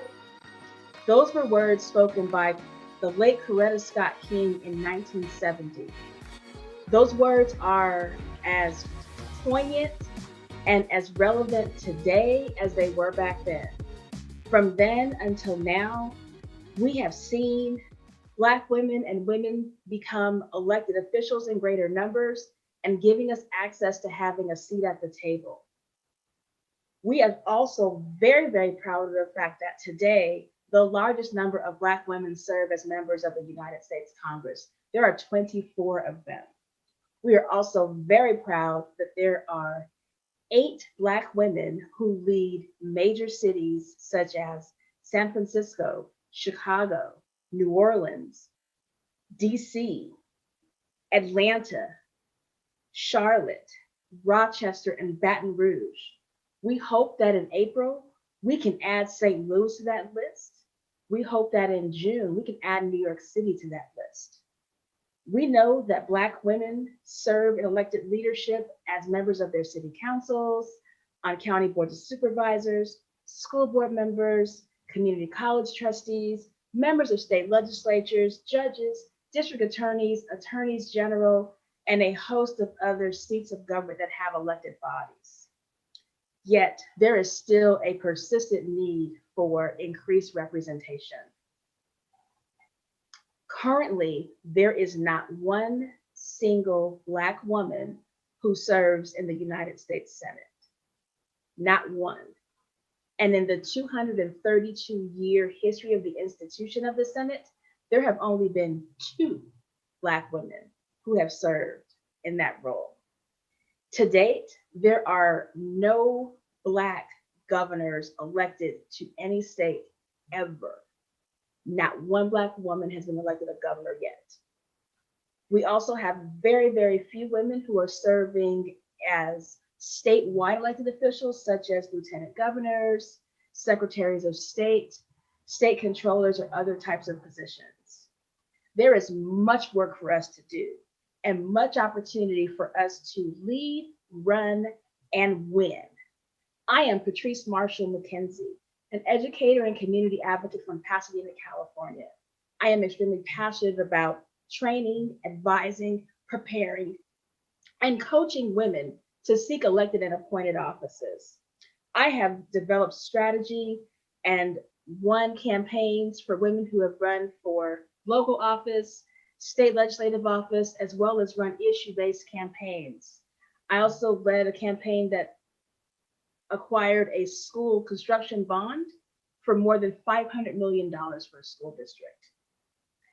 I know that every single woman here may not want to run for office today, and that's okay. But know that there is value in every Black woman knowing that there is power in her ability to lead, run, and win in your workplace, in your community, and everywhere that Black women have presence. You have value. Today, I'm going to highlight 3 things that Black women are already doing really well that will show you how to elevate your leadership. The first is to speak up. Speak up because Black women's voices have power. Show up because Black women's presence is immeasurable when we are in the room. And then step up because Black women's leadership belongs at every table where decisions are being made. That be it a schoolhouse, at the boardroom, the state house, and most definitely the White House. When Black women speak up, our power is undeniable. Our unique life experience adds texture, it adds nuance, it adds character to every situation, conversation, and circumstance that we find ourselves in, and especially it adds value to policy decisions. We are the only people who have the life experiences of being able to know what it is to be a woman and also know what it is to be Black. That duality gives us a very unique platform that gives us a lens that no one else has. So in that sense, we're also able to be keenly aware of the unique challenges that other marginalized communities experience, and also are confident to give voice to those communities in our advocacy. The power and influence of Black women's voices travels far and wide. When we find out information, we find out good news, we find out bad news, we're going to share it with all who are in our earshot. And that would be our friends, our family, our church members, our sorority sisters, our PTA members, and everybody who's under the sound of our voice. We always bring others along with us when we're moving and we're doing things. Speaking of voice, I don't know about you, but as a child, my report card always came back with the feedback of she's a great student, but she's very talkative, but she's very opinionated, a little bossy, and very outspoken. I don't know about you, but I can't be the only person that had that kind of feedback on their report card. If you ever heard that feedback, drop talker into the chat real quick for me. Just hit the word talker for me. But know that other students in my class who were equally as verbose, equally as outspoken, their feedback showed up in the way of them being precocious. Feedback showed up in the way of them being verbose. Feedback showed up in the way of them being inquisitive. So from a young age, I noticed that there was a difference in how we were being categorized versus how other people were being categorized for the same behavior. So I challenge you, sister friends, if you have young women in your life, young girls in your life, let us all start now and normalize that it is okay to be outspoken. It is okay to be verbose. It is okay to be opinionated. And it's a good thing because our voice has power. And we are not going to let anybody do anything that's subtle, direct, or indirect to silence our truth for the comfort of others. Once you have found your voice and you are speaking up, it's now time to show up. Showing up takes a variety of ways. It can be getting involved in a community group, getting involved in an advocacy issue or cause you care about. Maybe it's breast cancer, maybe it's environmental justice, maybe it's housing affordability. I know for me right now, Californians are suffering under the rising cost of housing. It is rapidly becoming almost unaffordable and unattainable to keep pace with rent, let alone be able to have home ownership in your grasp and in your reach. But whatever that issue is that you are passionate about, that you are committed to, show up. It could be your community meeting, it could be your neighborhood association, maybe it's your block club, your PTA, your church ministry. And it's okay to also show up and lead. Don't be afraid to appear ambitious. You're probably already leading without having the title. Know that the only difference between you in a leadership role and you as a member is as a leader or a convener, you have the responsibility of making sure that you're facilitating the work of the group and ensuring that everyone's voice is heard and that the task that's in front of you is being accomplished in the time frame that is laid out. Black women are already masters of logistics. We are masters of organization. We are masters of budgets. We are masters of time management. And we're doing all those things while balancing our careers, managing our family life. If you have children, we are in the process of also trying to manage distance learning while also keeping all these other balls in the air. And all of those things are traits that make you a quality leader right now.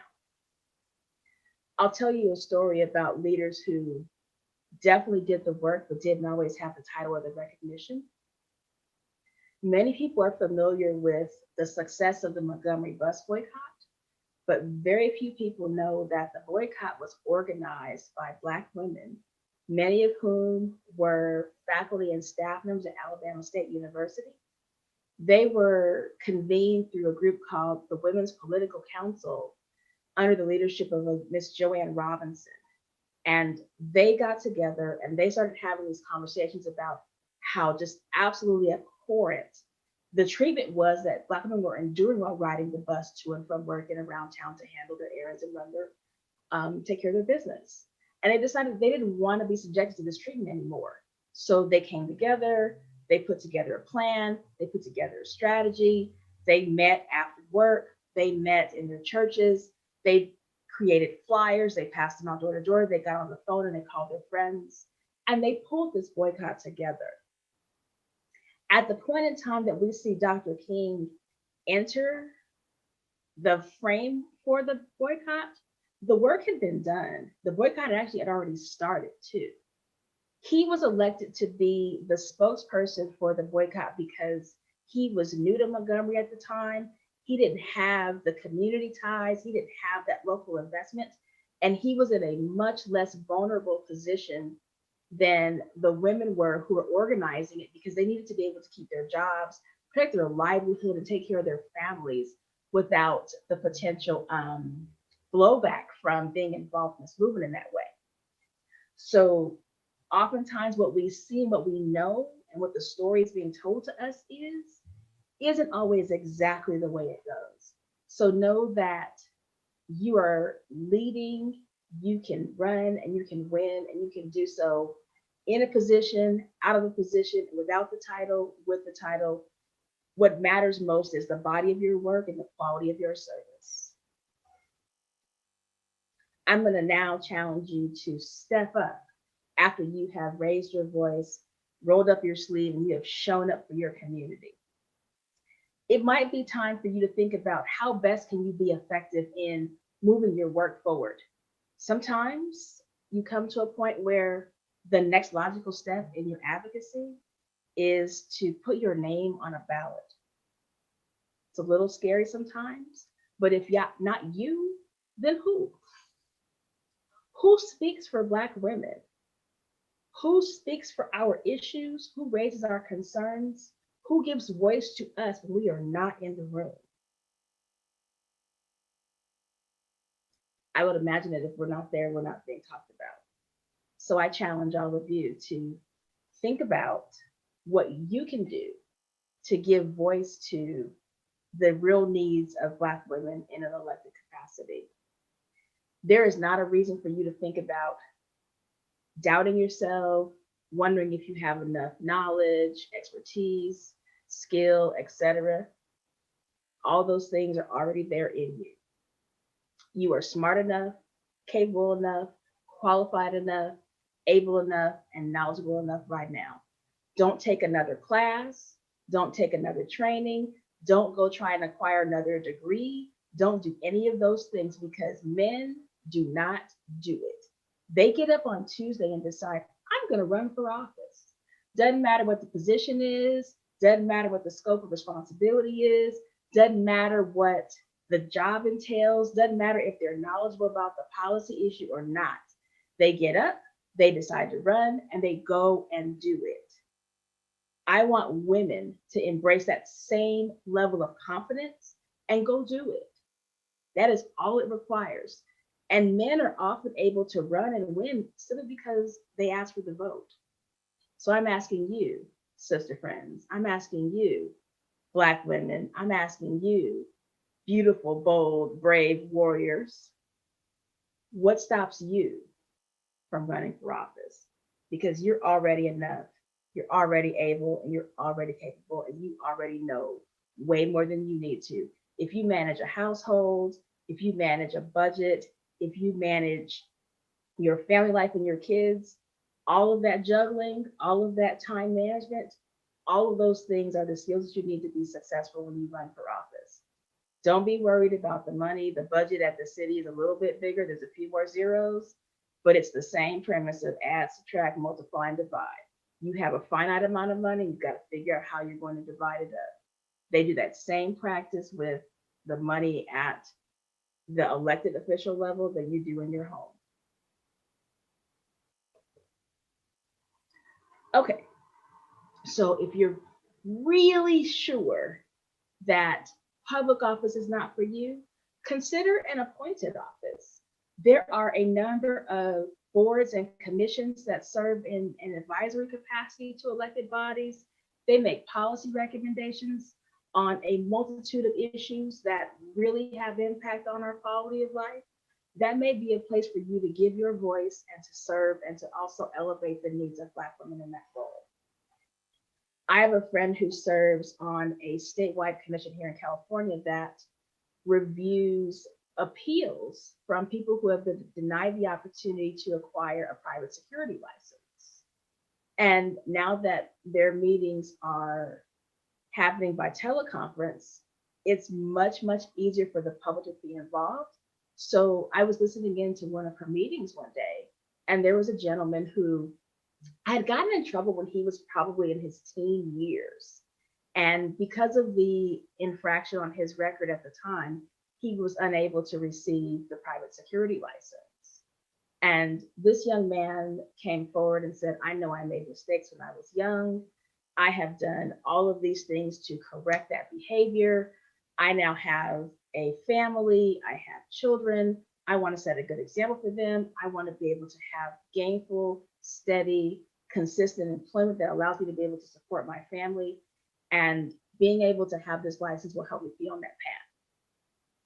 And based on his testimony, based on what I heard and his sincerity, when the board gave the opportunity for the public to speak up, I asked to speak on that gentleman's behalf. And this is someone I didn't know, I didn't have a connection to, but based on what I heard and him about his commitment to changing the path of his life, the least I could do was be able to lend my voice to say, I trust him, I believe him, I think he deserves another chance. I learned later that this young man was granted the appeal to receive the private security license. So the simple act of speaking up certainly has power. Again, sister friends, I say to you, you are enough right now to be a change agent in your community. Black women can show up, they can lead, they can run, and they can win. Every single time they speak up, every single time they step up. We all win when Black women are at the helm. I challenge you to find a place in your community to speak up, find a reason to show up, and I ask you also to consider answering that call to step up and run if you've ever heard it. I bet you have, because most women have been asked at least 5 to 7 times to run for office. And usually around that 7th time, she will say yes. So count this as time number 8. I'm asking you to run, and I'm asking you to consider leading and consider serving in that way. You can follow me on Instagram and Twitter at PatriceM08. I ask that you tag me when you are speaking up, showing up, and stepping up in your community. Visit my website, patricemarshallmckenzie.com, and let me know how it is that you have decided to serve your community when you're ready to run. Again, I'm Patrice Marshall McKenzie, encouraging you to be passionate, persistent, and persuasive as you lead, run, and win.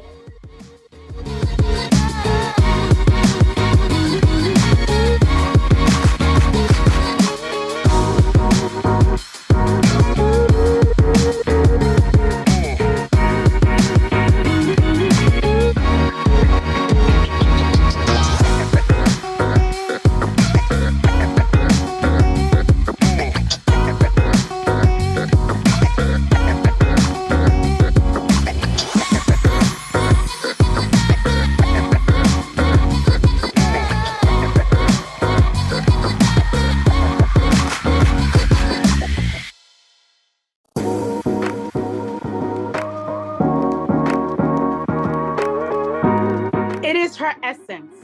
Woman, where are you? I am in the world where my orb blazes a trail, employing all my capacity to shift atmospheres. Every stride I take causes the earth to shake with the weight of my intelligence. Woman, where are you?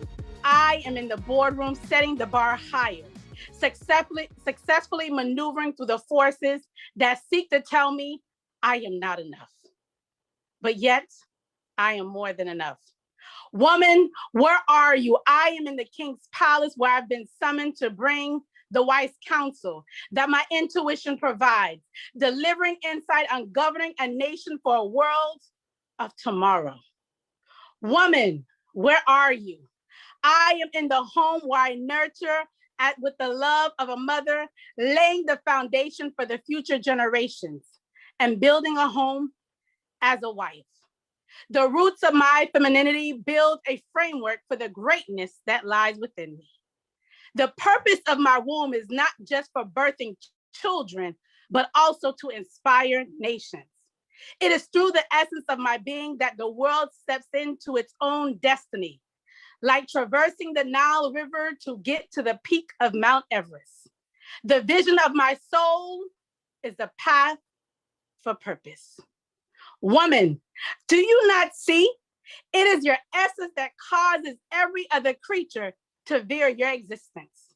Nature can't comprehend your crafty tapestry, yet it signs your praises and mimics your uniqueness. Your femininity is your divinity wrapped in wisdom, wonder, worthiness, and wealth. And placed into your womb, it is time to take your place at the throne of humanity. We were never lost. We are here, past, present, and future. Greetings, I am Dr. Fayola Dalika. I am your passion and purpose activator.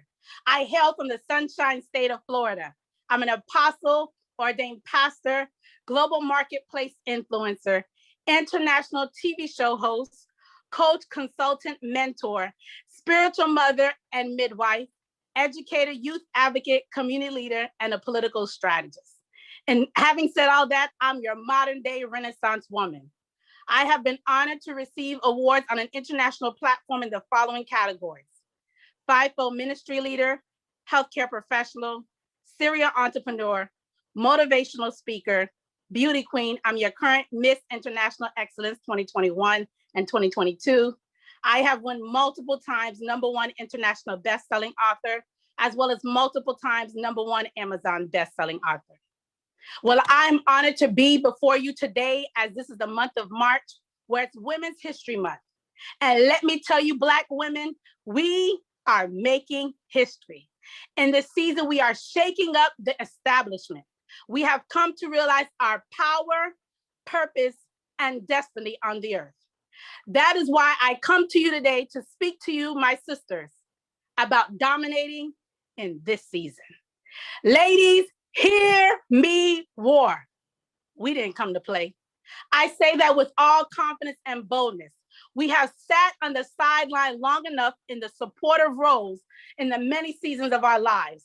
However, we are breaking out and coming to our own rightful place in our society, because God has brought us into the earth for such a time as this.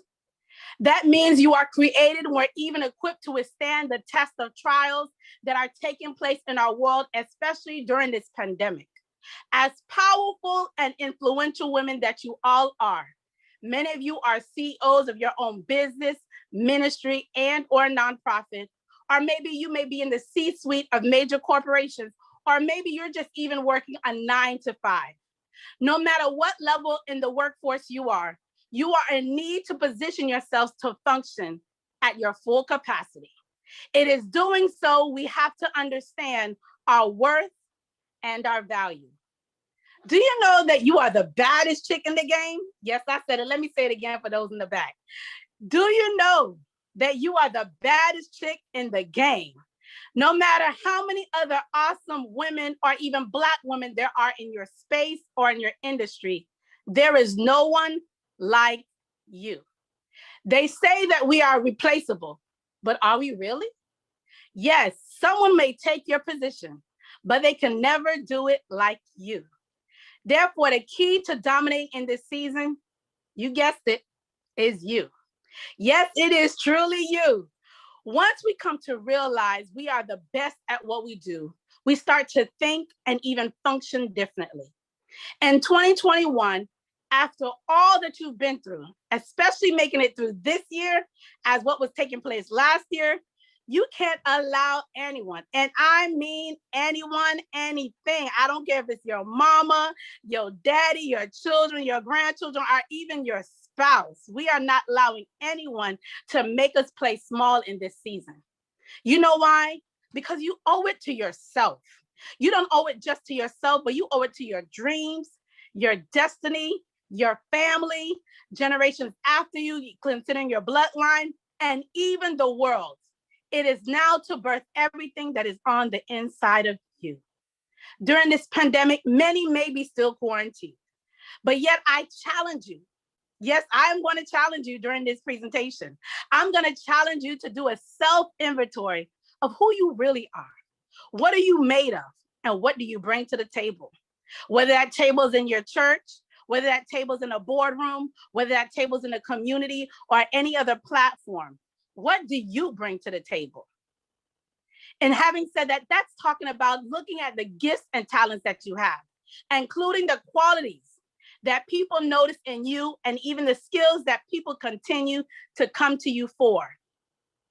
I'm going to give you all about 2 minutes. Yes, I'm going to stop my presentation and allow you time for yourself, because I know we are busy women and there's so much going on in the world. And as you've probably been to many conferences and workshops and seminars, but of course you're at the BlackWoman Confidential, and we want to build that confidence inside of you in this season, in this hour. So I'm going to give you 2 minutes. I want you to grab a blank sheet of paper and a pen or pencil.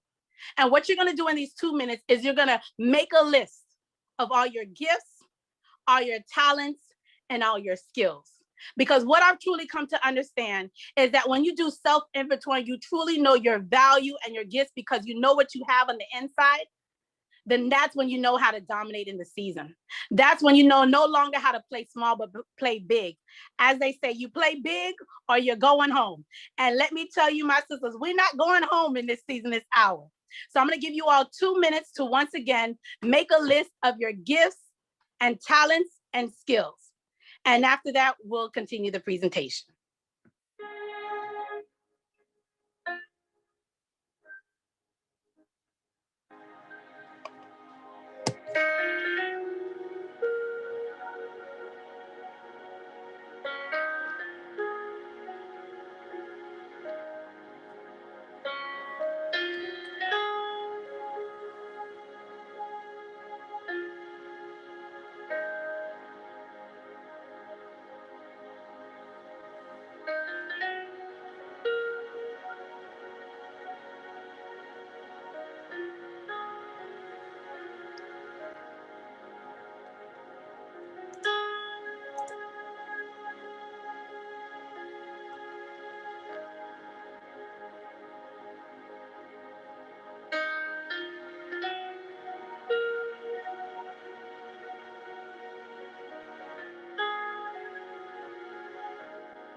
All right, I know it probably gave you just a little bit more than 2 minutes, but time is up.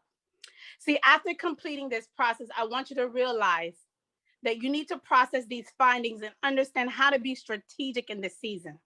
As they say, insanity is doing the same thing over and over again and expecting different results. We need to shift in this season. We need to pivot in this season, meaning that we need to do things differently in order to reach our full capacity, in order to bring more happiness into our life, in order to bring more money into our life, in order to bring more of an impact, influence, and power in our lives. So in this season, it's about you showing up in the world, but in a different place. See, many of you may be feeling frustrated this season, and I'm going to tell you what that frustration is all about. It's realizing that the greatness on the inside of you is ready to come forth. It is ready to be birthed out in this season. No longer can you be a sitting duck, just sitting on your gifts and talents, just waiting for the right time, the right person to identify you, or even the right season, because you're feeling like things are not in place. But let me tell you, there will always be life. Life will always bring you challenges. But as they say, when life gives you lemon, you better make sure you make some good lemonade. So in this season, it's about putting you first. Now you may be saying, well, what do you come off with giving us this activity? How did it impact you? Well, I will tell you, as a coach and a consultant, I say I'm my first client. the same process that I'm taking you through is the same process that God took me through. Let me give you a little backstory about my journey. In 2008, before the economic crash, I was very successful. At the age of 24, I built a $250,000 home. I was traveling the world, my Gucci, my Prada, Dior. I was making an impact in my church, impact in my community, and I was a full-time seminarian. I thought, as being a nurse and an educator coming from great schools, that my life would always be perfect. Of course, I did it a little bit backwards. I was building the American dream, you know, your beautiful home with the white picket fence, you got your little dog, but I was waiting for my spouse and children to eventually meet me along my journey of life. But unfortunately, in 2008, unexpectedly, the whole world went into a recession. And that did not exclude us here in the United States. And I tell you, my life shifted overnight. I was a healthcare contractor making a lot of money. And unfortunately, during that time, hospitals started to freeze their budgets. So of course, as we were not regular staff employees, we were the first to go. So at this time, I wasn't thinking about savings because I was young, I was a nurse, I was in a well-established and stable job. But unfortunately, little by little, I was going through my savings and going through all of the little things that I had saved up in different places. Then it came to a point that I was no longer able to pay my bills. I became homeless. I literally lost everything that I have built in my 24, 25 years of living. And being homeless, I was going through so many mental breakdowns. I couldn't even think straight. I couldn't think of the fact of going back to my parents' home because I was the first to move out. I was the first to build a home. I was the first to do a lot of things. And plus, I'm the middle child. So, you know, I gave my parents a run for their money.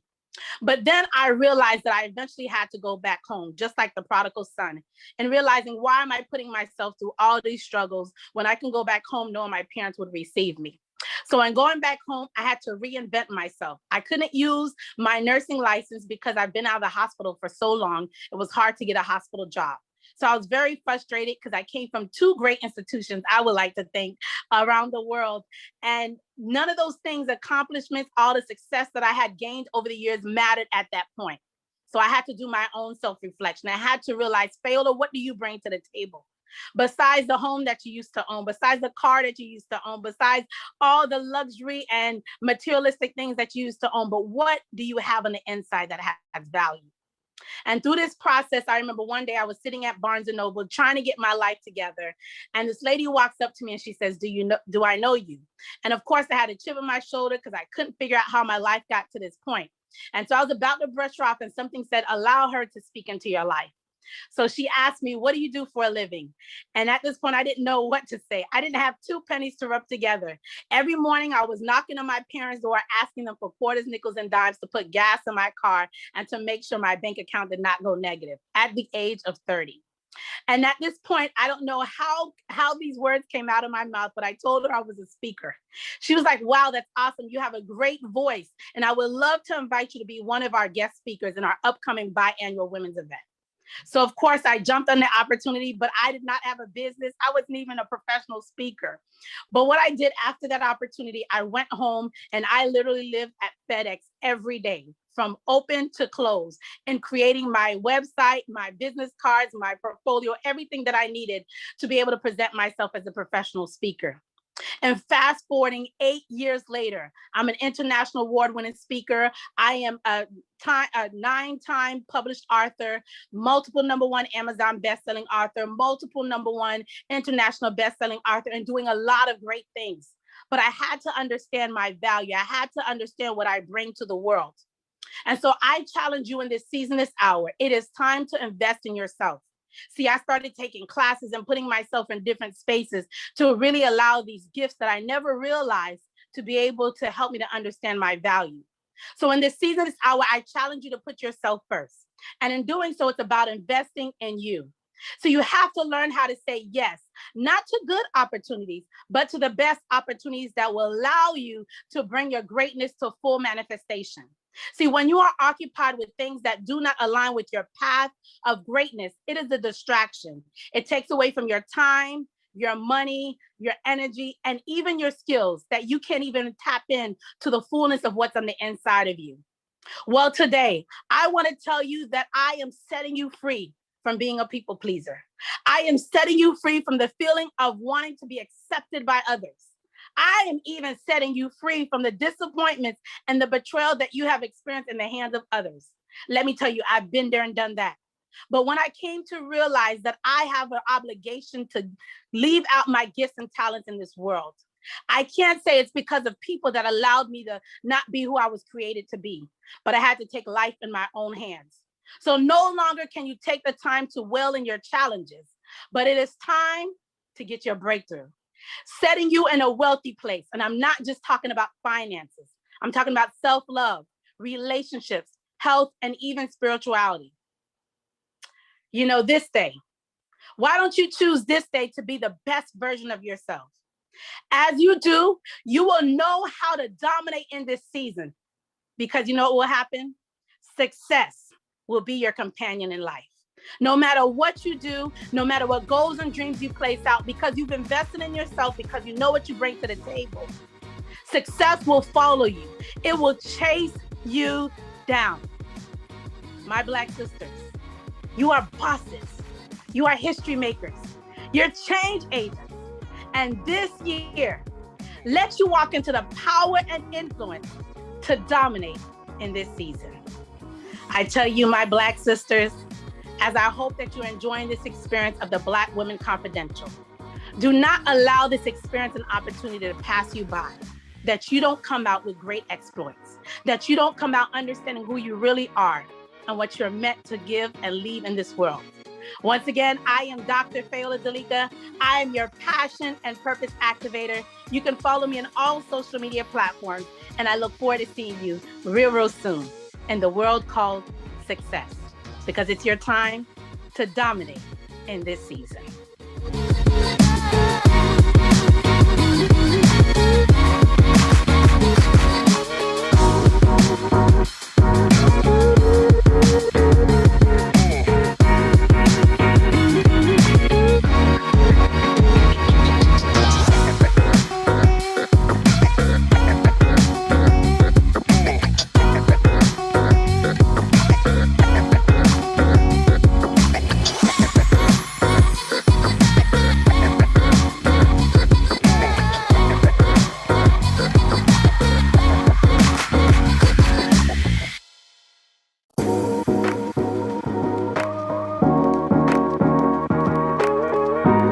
Hi, I'm Heidi, and today I want to talk to you about the secret to why you belong here.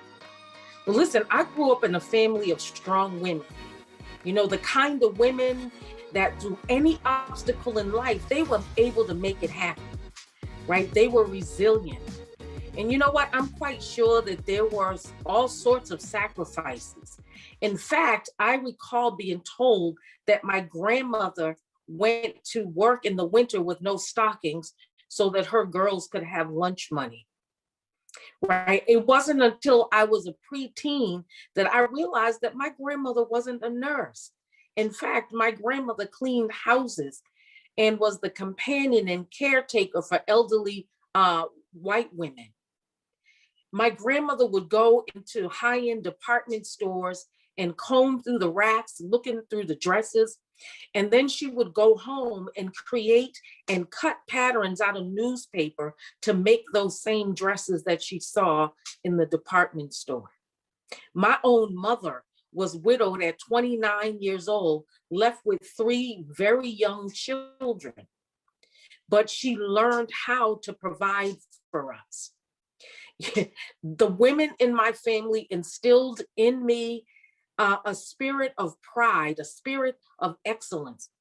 You know what? I think my grandmother probably had every Emily Post book because she believed in appearances, right? She believed in doing things right and for us to know proper etiquette. But more importantly, they taught us to believe that we could be and do anything. And so I'm not sure, right, when I realized it or not, I'm not sure, but somehow I always knew that I would be the first in my family to graduate high school and then go on to college.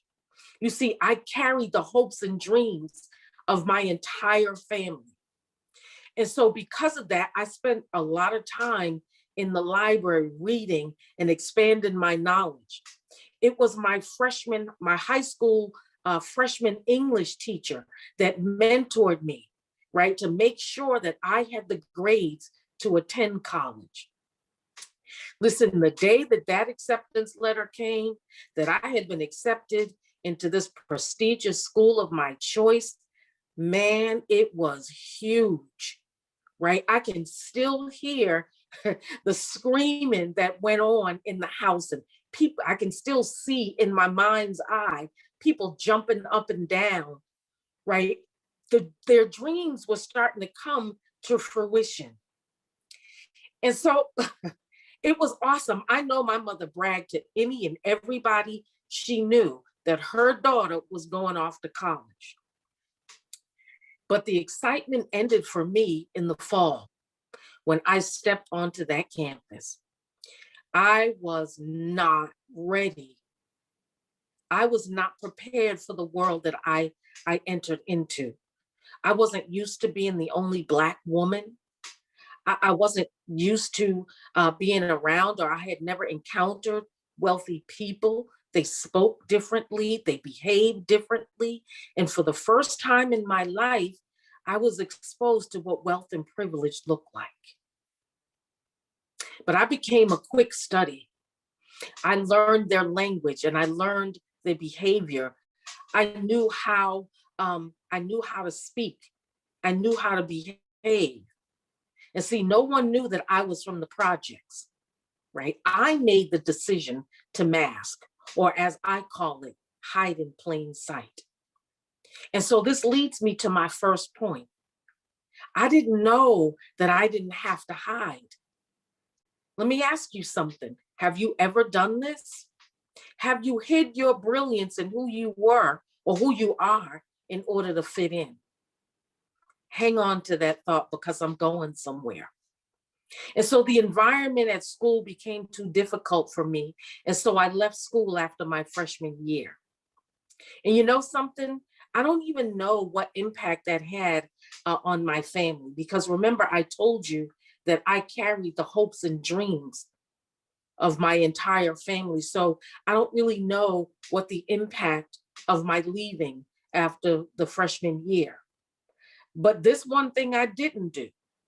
I didn't stop hiding. In fact, I took that behavior right into my career, right? And I worked in finance, and after working in finance for a number of years and really being quite successful, I decided that I wanted to move into technology, right? I applied and received an interview at a small technology firm in the city that I live in that was absolutely changing the game, right? And I just knew with my background, I was going to get an offer.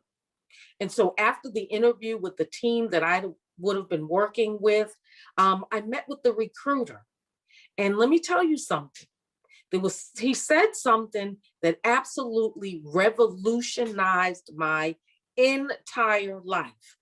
He said, Heidi, you're the smartest person I've met. He said, you're comfortable in your own skin. Now, let me do a sidebar right here, because he didn't know that the Heidi that he met was hiding in plain sight, right? So he said, you're comfortable in your own skin. And I sat back in the chair and I'm thinking, yes, here comes the offer. Yes. But listen to what he said. He said, but you need to be degreed. Remember, I told you that I left school after my freshman year. He said, you need to be degreed. And because of that, I cannot make you an offer at this time. Can I tell you, stunned? Thank God I knew how to, portray myself and how to appear like it was okay, because otherwise I think I would have been picking my chin up off the floor, right? I was absolutely stunned that I didn't get an offer. And I sat there for a second and I thought, well, my goodness, why would you bring me in here and have me go through all of this only to tell me that you couldn't make me an offer.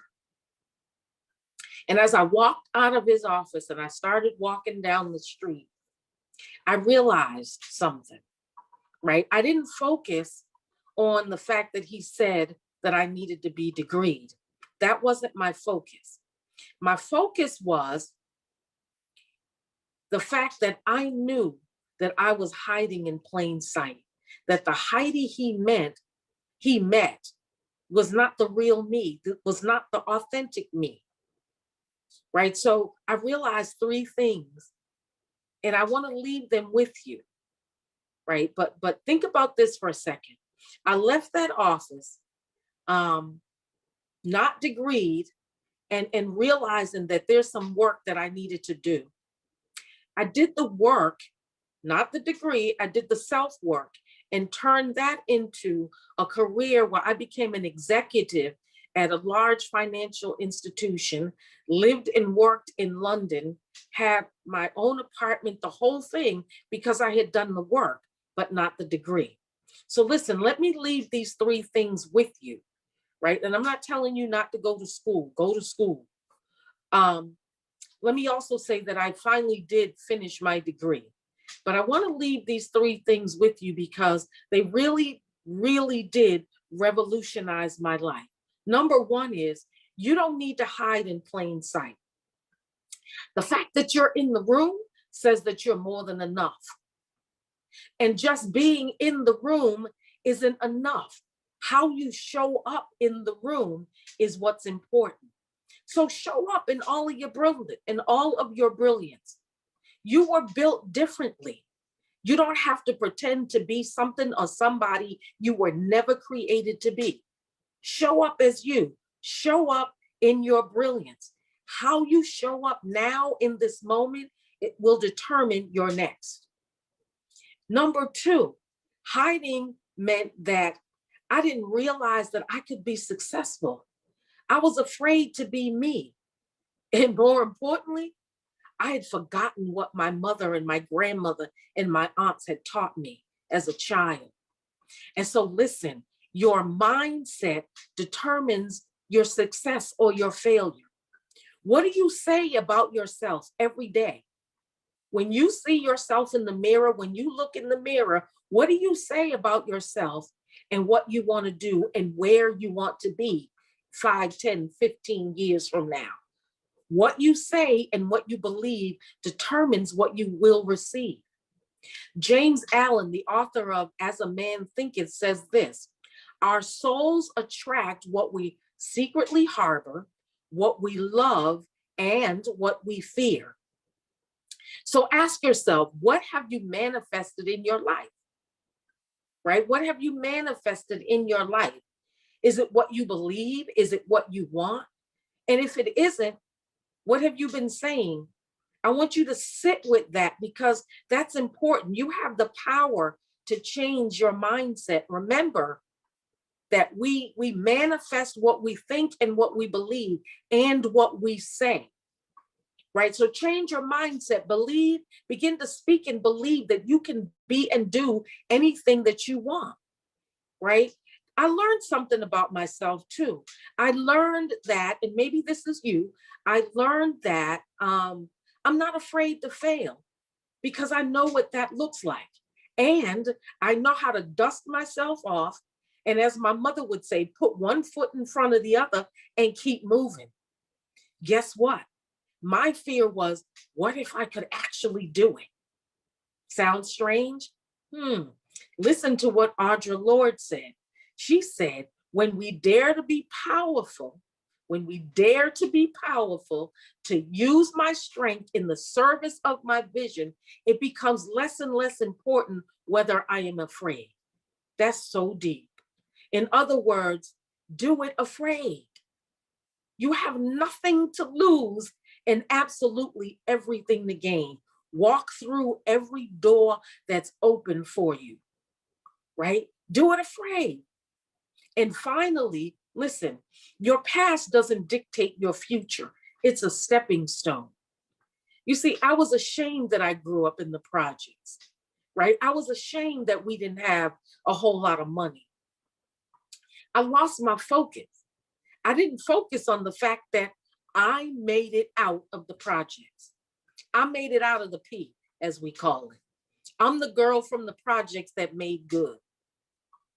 Right? Remember, I told you that my mother bragged to everybody she knew that her daughter was going to college. The day that that letter came and I stepped outside my door, everybody in the neighborhood was out there to congratulate me. I forgot that I made it out. I forgot what my mother and my grandmother and my aunts put in me.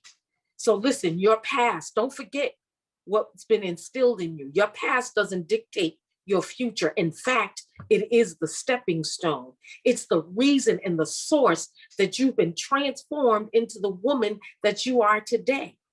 It's the reason that you're resilient. It's the reason that you're destined, right? It's the reason that you understand what it means to put the work in, right? It's the stepping stone.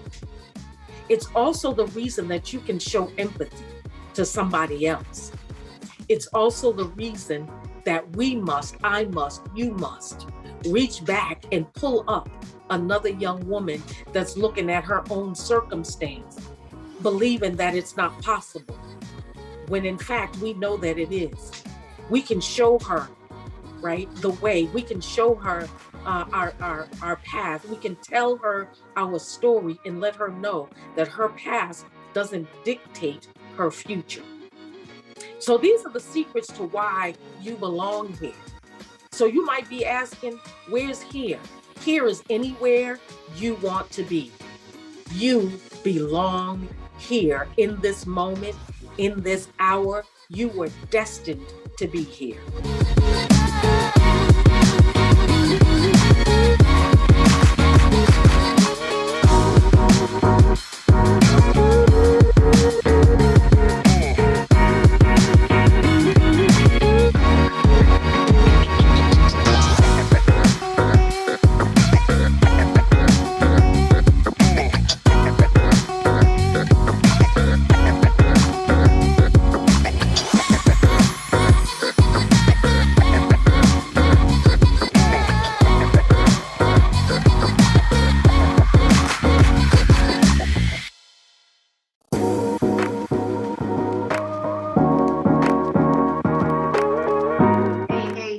BlackWomen Confidential. This is Candace Camille, the wellologist, coming back in here again.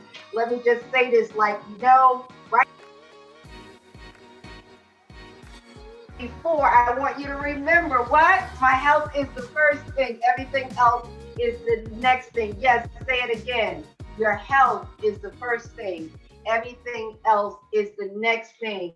Thank you, BlackWoman Confidential, for coming in here and saying, listen, in order to build our business, in order to build our bank, in order to build our relationships, we must first build our bodies. Without self-discipline, you have no discipline. So we're going to come in here to get the juices going and flowing as we're going on this day.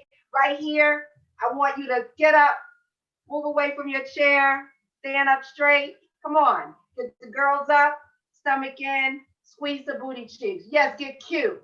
Girls up, stomach in, squeeze the booty cheeks. So as we doing it, one of the things about women, right, we always say, you know what? I want to get rid of this belly fat, right? So we're going to do a little standing core to get your juices flowing as we're going. I get so excited when I'm working with my clients when it comes to movement. So here we go. Right here, I want everybody to just put their hands up. We're going to do a few standing core exercises, right? Let's think about it. Everything is about the core, right? Your core values. If you have a poor core, what does that say for your core values? How about that, right? Let me say that again. If you have a poor core, what does that say about your core values? Here we go. Hands up. We're going to go opposite knee to opposite elbow. Remember, girls up, stomach in, squeeze the booty cheeks. Here we go for 20. 1, 2, come on. 3, 4, come on. 5, 6, get it up. 7, 8, 9, 10, 10 more. 10, 9, 8, come on. 7, 6, 5, 4, 3, 2, 1 to the side. 1, 2, 3. Come on. 4. Push it up. 5, 6, 7, 8, 9, 10. 10 more. 10, 9, 8. Come on. 7, 6, 5, 4, 3, 2, 1 to the front. 1, 2. Come on. 3, 4, 5, 6, 7. Come on. 8, 9, 10. Right here. 10, 9, 8, 7, 6, 5, 4, 3, 2, 1. Here we go. Come on. Right here. Yes. Did you know that jumping jacks was a core exercise, right? Remember, girls up, stomach in, squeeze the booty cheeks, and in 5, we're going to do 20 jumping jacks. 1, 2, 3, 4, 5. Right here. Let's go. 1, 2, 3, 4, 5, 6, 7, 8, 9, 10. If you can't jump, 11, 12. Come on. 13. Come on. 14, 15, 16, 17, 18, 19, 20. Right here. Come on. Here we go. Here we go. Keep it moving. Keep it moving. Let's go. Woo! Come on. That's the sexy fit well way. Here we go. Right here. Now, what we're going to do is we're going to do a little side bend, right? So still working on the obliques right here. So just hands up, go down. 1. I'm sorry, right here. Let's get it. 1, right there. 2, 3. Bend your leg a little bit. 4. Come on. 5, 10, 6, 7, 8. Come on. 9, 10. Here we go on the side. 1, hop. 2, 3. Girls up. 4. Stomach in. Squeeze the booty cheeks. 6. Right here. Come on. 7, 8, 9, 10. Right here. Up and down. Now, what we're going to do is we're going to do what I call a rocking horse. So you got your left hand out, hand here, and we're going to do those 2 moves together right here. So you're going to go 1, 2, come on. 3, 10, 4, come on. 5. I'm going to start over. 1, come on, you can do it. 2, going to 10. 3, hop. 4, come on. 5, come on. 6, yep, come on. 7, 8, 9, 10, right there. Always keep moving. What they say about personal trainers, I'm a high performance personal trainer, and what they say is we can't count. I think that's the only true thing that they say about us, right? We can't count, right? We're taught that way. Here we go. So other side, everything you do on one side, do on the other. Here we go. 1, come on. Come on. 2, woo. 3, come on. 4, lift it up. 5, come on. 6, 7, 8, come on. 9, 10, 3 more, come on. 1, 2, 3. There you go. Again, standing abs, right? Just keep it moving. Align your body. Girls up, stomach in. Squeeze the booty cheeks. Breathe. Inhale, exhale. Come on. You just got to get cute with it, right? So we get ready to do a little whipping, right? So here we go. You're going to take your left foot, stick it up, right here, and whip it. 1, come on. 2, come on. 3, 4, come on. 5, 6, come on. 7, 8, 9, 10. Again. 1, 2, come on. 3, 4, 5, 6, come on. 7, whip it. 8, 9, 10. There you go. That's some power right there. Here we go. Other side. 2 sets of 10. Now, girls up, stomach in, squeeze the booty cheeks, just get cute and whip it. Here we go. Let's get it. 1, come on. 2, 3, 4, 5, 6, 7, 8. Come on. 9, 10. 10 more. 10, 9, 8. Come on. 7, 6, 5, 4. Come on. 3, 2, 1. Here we go. And another thing we're going to do is just going to do some pelvic thrust, right? So again, hands on the hips, dip, pop. 1, come on. 2, 3, come on. 4, 5, 6, 7, 8, come on. 9, 10. Let's get it. 10, 9, 8, 7, 6, 5, 4, 3, 2, 1. There you go. Right here. Now, again, just breathe. Keep moving. Inhale. Come right here. Inhale and exhale. Roll your shoulders. Come on, right there.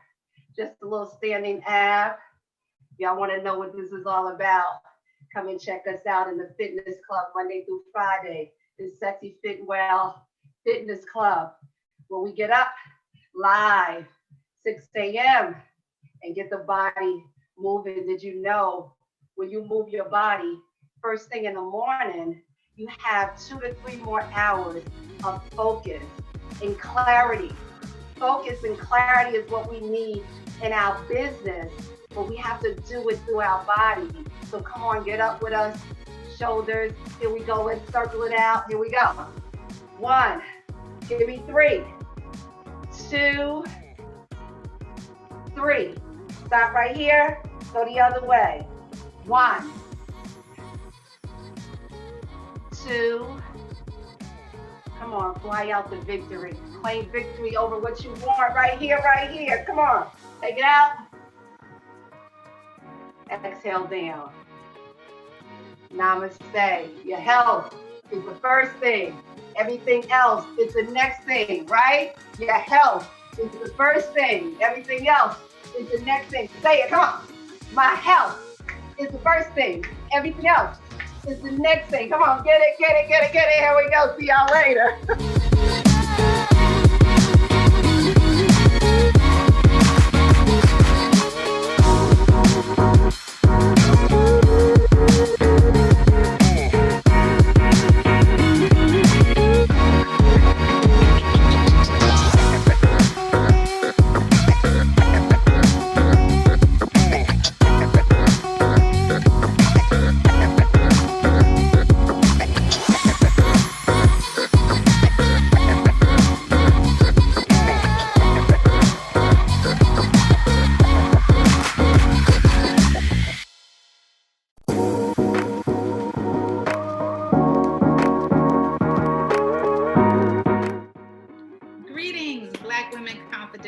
I am so glad to be here today. I am Dr. Rainier P. Miller, the Chief Executive Officer and founder of Mudita Consulting, LLC. Over the past 15 years, I have mentored and coached teachers in the pursuit of excellence, taught students to love learning, and I've taught others how to advocate for themselves. When I learned how I could apply my strengths to becoming more productive, more engaged, I became a certified strengths and engagement coach. Currently, I work with educators, small business owners, entrepreneurs, and high school students on leadership, business creation, business building, and growth. Today, I want to share the top secrets of profitable Black women entrepreneurs. But before we begin to talk, I want you to think about these 3 questions and write down what resonates with you. What would a profitable business look like to you?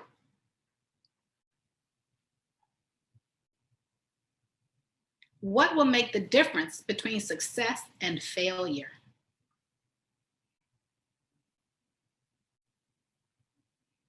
What would you do differently if you had the secrets to your success? Don't mind me, I'm working on my wait time. So before we get into these secrets, let me share a little background information with you. Female entrepreneurs are becoming more and more non-white. Currently, the growth of Black women entrepreneurs outpaces other racial and ethnic groups at the rate of 42%. Even though Black women business owners have increased by more than 300% over the last 10 years, there are fewer rates of established or matured Black women-owned businesses. But what does that mean? This means that we start our businesses, but we aren't able to sustain them. Let that marinate. Let that sink in and motivate you. The biggest challenges that we as Black women entrepreneurs face are our businesses are not thriving beyond the 5-year mark, and our businesses are not reaching the $1 million mark in revenue. So for us, it's one thing to create or establish a business, but sustainability is another story. It's very common for new businesses to operate for years in the red before they become profitable. So I want you to be encouraged with that information, because even though you may be in the red right now, being profitable is not impossible. So when I was a teenager, my father owned his own dental technician lab, and as the oldest of 4 children, he told me to have my own business, to be my own boss. He wanted us to create a family business. But as many of us did, I had my own plans. I went into the military. I served 6 years, and then I became an educator. After serving the country and educating children and adults, I began to realize that I was not controlling my financial destiny. I was making money for someone else. I love my job. My career is solid. I had excellent benefits, and the compensation was paying my bills, but something was missing. I, Rainya, was not reaping the benefits of my labor. Can you hear me? How many of you can understand what I'm saying? If you are working hard for someone else and you are ready to quit, say, I am ready to quit. Amen. Well, I was over it. I was tired of working for everybody besides myself, so I created one small business after another, doing what I was passionate about. I had my heart, mind, and body set on being an entrepreneur. I wanted to share my gifts with others. I created these businesses to work for myself and to increase my household income. But working hard at 2 and 3 and 4 jobs and still living check to check was not my idea of success. So for over 10 years, I created multiple small businesses. I was an event planner, a tutor, a travel agent, sold prepaid legal, an educational consultant, worked from 7 a.m. to 2, then worked from 3 to 5, and then I went to school at night. During the day, I was a teacher leader, a mentor, and an educational advocate. In the evening, I was burning the midnight oil in the name of business ownership. With all of these businesses, you would think I was profitable, making 6 or more figures in additional income. But I was not. Because being passionate about your product, your service, or what others receive from your business doesn't always lead to profitability, revenue, financial security, or wealth. So through my many business endeavors and attempts at success creating profitable businesses, experience, education, and research has taught me some important lessons that I'm going to share with you. The first secret of a profitable Black woman entrepreneur is this. If your passion is not making you a profit, you need to do some reflection. Do some rethinking about your product. Do some brainstorming about how to meet the needs of your target audience. Do you know the number one reason why businesses fail? The number one reason why businesses fail is there is no market for the product. So ask yourself, what is your business idea? Why is this important? What would success look like for you? If you want to create profit from what you are passionate about, you must do your homework and know your why. In 2019, 3% of the business population were entrepreneurs. First-time entrepreneurs have an 18% success rate as compared to those who have founded other successful businesses first. Their success rate is 30%. As Black women entrepreneurs, we have created multiple businesses, and I have personally assisted others with creating their business structures. I love conducting research, completing and interpreting business documents, and professional organization. These are the strengths that I bring to my business. When you consider establishing your own woman-powered business, what strengths do you lean on? When you consider the direction for your business, what strengths do you bring to the table? What are the talents that you have that you can use to not just be profitable, but sustainable? The second secret of profitable Black women entrepreneurs is to focus on using what comes natural to you. Use your strengths, your natural talents to grow, improve, and expand your business. As the business owner, as an entrepreneur, you cannot be great at everything, but you can apply your strengths to your role in the business that you created, and you can choose others whose strengths complement their roles in the business. As women entrepreneurs, we have felt that we are not enough, that we had to prove ourselves to others in order to be successful in business. We wanted and needed to gain multiple credentials, that's me, and we have attended numerous free and paid workshops, trainings, informational sessions. I have been to trainings on writing, on authoring, on coaching, on business in general, and I know that you have too. If you can think of it, I have probably been there. I have found it on YouTube or read multiple documents about it, and I know that you have as well. While this has built my knowledge base and my expertise, it didn't really help me to become profitable or successful. We are working so hard to build businesses that we are passionate about, but these businesses are not bearing any fruit. The third secret of profitable Black women entrepreneurs is as women business owners, we miss out on opportunities for funding, support, guidance, and networking avenues because we are unaware that this even exists for us. Did you know there are various organizations like the Small Business Administration and the Women's Business Enterprise National Council that support the growth and success of small businesses and women-owned small businesses specifically? Assistance is out there, but we have to network.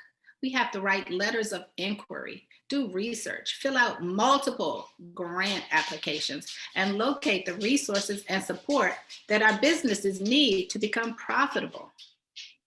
Black women-owned businesses created over $50 billion in revenue every year. Why not you? Why not now? What's holding you back? When I first started out creating my first business, I didn't know what I was doing. I read information on the state business licensing website, filled out some forms, paid the fees. Bam, I was a business owner. And I guess I expected money, clients, and success to drop in my lap. Yep, Magically, I was going to be an overnight success, profitable, do big things. But shortly after the excitement wore off, the first 10 jobs were done, and the clients weren't jumping out of the woodwork, reality hit. I never even thought about marketing, about creating a business plan, about a budget. What were assets or liabilities? I didn't even think of outside funding or help in creating or launching my business. I underestimated what it took to be in business for myself. I underestimated what it took to generate profit or substantial revenue. That brings us to the fourth secret of profitable Black women entrepreneurs. In order to be profitable and sustainable, you must be willing to learn. You must find other successful people in your field and learn from them. Find a mentor, a business angel, a guide, or a coach. To be a profitable Black woman entrepreneur, you must learn from someone that is successfully doing what you want to do. As Black women, oftentimes first-generation entrepreneurs, we don't always have access to some of the support or guidance that is available. So we have to be creative. Step outside of the norm. Seek out those who are willing to share information, who are willing to pour into you, mentor you, give you guidance or feedback to advance your business. 92% of small business owners believe that mentoring or coaching had a positive, direct impact on the success of their business. There is an increase in angel mentors and coaches that will support you in your business. You have what it takes to be successful. You are knowledgeable. You are enough. So today, we covered 4 secrets of profitable Black women entrepreneurs. Secret number 1, be passionate about your business, but make sure that your passion is profitable. Secret number 2, use your natural talents and strengths to create and build your business. Secret number 3, seek out resources and support that will help your business grow and become profitable.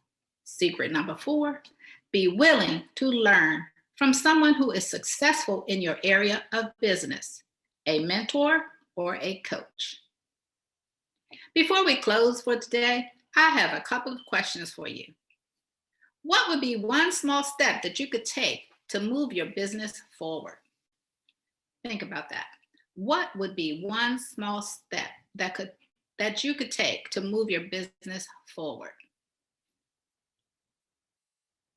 Does achieving your business goals scare you or excite you? Does achieving your business goals scare you or excite you? And the last question, what's the worst that can happen if you try and fail? What is the worst that can happen? Many people meet success after failures. Some people succeed the first time around. Your path will be different. It is in you. For your free copy of The Secrets of Profitable Black Women Entrepreneurs, you can click on the link. And if you are ready to move your business to the next level through coaching, you can find me at www.mudita.coach. There may be struggles, maybe setbacks, but you are resilient. You are powerful and you are strong. You are ready and it's your turn. You are a profitable Black woman entrepreneur. Thank you, Black Women Confidential, for allowing me to share your time today. I am Dr. Rainia P. Miller, and I want to help you create the business that you envision.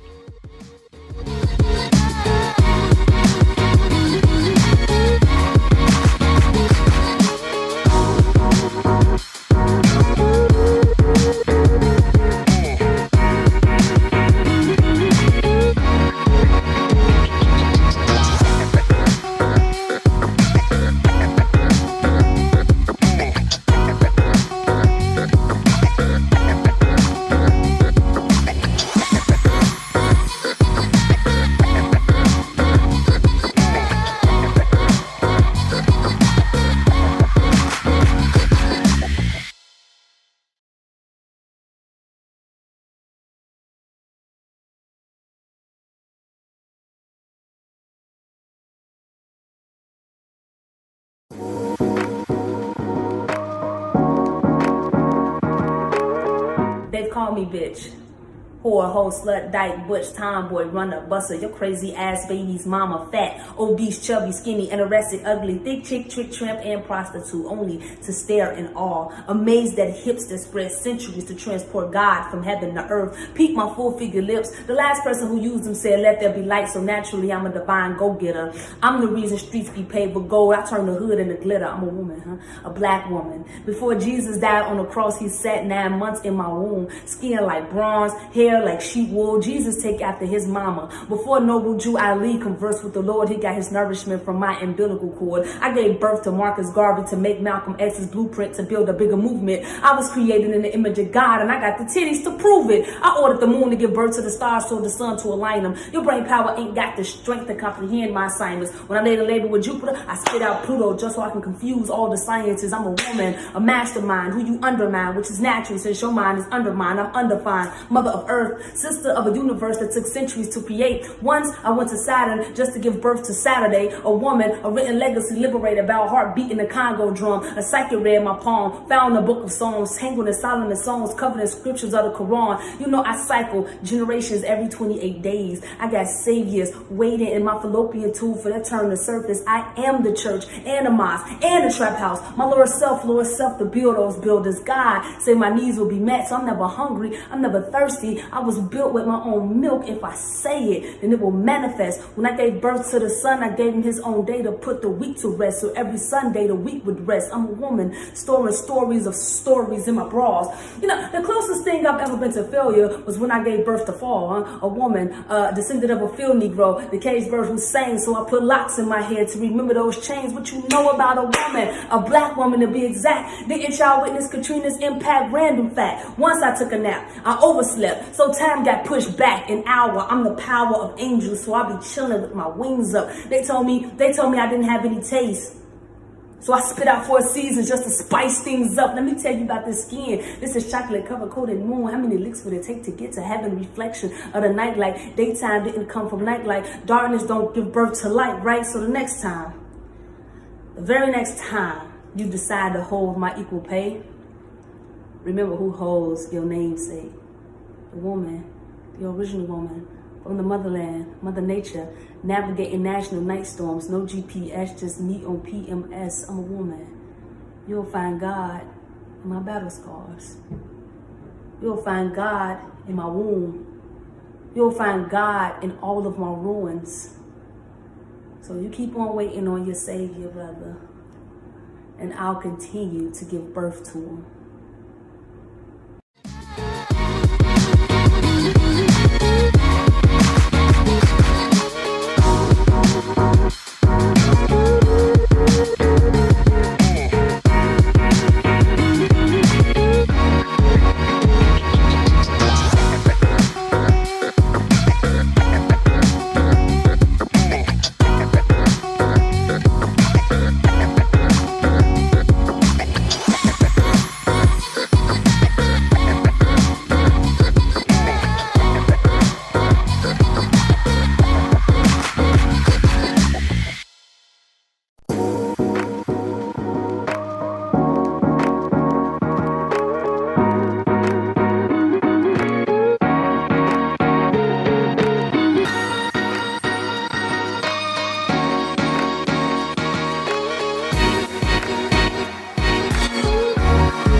We got secrets, but we're going to share them.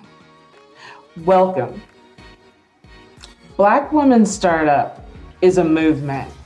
It was founded by E.R. Spalding and brought to the forefront to support Black women in business, to be able to help start up their businesses, supplying them with the resources that they need, the support that they needed, and the training and education.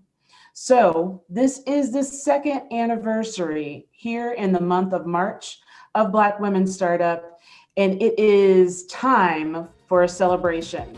This celebration is BlackWoman Confidential. This is all about the secrets of a Black woman on the rise. We are sisters on the rise. And so today, I, the operator, will be hosting along with Becoming Jay, and we're gonna bring to you all of the nuts and bolts, all of the backstage information, and all of the juicy insider secrets of a Black woman on the rise. So grab your pens, grab your friends, grab anything that's gonna make you feel comfortable so that you can sit and enjoy. Cut out all the distractions, eliminate all of the excuses, and get ready, because we're about to get started with the secrets of a Black woman on the rise, BlackWoman Confidential.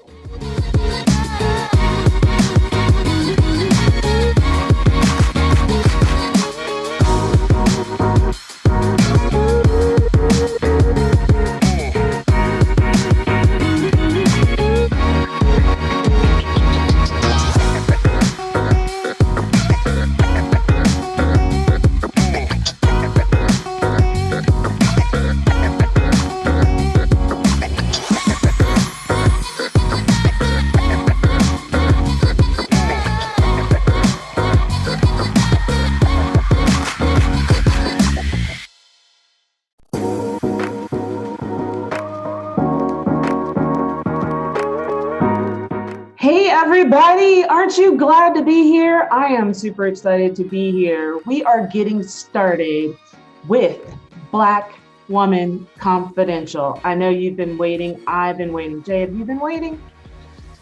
I have been waiting. Yeah, so this is the first day, right? This is running from March 22nd through March 27th. All week long, Monday through Saturday, you're gonna see Black women on the rise, or hashtag Black women on the rise, hashtag sisters on the rise, coming in front of you, giving you all of the secrets. Yes, all of the secrets, right? So why are we talking about secrets? Because those are the things that we wish we would have heard from our mom, from our grandma, from our sister, from our best friend, right? That we may not have had these conversations. So we're gonna get started. I am the operator, and I usually connect small business owners to the resources they need. Today, I am connecting you with the secrets, and I've got my sidekick here, Becoming Jay. So tell them a little bit about you. Hey everybody, I'm Jay Murphy, also known as Becoming Jay, and I am a body positive health and wellness coach. I help women connect with their goals and learn how to use their bodies and move their bodies without the shame of diet culture. I'm so excited to be here because I'm all about supporting all things women, right? And how we can stand in our power and be the amazing, great creatures that we are. So I'm ready to get started. All right, so we'll say to those people out there, if you haven't registered, if somebody just gave you the link and you hopped on and that's why you're here, we want you to head on over to blackwomanconfidential.com right now before we really get started and register. Why is it important to register? Gifts, bonuses, follow-up, extras, all the things. You have to be registered to stay in communication. So make sure that you head right on over there. Also, if you don't have your image yet, I know you've seen the images out there. If you don't have your image yet, you want to make sure that you grab yours and you post it up and then put the link BlackWomenConfidential.com below it so your other sisters on the rise can register too. Where do you do that though? At BlackWomenImage.com. Grab that image. So today we've got an awesome lineup for you. This is the Black Women of Power Day. And so we're going to bring the powerhouses to you all day long. We're going to jumpstart it right this morning session. We're going to go through and have some phenomenal people and topics, starting out with Jewel Tankard. Now, some of you know her from her own Jewel Tankard TV show. Some of you know her from Bravo, from Thicker Than Water. But we know that she's an entrepreneur. We know that she's a life coach. We know that she's a pastor. And we know that her specialty is bringing the concepts to you and delivering them in just the way that makes you feel like you've known her forever. So she's going to get things started this morning. We're going to follow that up with Obioma Martin. She is going to talk to us about being the amazing you that you are. And then Angel Riley, it's no secret the new me is coming out. The secret to embracing your Genesis is going to be brought to you by Davinia Coleman. And then the secret to crowning your inner queen by Kim Bullock-Hennix. And then to finish us off this morning, we're going to be talking with Natasha Smith, the secret power of a poised mindset. Jay, tell me, how does that lineup sound to you? Oh my goodness, it's amazing. Like, what better way to kick everything off and get ourselves in position to just really go out there and live in our full potential and take in all this knowledge. Like, it's great. Yes. And so we want to say to you, if you're watching right now and you're getting started, if you don't have a notebook, we're going to ask that you go and grab one now. You're going to need a notebook, or if you're taking notes on your iPad or an electronic device, make sure you've got a special section carved out just for this. All week long, nuggets, nuggets, nuggets, gems, gems, gems. There are going to be diamonds dropped throughout these days.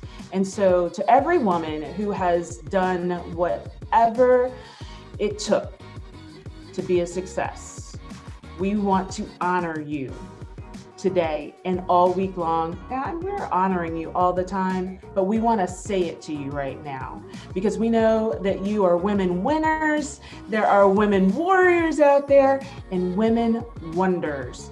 Make sure that you're dropping information inside of the chat box to let us know, how are you feeling? If something resonates with you, make sure that you're notating that. We're going to ask you to just put Sisters on the Rise in the chat, hashtag Sisters on the Rise. Then we know this information is resonating with you.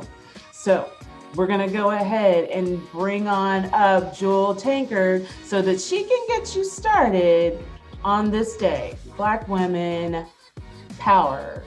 Woo!